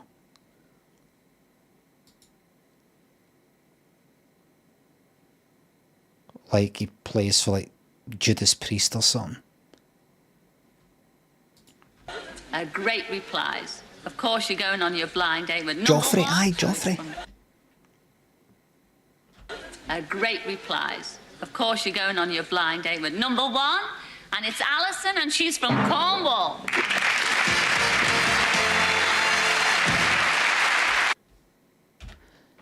I think he's maybe a prick.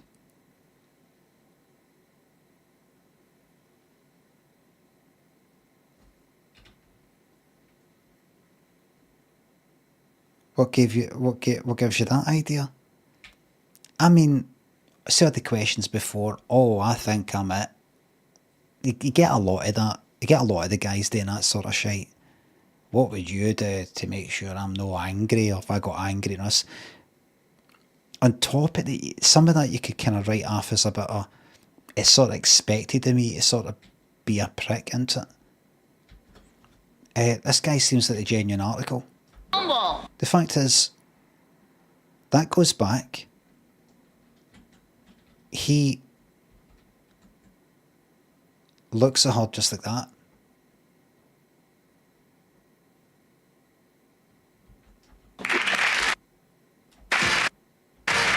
Look at this. Look at this.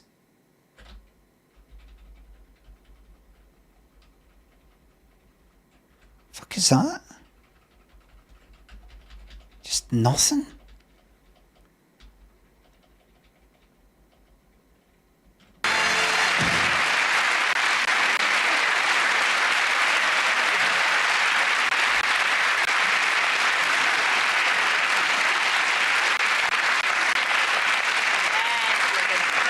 Look at this. What do you think, then, Dixon? I think she's very nice, and I like the hair. I like girls with hair about the same size as mine. Yes. She made that joke before you. You have stolen her patter. And what do you think of seeing him? I think we'll be the terrible twins for the day.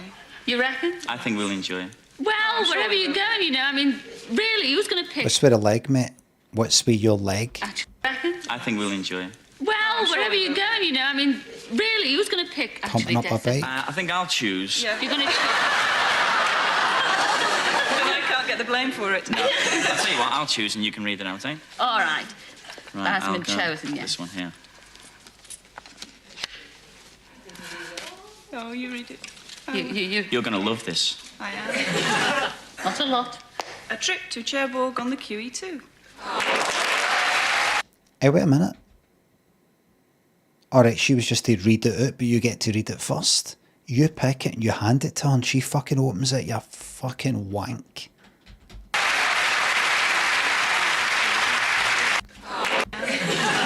Not a lot. A trip to Cherbourg on the QE2.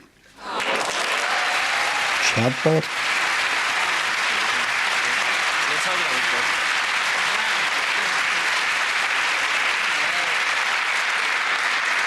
I mean, it all looks so simple down there. I mean, a mini cruise, what could be better? What a Fantastic, wonderful- Cilla. Yes. Amazing. Now, the only thing we ask is for you to come back and tell us all about it. And tell us what the captain's like. I like captains on ships. Maybe I should ask her, tell us what the captain's like. You need to get a bit worried about him then.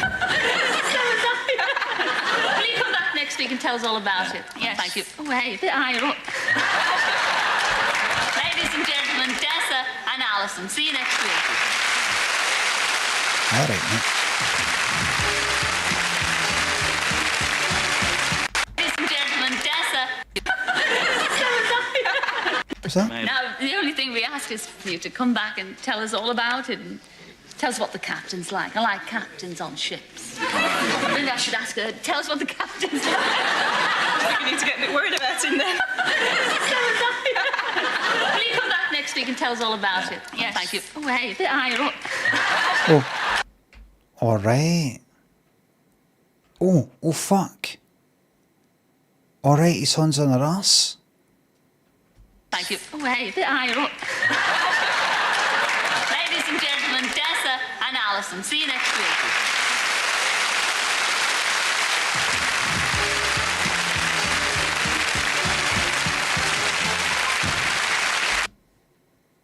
Cilla's used to these cunts. You can tell. Well, last week our golden oldies, Gerald and Evie, chose to live it up at the Ritz, and they also went to see a West End show, so, well, why don't we see how they got on?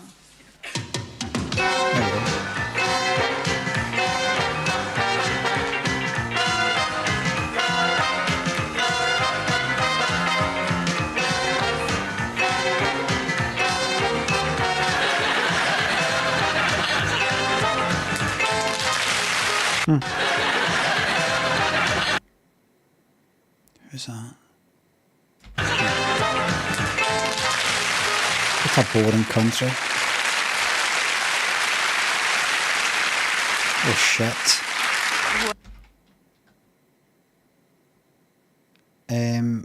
Could you give her a proper seat? She's having to sit forward. She was sitting fine on the kind of stool thing. She's having to sit forward here because if she sits back, she's leaning back, so it's not proper back to it. And also, I think the base of the couch that you sit on is too extended. Her arse kind of got all the way to the back and have her knees go at the front. So she's just having to sit forward like that.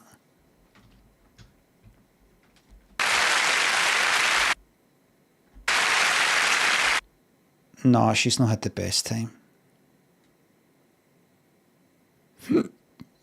No, she's not had the best time.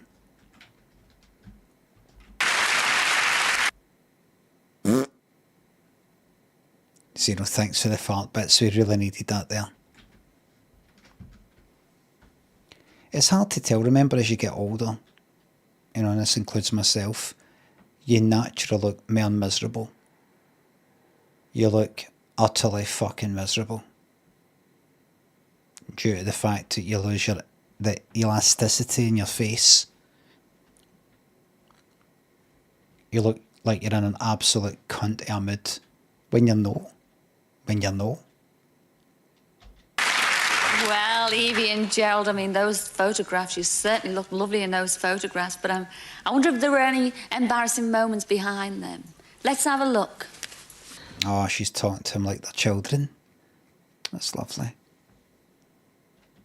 When the rolls came, I was impressed, of course, by the chauffeur-driven rolls.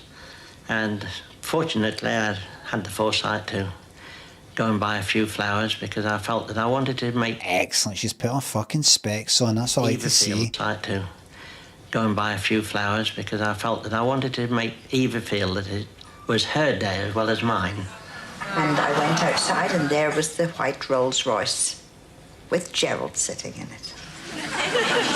Complete with a little posy of flowers, yellow roses and white freesia. It pleased me to think that she had gone to all that trouble to make herself so presentable and so charming. He admired everything I had on all day, and I can say this, the only outfit he didn't see me in was my nightdress. One thing I'm not really proud of is the amount of food which I ate during that day. I had sufficient which would have lasted a normal person, well, myself, for a week. Nothing so far. No, we don't know. She hates him. Nothing so far. Nothing so far. I mean, she did say, and the white Rolls Royce, whoever it was, turned up, and he was in it. That sounds like she's saying, and it all got round with this sight of him being in it, but she knew she was going on a date with him, so like, can he be that? So, it's nothing yet. Nothing yet. Gerald had a bigger appetite than me, and he could certainly drink a little more than me, because if there was anything left in the bottle, Gerald would finish it. Eva smoked. In deference to me, throughout the whole day, she never once smoked or asked if she could smoke. And I felt that this was a gesture which only a real lady would have made. He said to me... In deference to me. What a lady.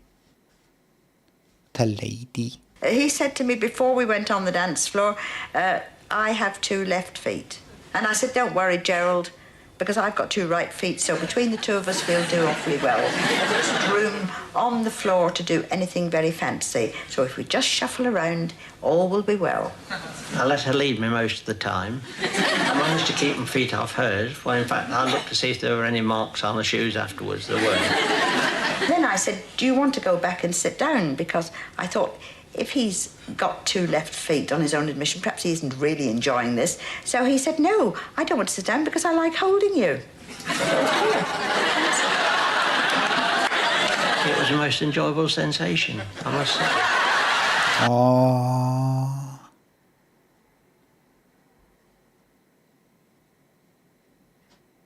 He got that most enjoyable sensation. Oof.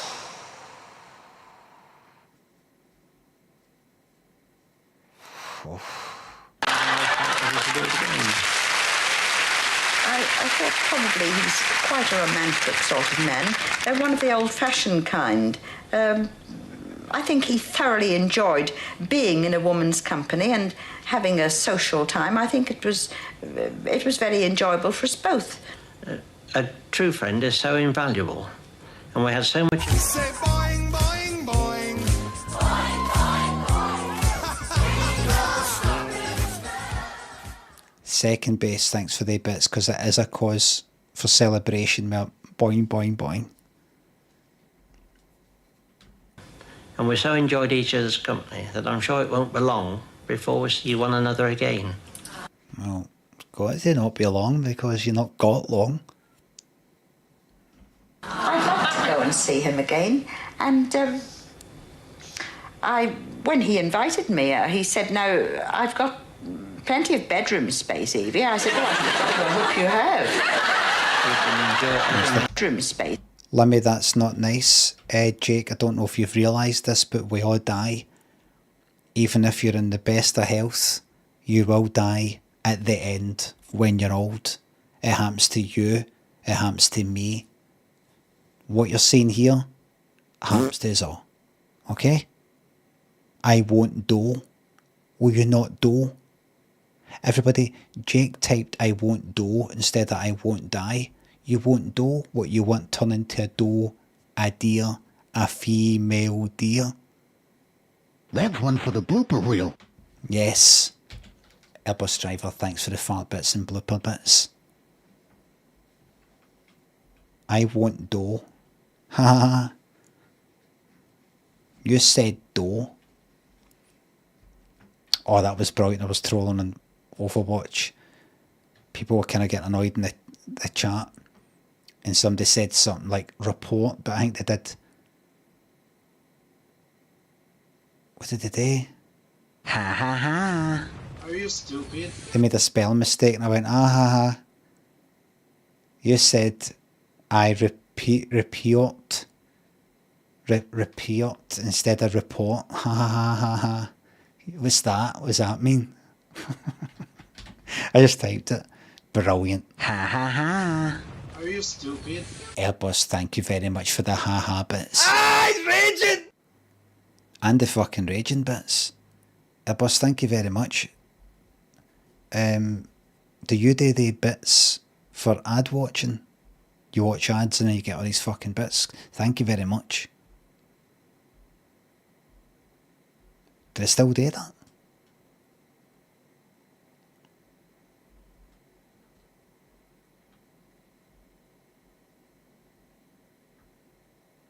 I'm going to go out to Bosch a curry one night and I'll be sitting there myself and it'll come this guy and he'll sit down. Don't mind if I help myself, do you? Start eating my curry. What you fucking doing, mate? Well, you don't mind? I mean, since it was me that fucking paid for it, prick. Airbus driver, how's it going?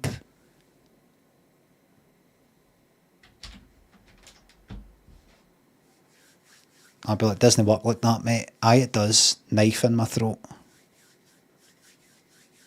Does it no work like that? No, here, does this work? Does this knife work? Let me just check. Yeah, knife works fine. Knife works fine. Disappeared into your neck, Limmy. Knife works. Evie, I said, well, he said, no, I've got plenty of bedroom space, Evie. I said, well, I hope you have. What was that last bit? I got plenty of bedroom space, Evie. How do in the house? What was that wee bit at the end?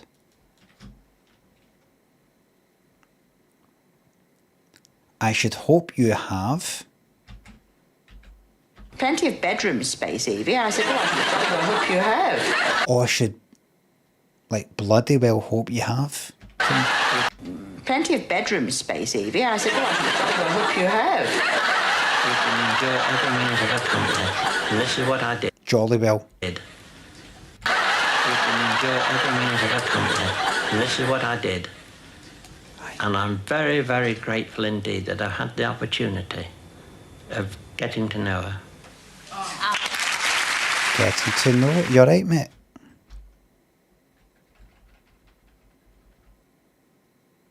Right, don't take things too seriously, mate. It's at this age you do not want to start getting morose or, you know,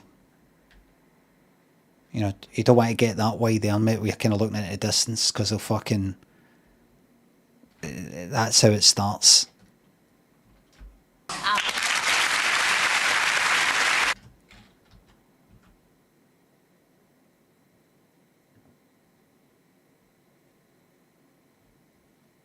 What happened to? Oh, she went away, Dad. Don't tell him. It just confuses him. Oh, she'll be here in a minute. She'll be here in a minute. Oh, good. Where is she? She's just round the corner. Just round the corner. Specs off.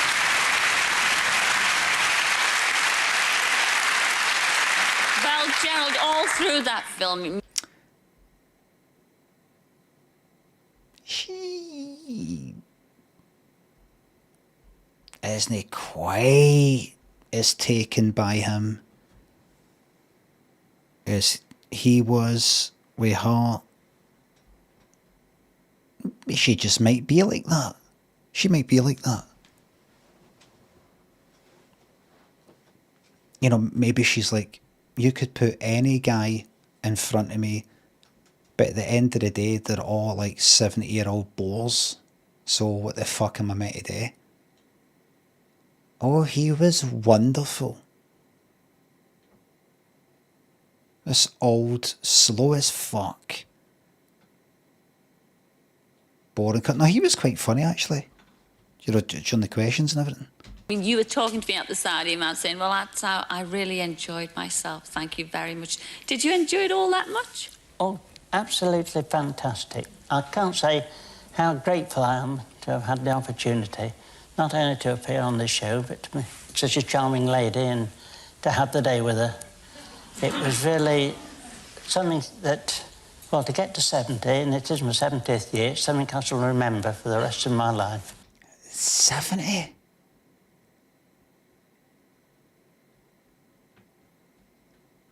$70? Fucking 80, me like it, what? Well, to get to 70, and it is my 70th year, it's something I shall remember for the rest of my life. Oh, isn't it?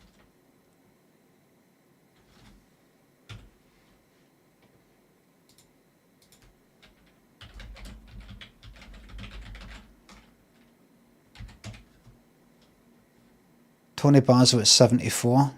Amazing. Tony Basil at 74. Feel it. This house music. See to Tony Basil here. That guy is a younger man. See, you got nowhere to go and you got nothing to do. She would get criticised for going out with him. She'd get called a cradle snatcher.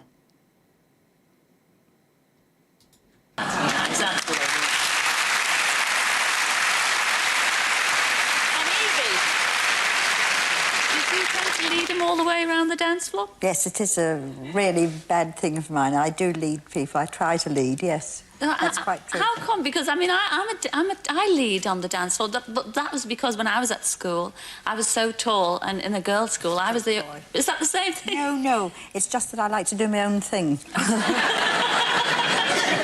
what about all this food that you ate, though, Joe? Oh...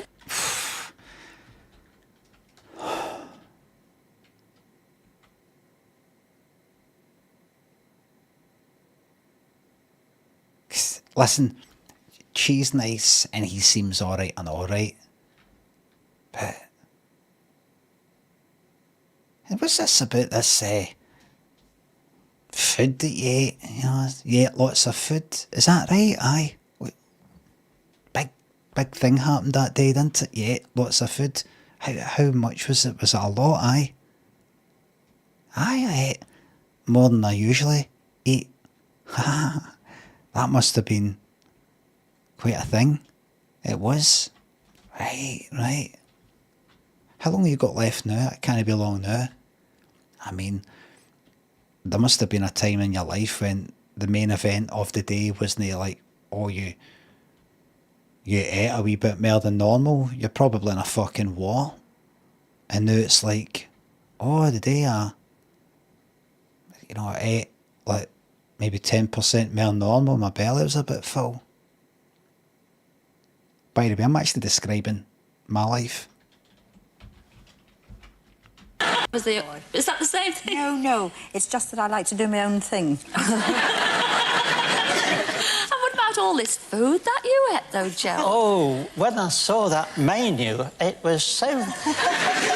This was at the believe Ritz. it, at the Ritz. There was such a marvellous choice that I felt, well, really, I must live it up.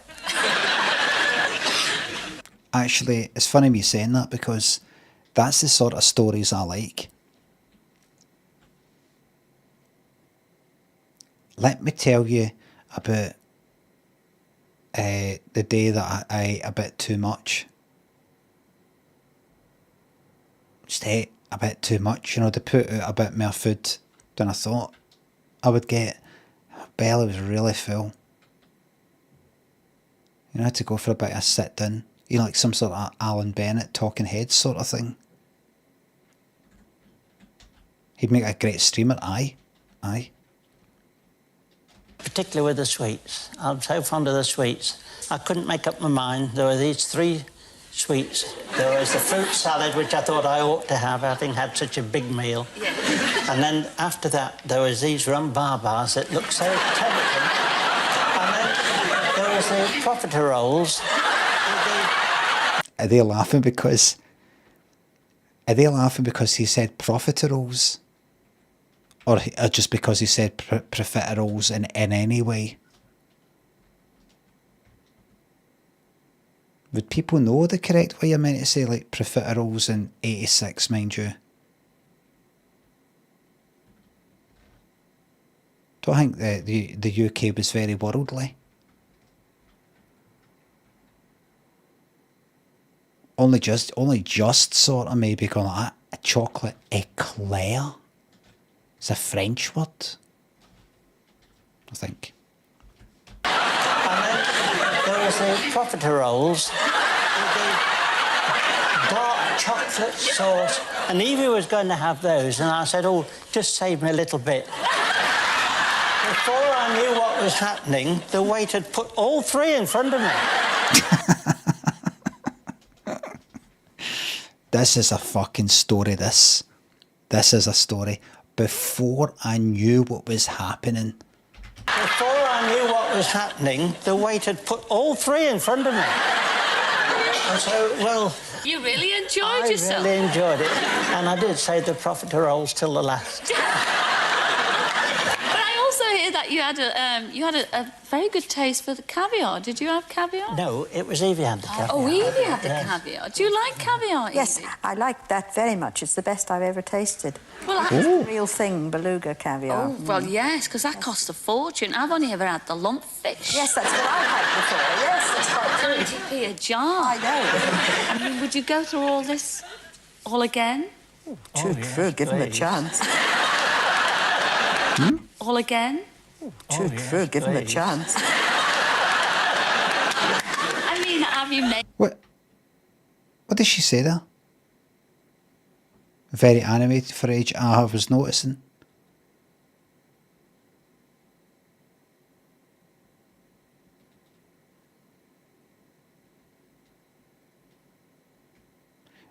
Too true. I thought she said too true, but given a chance, but it didn't sound like. True, give him a chance. I mean, would you go through all this? Strider says, can anyone explain why Limmy has been watching Tory TV during all the way through Labour times? That's a wee bit too serious for me, so I'm going to give you an 8-hour timeout. You sound like trouble. You sound like somebody that takes things a bit seriously. So I'm going to give you 8 hours there, right? I've got a new enemy now. It's not you, it's him. Airbus, thank you very much for the Tory bits. Thanks. And during Labour times as well. All again. 90p a jar. I know. I mean, would you go through all this all again? True, give him a chance. I mean, have you made any plans to see each other again? Meet, yes. In fact, we have met, and we're going to stay in town tomorrow. Well, I hope you all enjoy yourself, especially you, Evie. You've been invited up to his house with a lot of bedrooms. He's told you that yes, already. Fortunately, there are plenty. And chains on the door, I hope.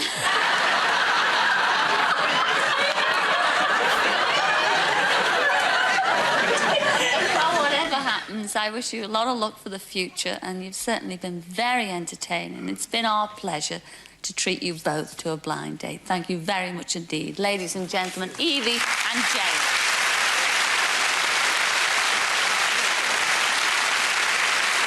Thanks.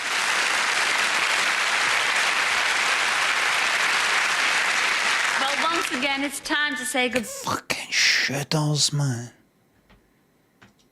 Fucking hell. I would say that's at the limit. I'd say that is at the fucking limit you can go before it's like if no already too wide. Too wide. Romulan High Commander, Cilla, aye. Will you... I'm going to ask Cilla, will you please share your cloaking technology with us?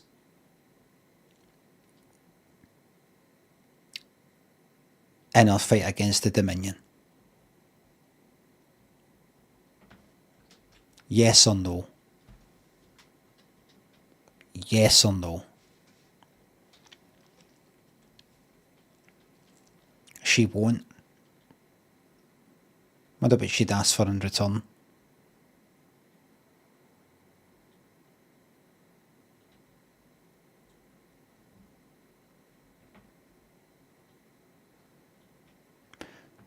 Did you know that Cilla and the Vulcans departed each, you know, kind of fork in the road many, many thousands of years ago?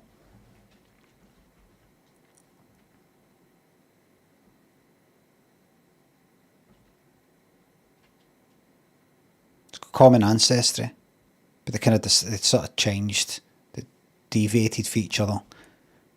One went the kind of logic route or something like that, one didn't he? Something like that. Silk cut salad, that's right, 'cause it's purple, isn't it? Or it was white with a bit of purple. Bye for this week, but please join us again next week to see what sort of a time Charlotte and David and Dessa and Alison had. And of course, we'll be having some more blind dates. So until then, ta-ra!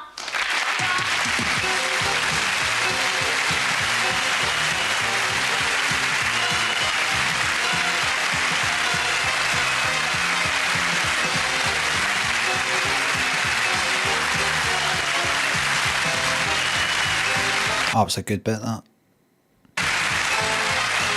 Another good bit. Funny face. Hayden's face. That's a good bit. Good bit.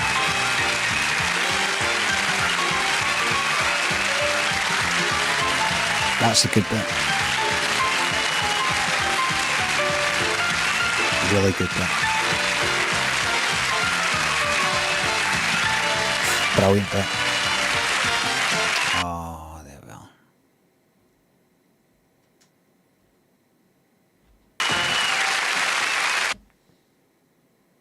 Paper graphic. And that looks like it's absolutely level there. But this is completely computer made. This isn't got the paper with the pubes on it.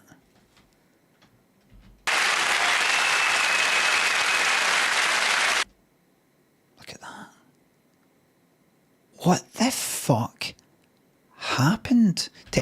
Let me before you go.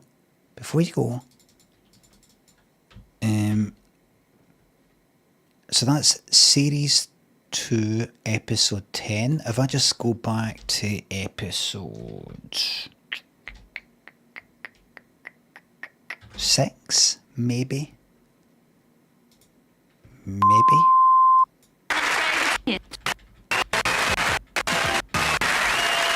Right. I think actually 5. Was it 5? Is 5 the first one I spotted it?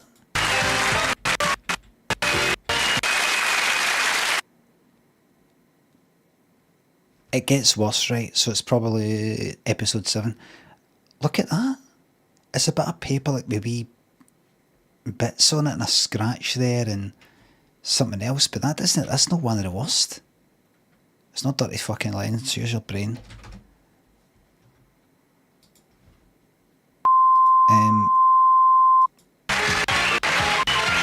See ya. Oh.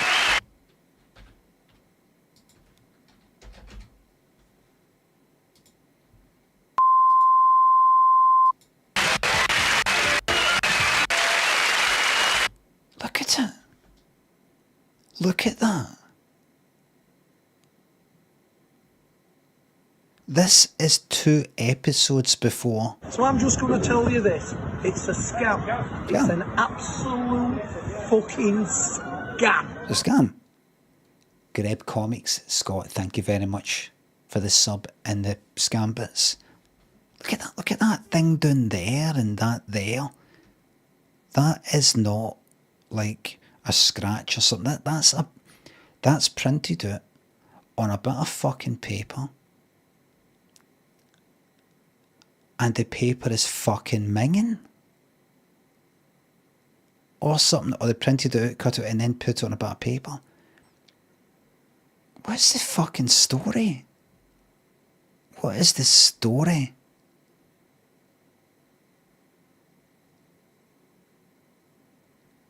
Didn't notice it during your black and white TVs. It wasn't a black and white telly in 86, and besides, you would notice that in black and white. That's fucking white, that's black, you would notice it. God's sake, would you fucking make sense? And then...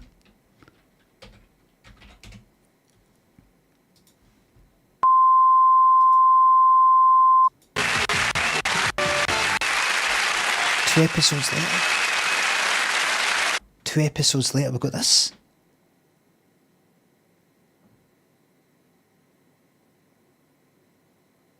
Computer generated paper background.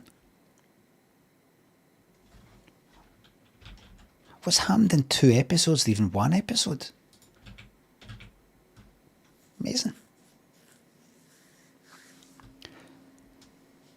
Previous person got fired, but why did the person who did the firing not get fired? The supervisor or whatever. How the fuck did that happen? Everybody, thank you very much for watching this especially late episode of my show. It's 3:15 in the morning. It's actually beyond it. It's 16 minutes past 3 in the morning. I will be, and I've been streaming for 4 hours and 41 minutes. I planned on doing a kind of shorter stream because I was on late. But here I'm, all the way around.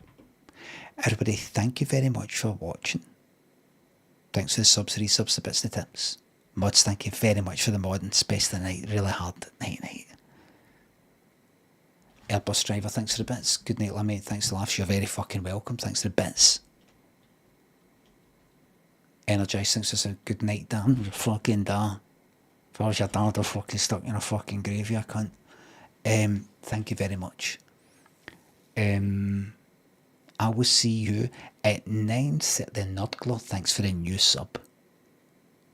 I will see you at 9:30 PM Saturday night. That is the night, tonight.